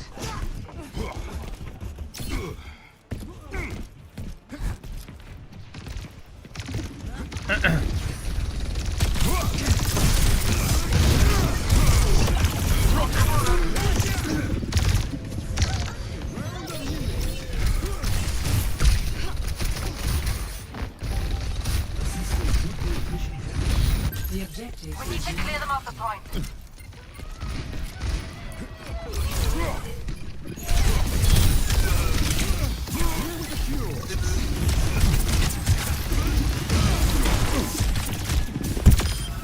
Doom awaits you below. You rang. There are two wolves.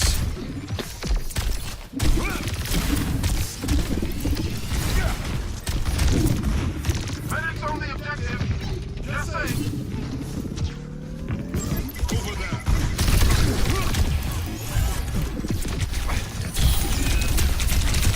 A challenger.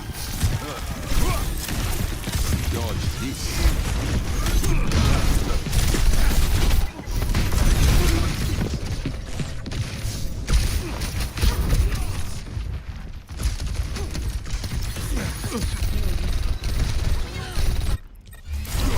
Hello? We have enemies on the objective. Task complete.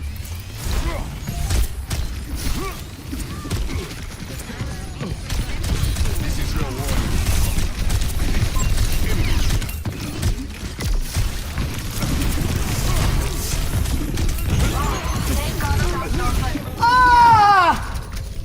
Colin!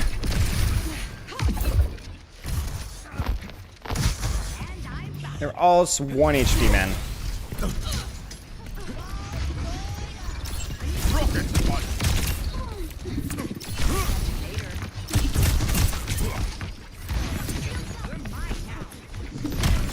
Helden sterben nicht.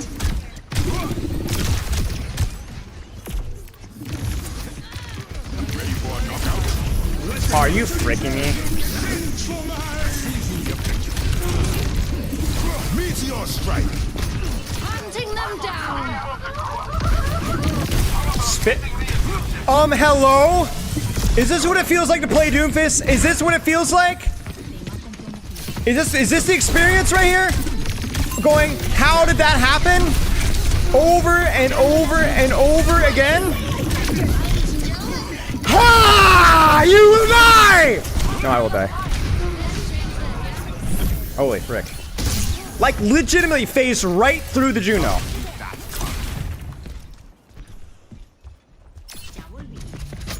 I see them. Over here. Later.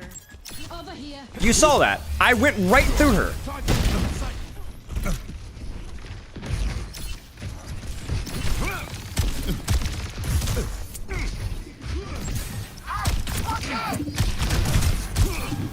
They're just popping out of the corners like rats. Like, look at me, look at me, look at me, look at stupid.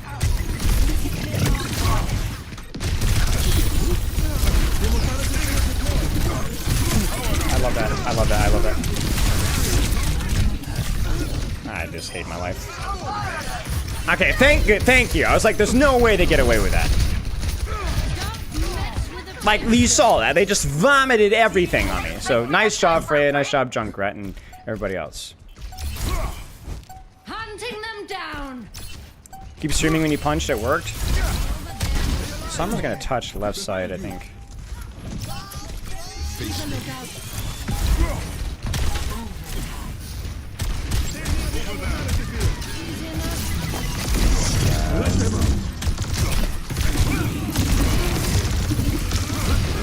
What? What? What? What? What? My body went through him!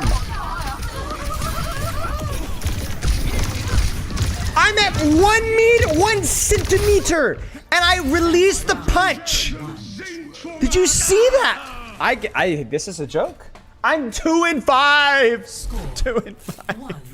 1-0.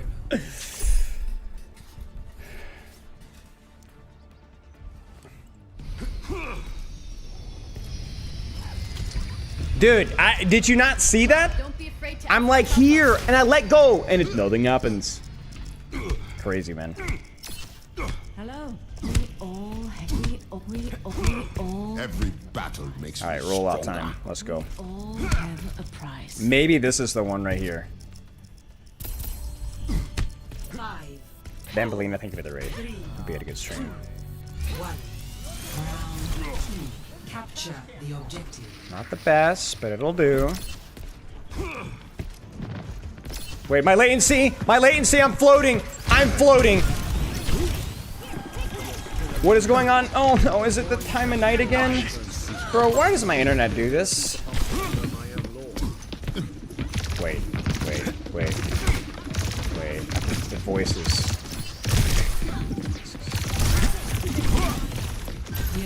Hostiles on the point. Let's change that, yeah? That's better.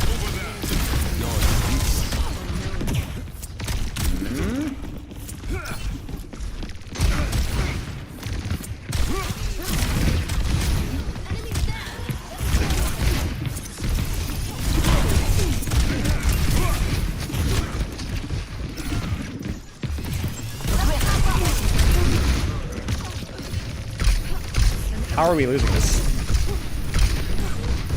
We just killed 2 people. We just like we lost a 5v3. We're not even fast, just slowly. Like we had our cooldowns back.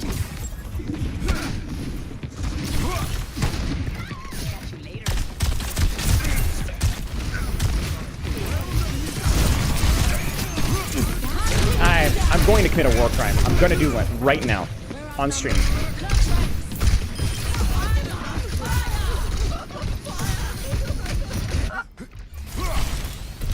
I can't roll out with squat.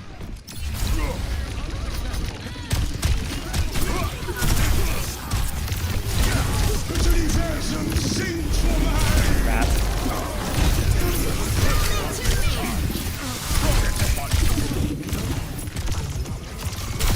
No, I got the wrong perk again!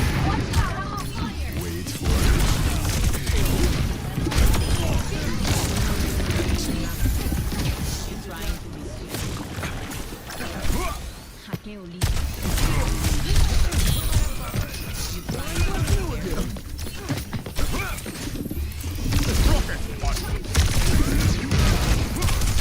Meteor strike.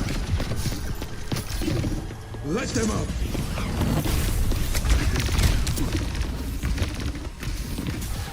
You know what? Over there. Over here.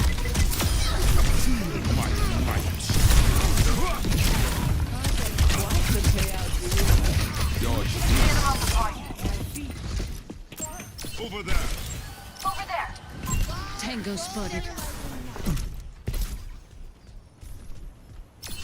Where did you go?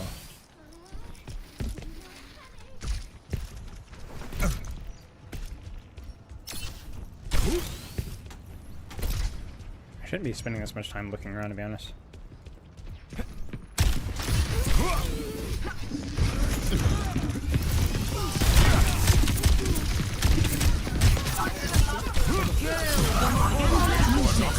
Hunting them down.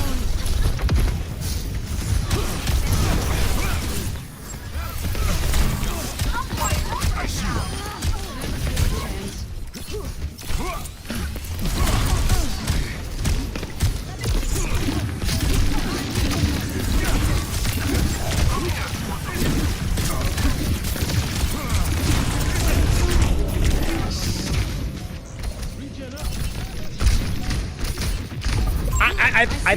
I thought there was follow-up. There was zero follow-up. Change that, yeah? Zero. Like, not a single person moved.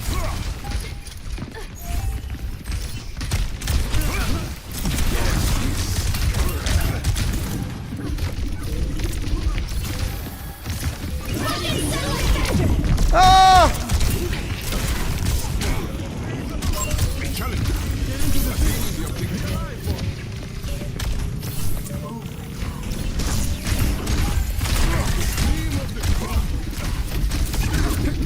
Putting out fire seeds. Meteor strike.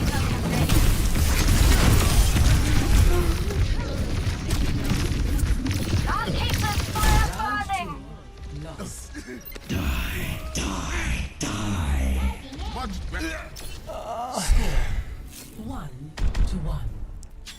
I think the slam is a slam. Yeah, I think I'm muscle memorying the perks, because I normally pick the left perk with Freya. Let's go, let's go, let's go!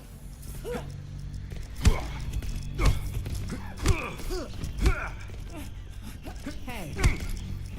Yet another stretch of cloudless skies and idyllic ocean views. All right, this is going to be good, Wonderful. guys. I want you guys to watch this. This is going to be a masterclass.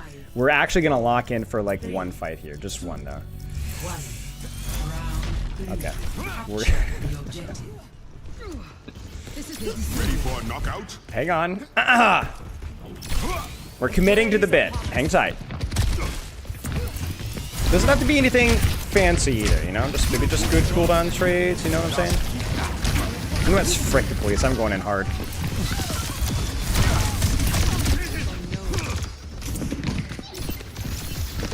Just what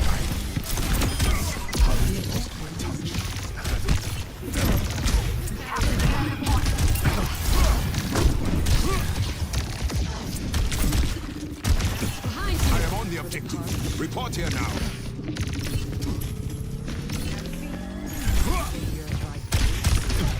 Enemy here.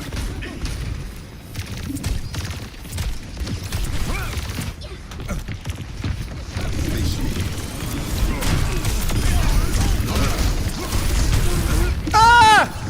I need to just slam out immediately there. I keep egoing the Sigma because I'm like, oh, I'll build punch. And then I just die. Right, because, you know, it's not dumb and his teammates are not blind. Slight effective.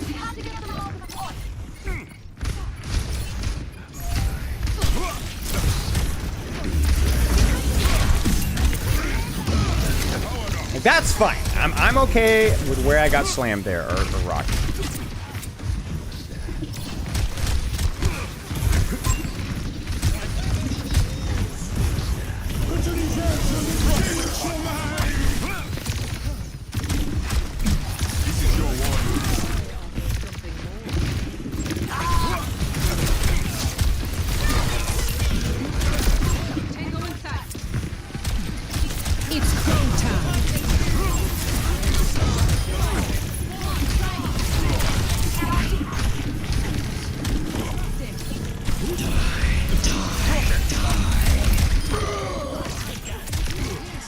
Okay.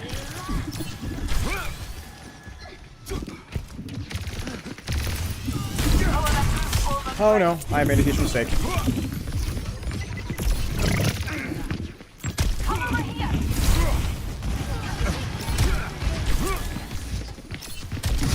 Over there. Holy double ET here, look at this. Oh no. Oh no.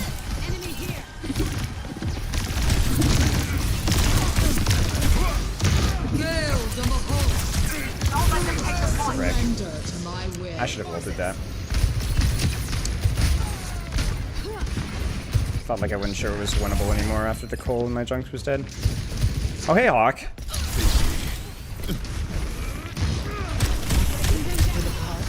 Oh gosh, Hawk is watching the trip.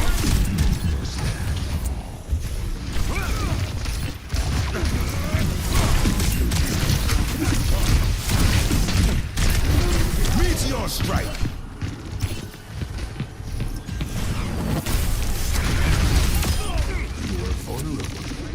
Oh, I lost my punch.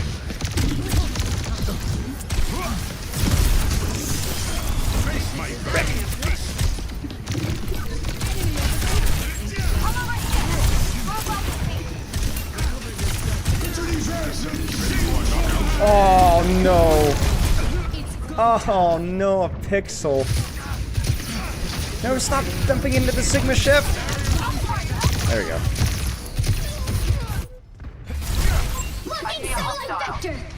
It's happening. Can wait that out.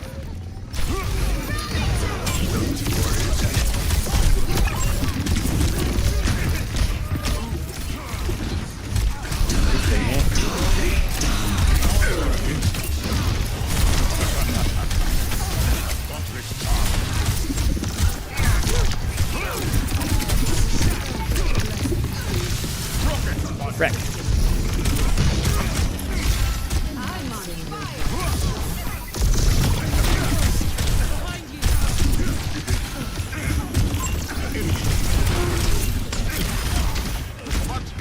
Mega tube. Wreck.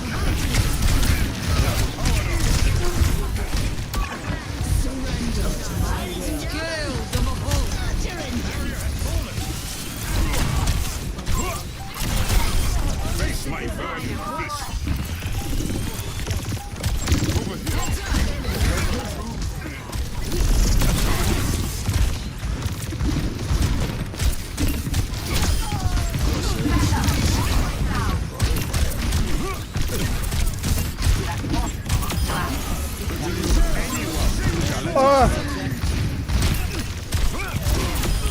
I can't fight.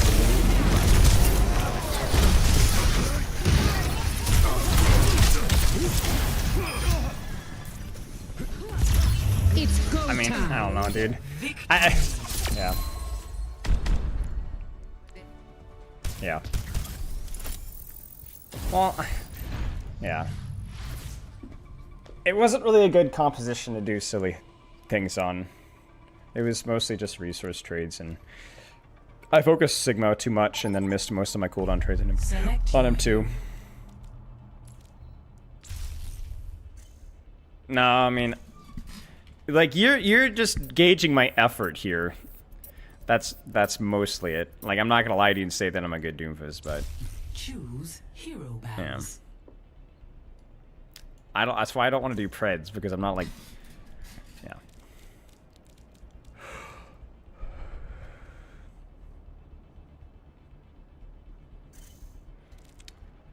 I'll just fight my team bans. If Badoom gets banned, so be it. This is not actually trying to play Doomfist. 56,000 points. Well done.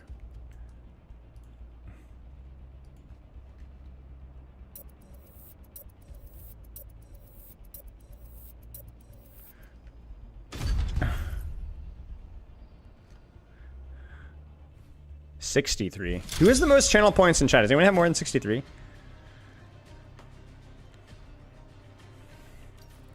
You know the punch was too early, yeah.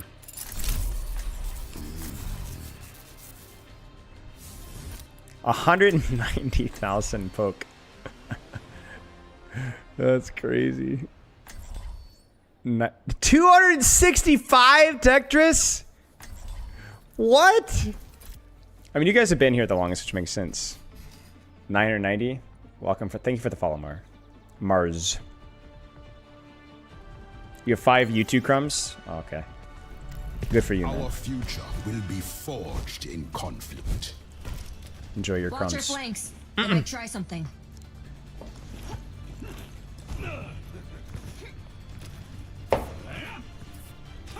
Maybe I'll have like a 500,000 like parasocial thing where it's like, you know, I buy you a car, sign your cast, birth your child, or I mean, like, never mind. That's,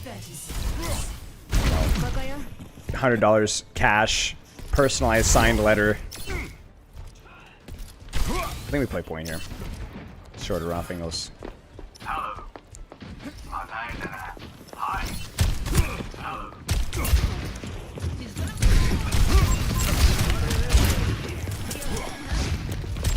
Over here.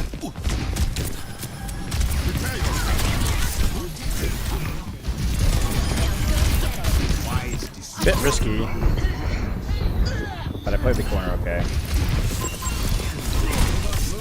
Oh! Oh! Oh! Oh no. I wanted the Ash.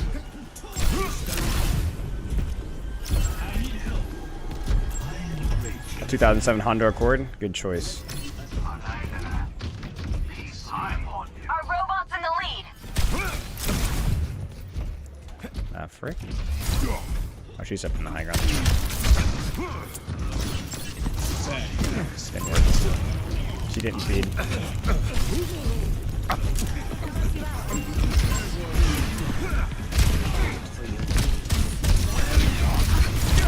I'm going to commit a war crime.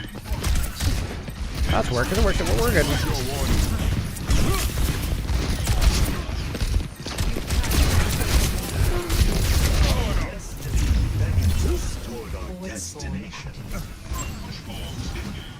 Frick. Enemy seen. The enemy took control of the robot. You know what? I don't care. I'm going to do it.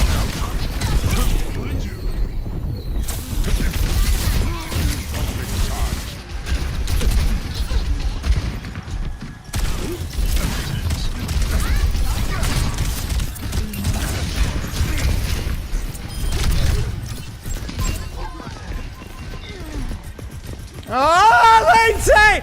Why? Put me back! Put me back down! Let's move. I can just feel it. I start to float.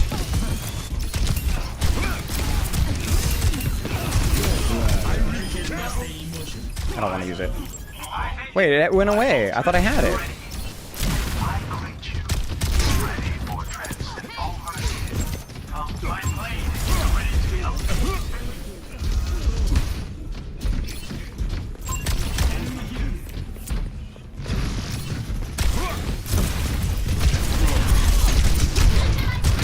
Meteor strike.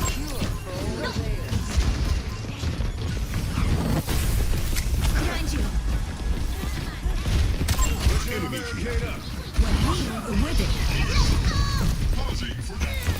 What? What?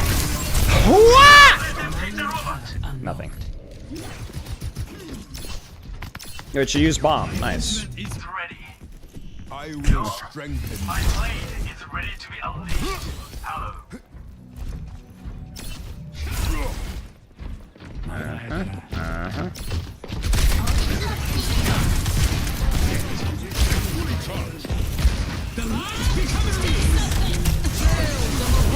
No.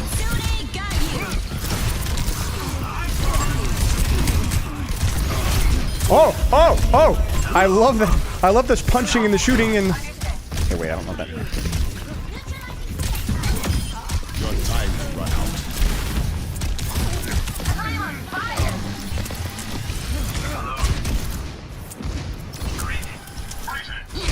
I love the punching and the shooting, I say. I love the punching and the shooting.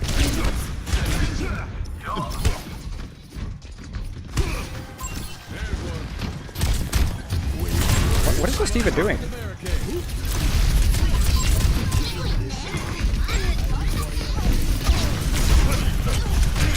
Ah! Ah! Okay. Nose in, nose in, nose in. My Zen's gonna be dead. Run! Run! Run! Run! Run! No, he's freaking dead. He's so stupid. What do you expect to happen? I don't know how you live that. I'm going to do something questionable. No more sleep dart, by the way. Back the robot. We have the robot. Late scene, please go back down.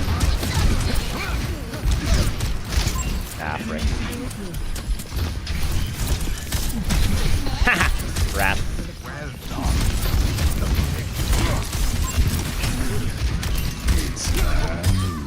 Fricker. And Big Daddy comes in big. Ah! I greeted just a little bit. I really gotta stop charging my punches so much, man. Especially when I'm low in HP. You still win these, though. I think. Oh, latency. No. YouTube, I'm sorry. I might have to end you in a second. I don't know why it does this. I really wish I could tell you, but it doesn't. I don't know why.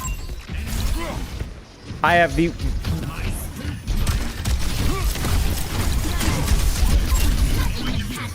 I don't care about the latency, honestly. I can play perfectly regardless. Check this out.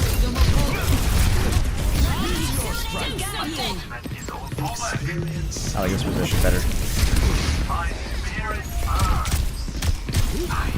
This is your warning.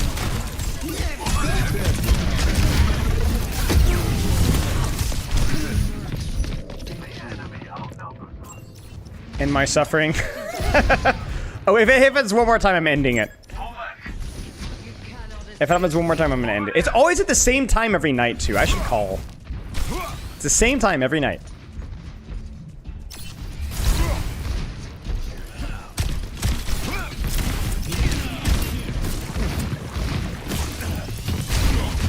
Are you freaking me? Dude, missing a punch is so freaking lethal. Enemy's got the robot. What do you mean the new Doom? Oh, the game Doom? Never played Doom before. Stop their barricade. Just die, die. Die. Quick, end it. Now, do it now, before it's too late. Yeah, never mind. Okay, he didn't get too bad of a respawn, I guess.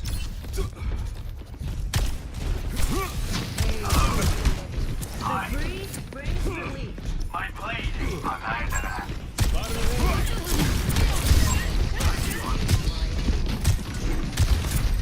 This D.Va's really diving.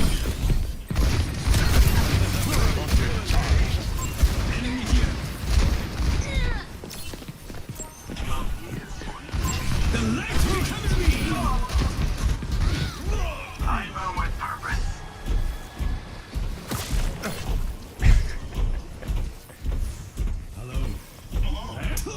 I need help. Watch me.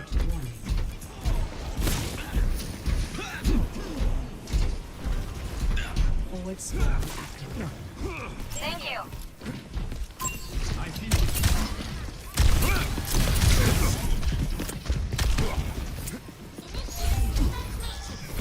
They're taking the robot. Enemy here. Whoops.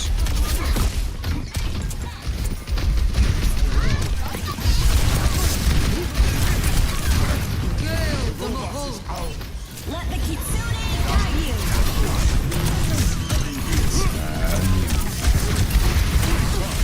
Meteor strike.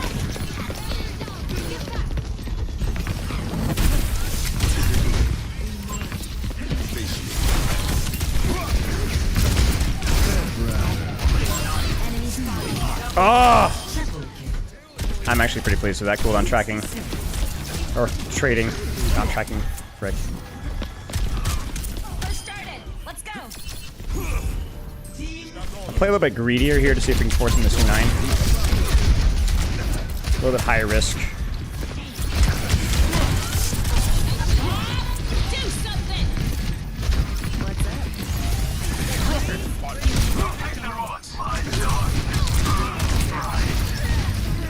The odds are against. Just because if we can cause some chaos, we can maybe get some ult self, but...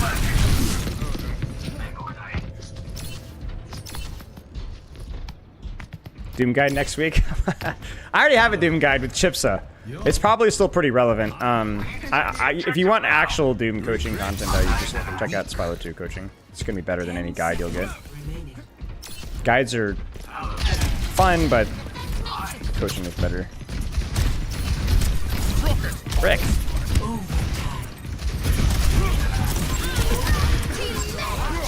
That was scary. That could have gone very poorly. No!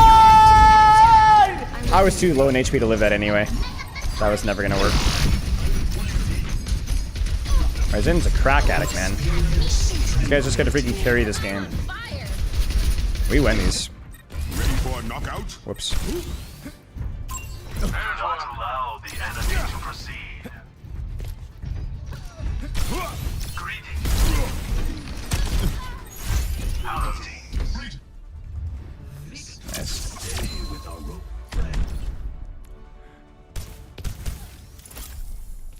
We're so freaking good. We're so freaking good. Who do you think is the most underrated OWL, OWCS coach? I don't know. I haven't worked, like, the thing with coaching is, like, unless you've, like, specifically worked with them, you don't know how good they are. You know what I'm saying? It's harder even than players, because players there's a little bit of that too, for sure. But there is a little bit, at least a little bit of an eye check. You can see, like, mechanics and stuff, you know? I don't know. There's no current OWL or OWCS coaches that I've either worked with or I don't already have an opinion on that's, like, pretty public, so no idea.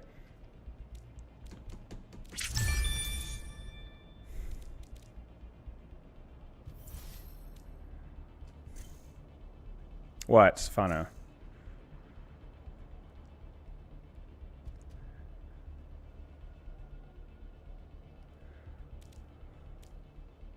Oh, Spyro. Oh. No.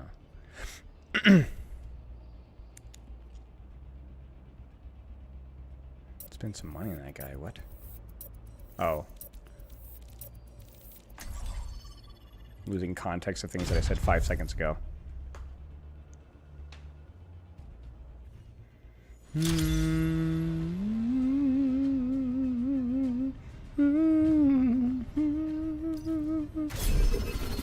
gotta say you really enjoy these ring streams?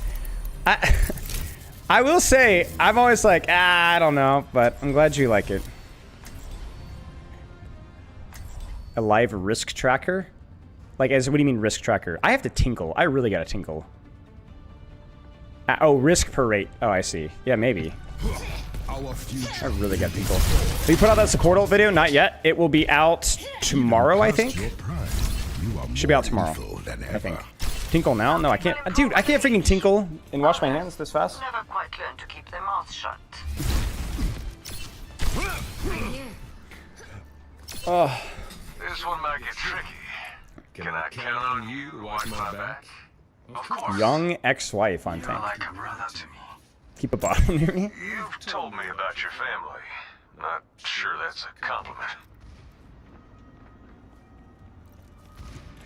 It's so fun playing Doomfist until they go Orisa.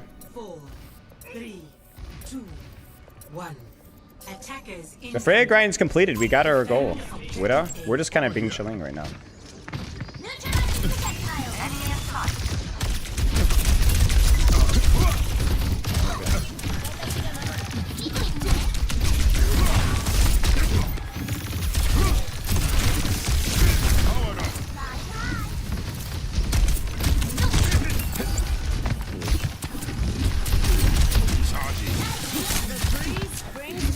Give me the old spook. You get what I'm saying?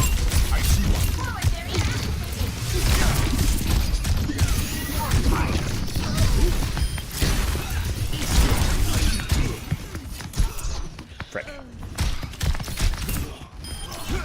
Oh, we got him. Sir? Okay, you didn't know.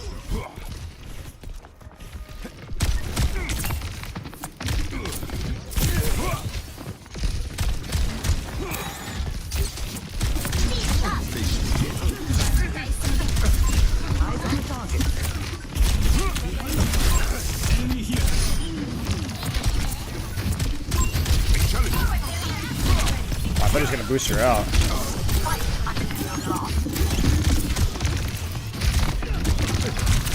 Frick. Sorry, Genji. I fumbled that mechanically.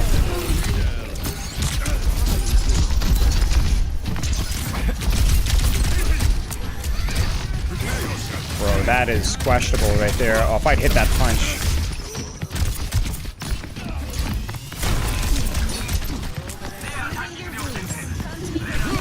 No! How irritating. My ultimate is to join me.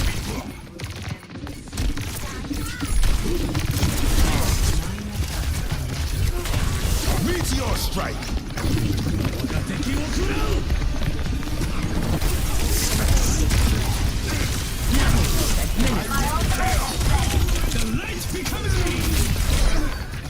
Wait, winnable. Don't see that, don't see that, don't see that, don't see that, don't see that, don't see that.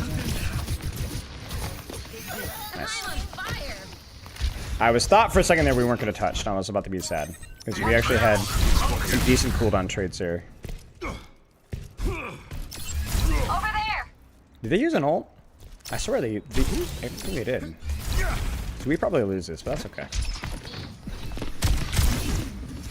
Maybe I go for something a bit riskier here. Oh, they're off of the bomb.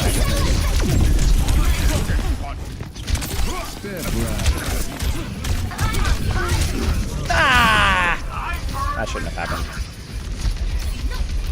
That was a huge opportunity too. We could have actually gotten more out of that. We're outnumbered. Because we could have gotten that trade there and then retouched 4v4. Nah, I'm playing DOOMFIST. No more Freja.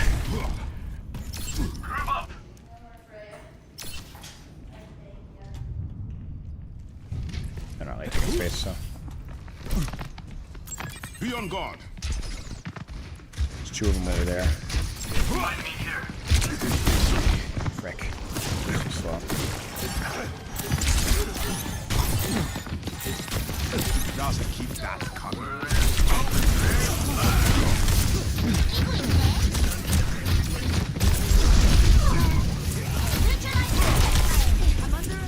Where the frick is this Hanzo?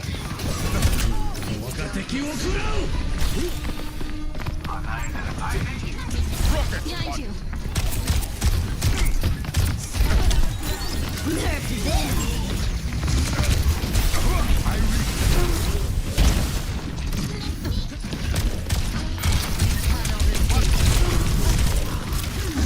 Oh, I thought we were gonna nano. I think we're playing for Nano Blade, but that's gonna cost us.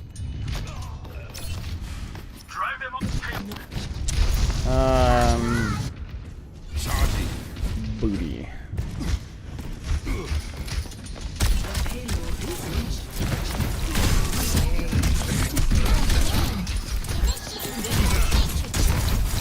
Oh no, lag.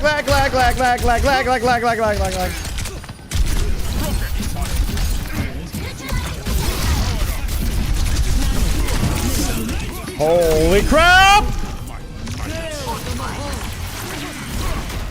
Wait, how did she duck under that?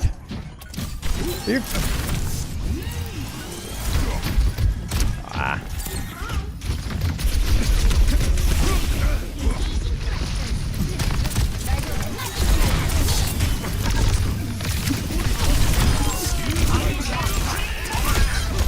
Who is the next fool to fight? Frick, man. Meteor strike. 28 HP, man. No.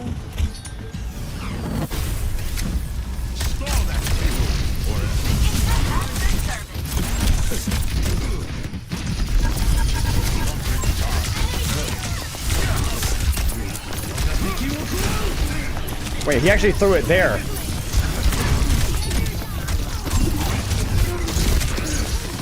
Bro. That sucks.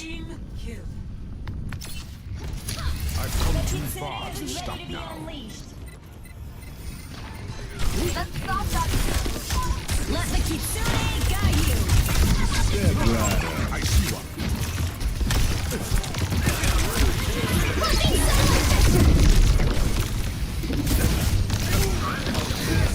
Bro. My team is getting picks to random crap, man. Frick.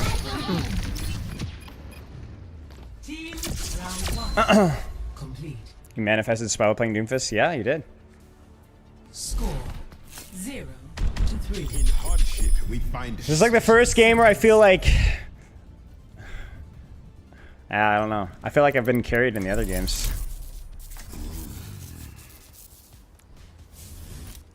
We just had like horrible trades on second and third point. We had one fight in second, and like, I don't know, that last fight we just didn't get anything. We even had a free kill there. Sigma's really aim dependent, Angelic. I think. Not as flashy as Doom, but it's very aim dependent too. our future will be forged in conflict. All right, then. Test me. We'll give them a bait. Listen.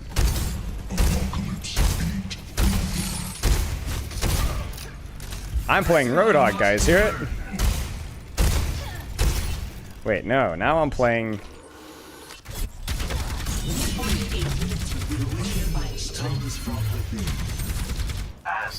Wait, no. I'm playing Sigma.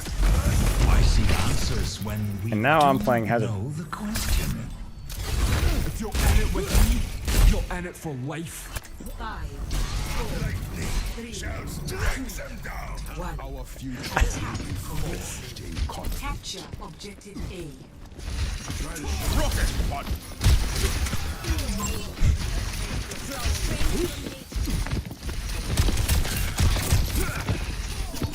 Enemy here. Open your eyes. Attaining the objective.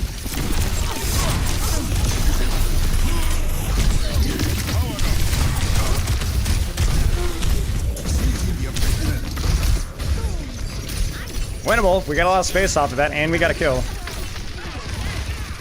We're still even. No, actually, we're up one. Yeah, yeah. Juno's dead.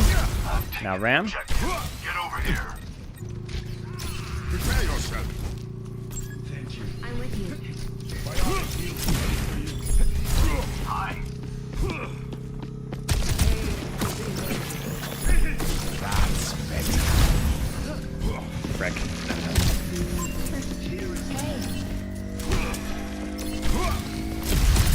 Out of my way, or I'll run you over. I'm on fire.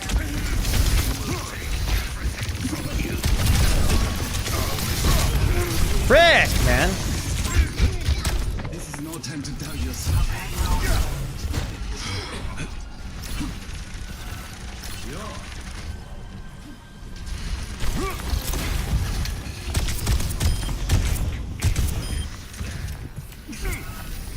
Over there.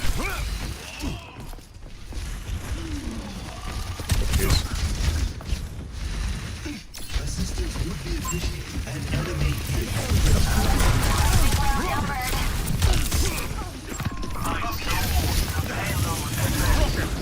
Frick. Meteor strike.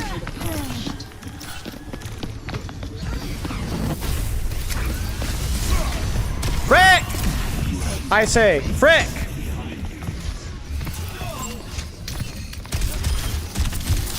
I wreak chaos. Oh my gosh!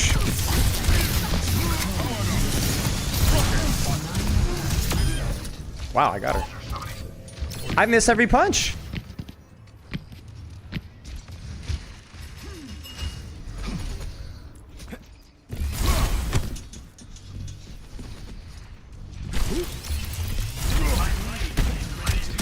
The payload is idle. Push it forward.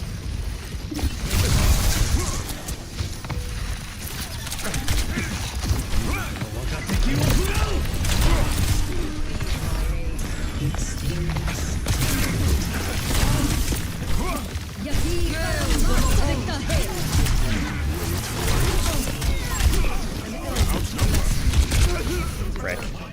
Just had a lot of ults.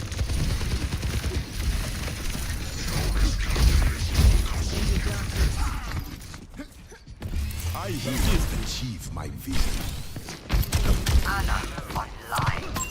Enemy spotted.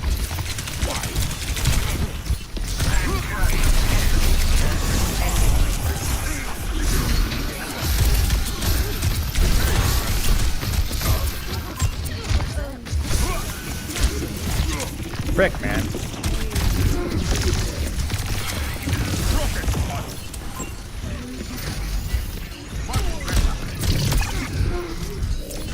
Wait, so maybe we can kill him.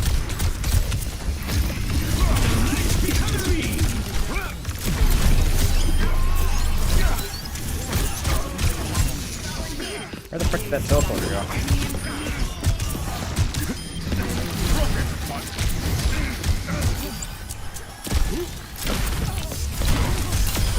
Face my burning fist.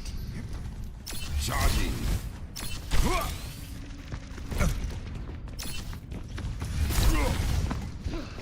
Over here.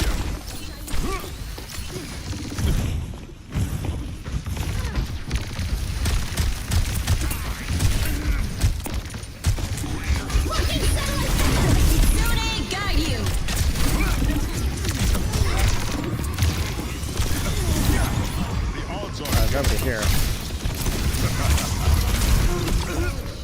Frick. My ultimate is almost ready.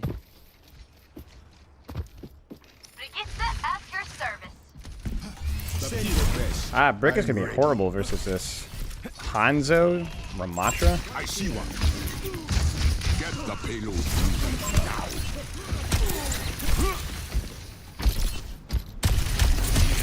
Eyes on the target. Heading you off.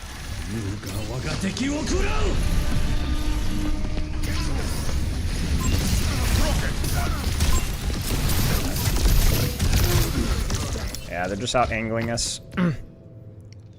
Is Cass throwing? I don't know. 60 seconds. I don't die that easy. My ultimate is ready. Huh. He's terrible. He might not be throwing. Careful.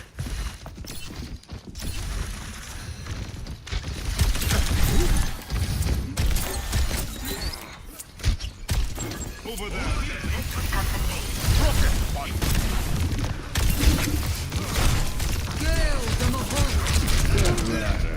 Oh, I didn't want to ult that. Shoot. Getting skill orbed.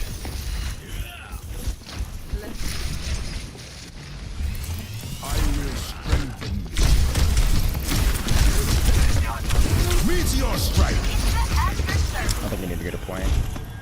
Get us out of the choke. Time draws short. Prevail or die.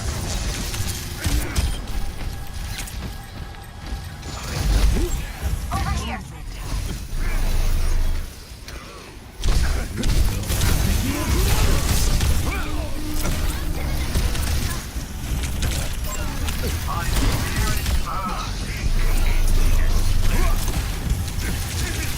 Oh, yeah.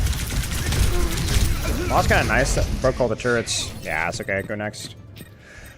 We'll do one more chat, then I'm going to head out.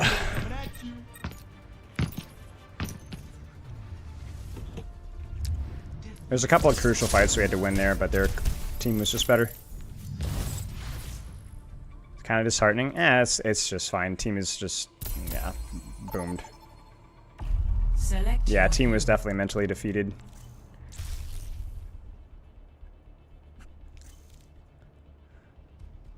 I'll be right back. I gotta pee.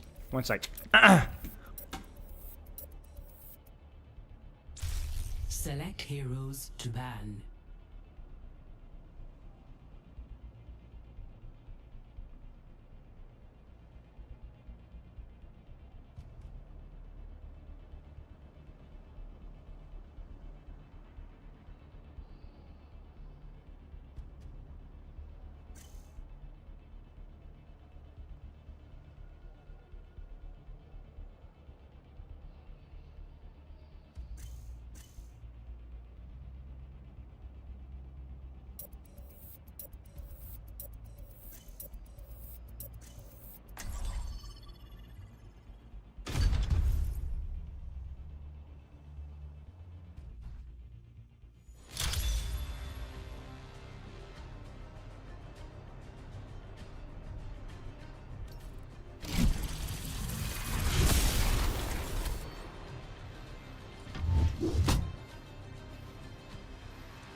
All right, last one. Awful late for this one. Our future will Pretty good be map for Doom, I think. forged in conflict. Let us proceed with haste.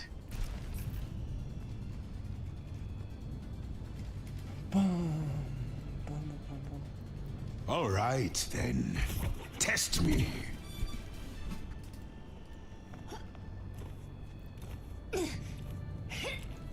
Alright, let's go. You believe in me? Should I try? Like extra hard? Not try, that sounds toxic. I don't know how to roll out on this map, I'm not gonna lie to you guys. Charging.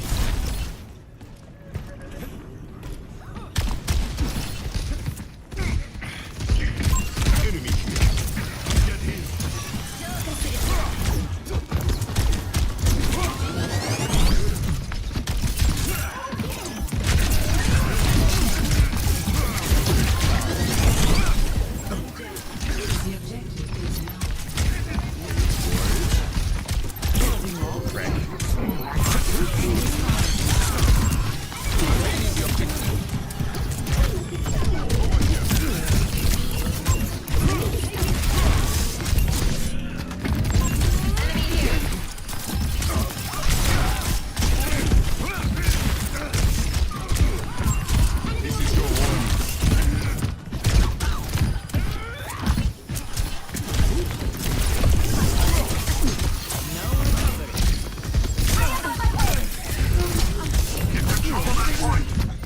For a high risk, high reward player given the status of the battlefield.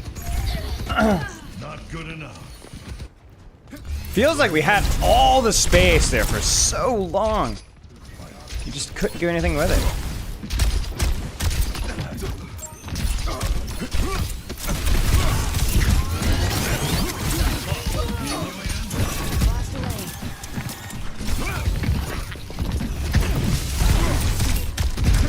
Helden sterben nicht.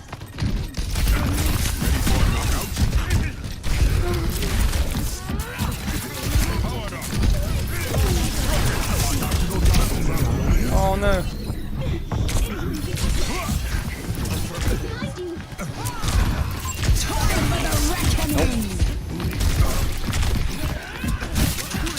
Oh, she's mad. Meteor strike.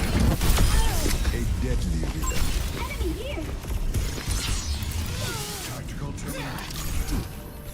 I shouldn't have ulted that.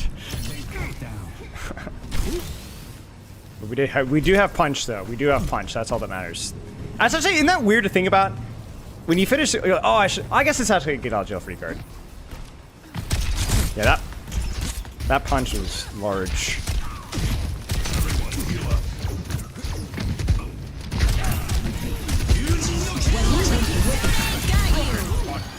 Oh, it was worth.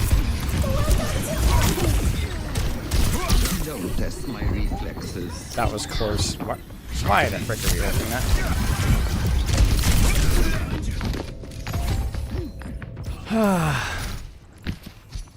It's okay. Huge kill by my soldier. Gives us a free opening here. As long as he doesn't.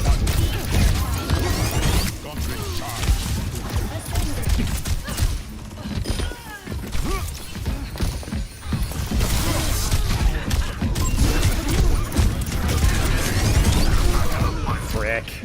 I need to play my life there. I thought we would be moving forward quicker. Adaptive circuits engaged. Genji. Nice, Genji. Yeah, I got Frame Masters. Prepare yourself.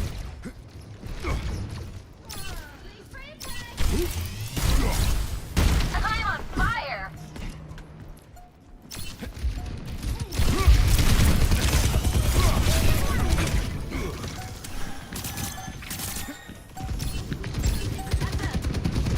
Wait for it.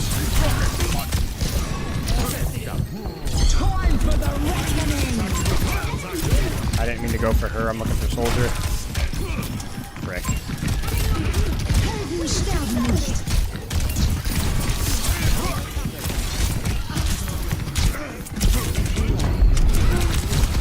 Time point. Time. Objective is under attack.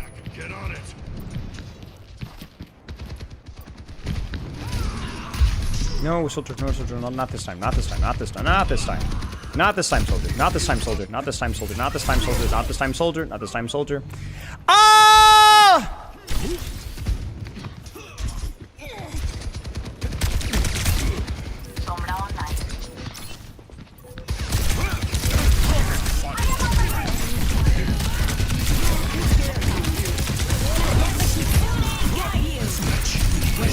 Meteor strike.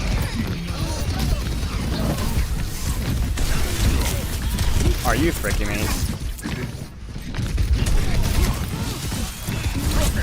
I thought that would hit. Dang it, dude. Shoot. Best round lost. That sucks. Playing in Guitar Hero? No chance. Score 0-1.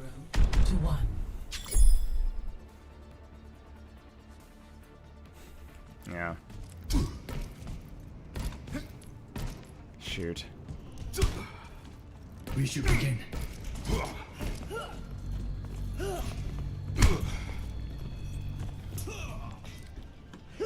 I could have rebuilt you without all that metal. When inspired the Doom grind, I'm not grinding Doom. I'm just chat wanted to play C ranked, so we just let them vote for ranked hero and roll. 5, 4, 3, 2, 1. Round 2. Capture the objective.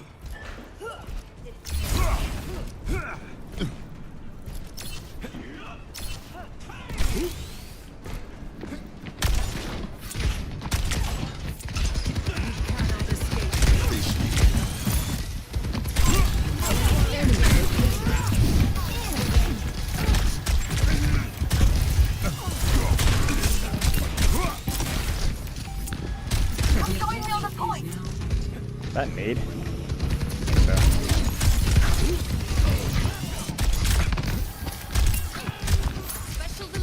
Ooh, Mercy's well. Sleep there as well.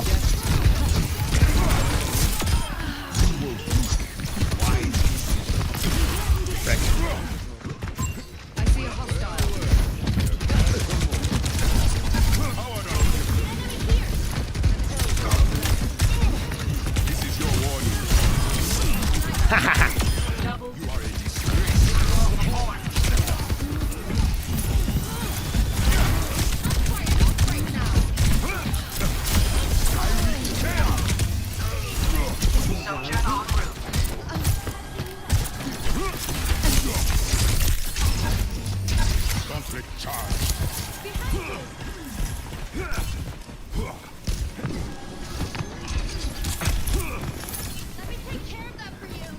Well, can we not Fortnite fish?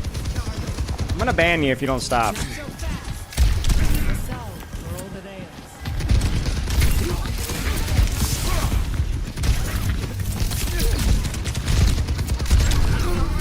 No, I thought I would get the ult.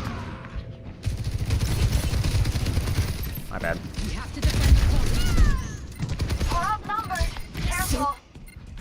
I don't die that easily. Okay. Can we force them to ult out? We need to kind of force them to ult out here.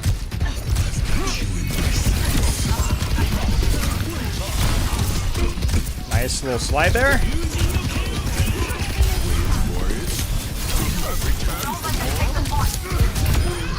Meteor strike.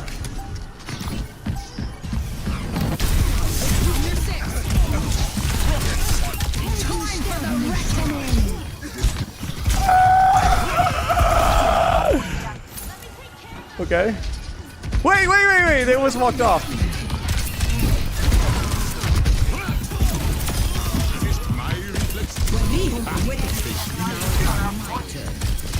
I shouldn't have gone for that, actually. No way for that.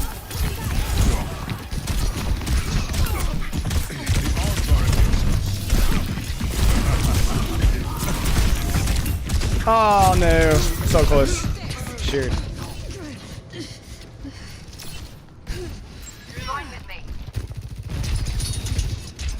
Lord Hex, we looked at it earlier in stream today, actually. Skip to the past the game tier list with Notepad, and then you'll see me pick up a screenshot from Discord, and that's where we talk a little bit about design. Oh. Frick me.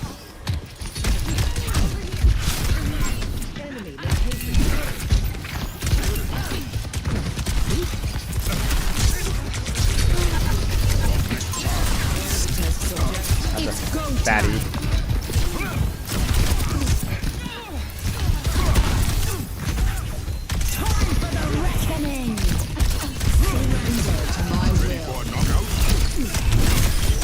Meteor strike.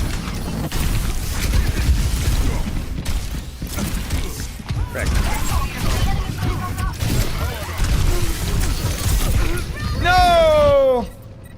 Dude, we're so freaking close, like so many times for greatness. And then my break waste rally. Dude, our old economy is been interesting here. Get.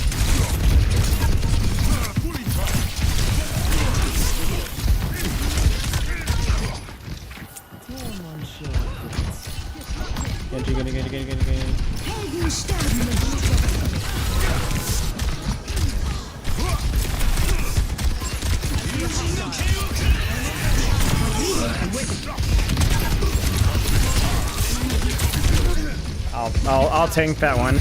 I'll tank that one. We actually can win off of that.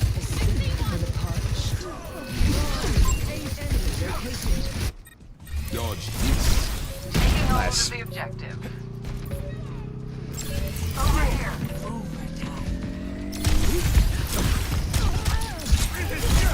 No.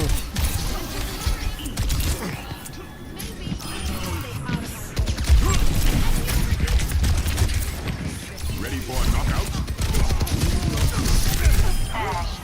For the reckoning! Round 2. Nice. 1. Yeah, you're welcome, Lonex. Score. How's my favorite angle max are going? Going okay. Cheers, lols. Alright. Last one. I think this on paper should be the strongest Doomfist point of the 3. I can't believe I have to work with criminals. I think. A great leader Diamond adapts 3. to their team, not Or 4. the other way around. M1 Spolt. Think for this up.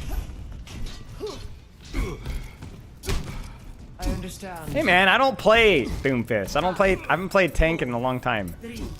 What's up, Abby? 1. Round 3. Capture the objective. Frick! If we're hoping to win, now's the time. Yikes, this is a rollout of all times.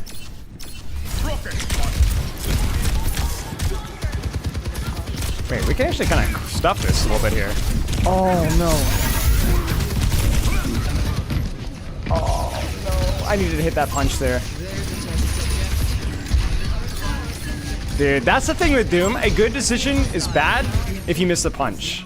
You don't always see that with heroes. Sometimes it's like, well, if you hit the shot, great. The angle is still good. That's like, I could stuff that door because their tank isn't there yet.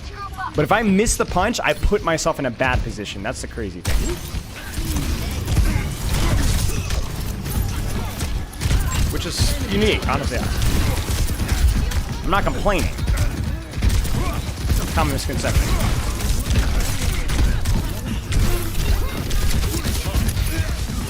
Okay. We're not gonna kill that thing. I need to take an angle. Why is your guy in Bastion? Your guess is as good as mine. It doesn't.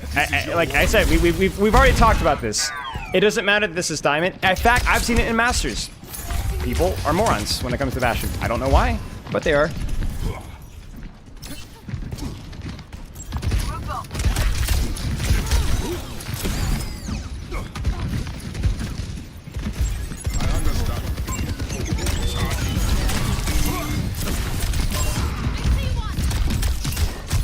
Give it up for res.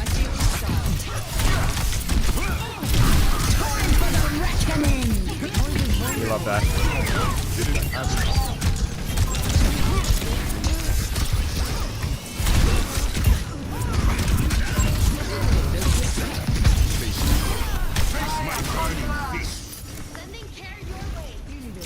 Keep watch.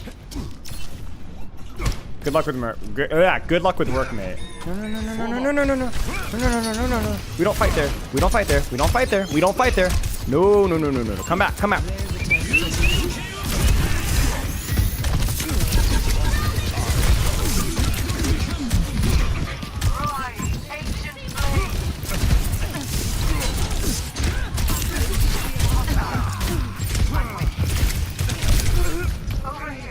I didn't want to use my ultimate. I probably should have.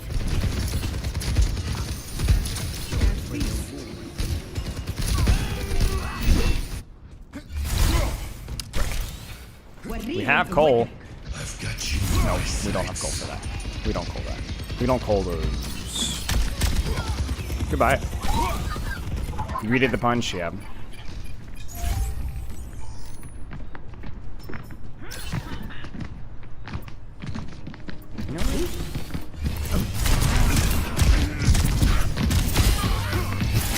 Oh!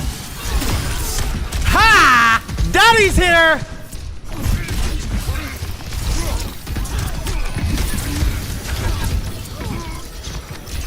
Watch this. This is gonna be so freaking cool.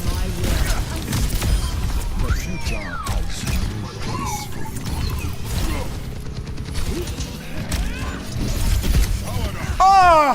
Oh! Who is this man?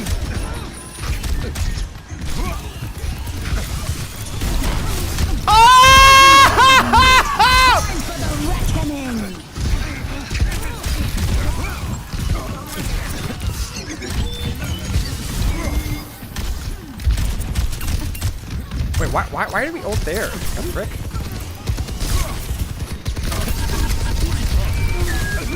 Ah, frick. I didn't want to ult that because I think we're still down 2.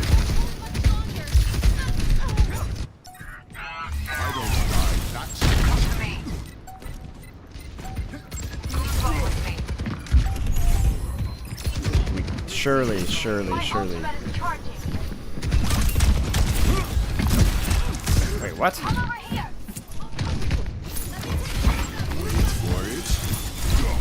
Oh! No, Mother Teresa. I didn't realize I had taken so much damage. Get him! No! Meteor strike. I think the play is to create some space. This is not the place to create some space.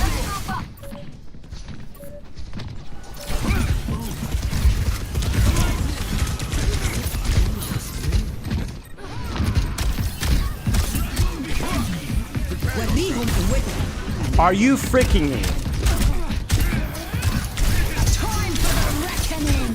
Are you freaking me 2.0? The revenge of the frick. No, I messed up. I canceled my block. Please, shooter. Oh. No! No! Frick. Oh, shoot. No, no, no, no, no. I guess it doesn't matter if I got the ban. Dude, I did that in Freya last week. I waited for the end screen. I got a 15-minute penalty, even though the game was over. Dang it, man! I trolled. No, you can't Fortnite fish. You can't. All right, well that was fun. Honestly, that was kind of. That was fun. No, you may not Fortnite fish. Hang it up, Onk? Nah. Okay, GG's. Saturday, we'll do companion stream stuff. Which will be fun. And yeah, OWCS will be fun. It'll be actually really nice, so. Doom question? Ask it next stream. Ask it next. Dude, I got suspended again. Bro, I actually doesn't matter because it's the same loss, but I don't understand the leave window. Okay, GG's. GG's. Goodbye.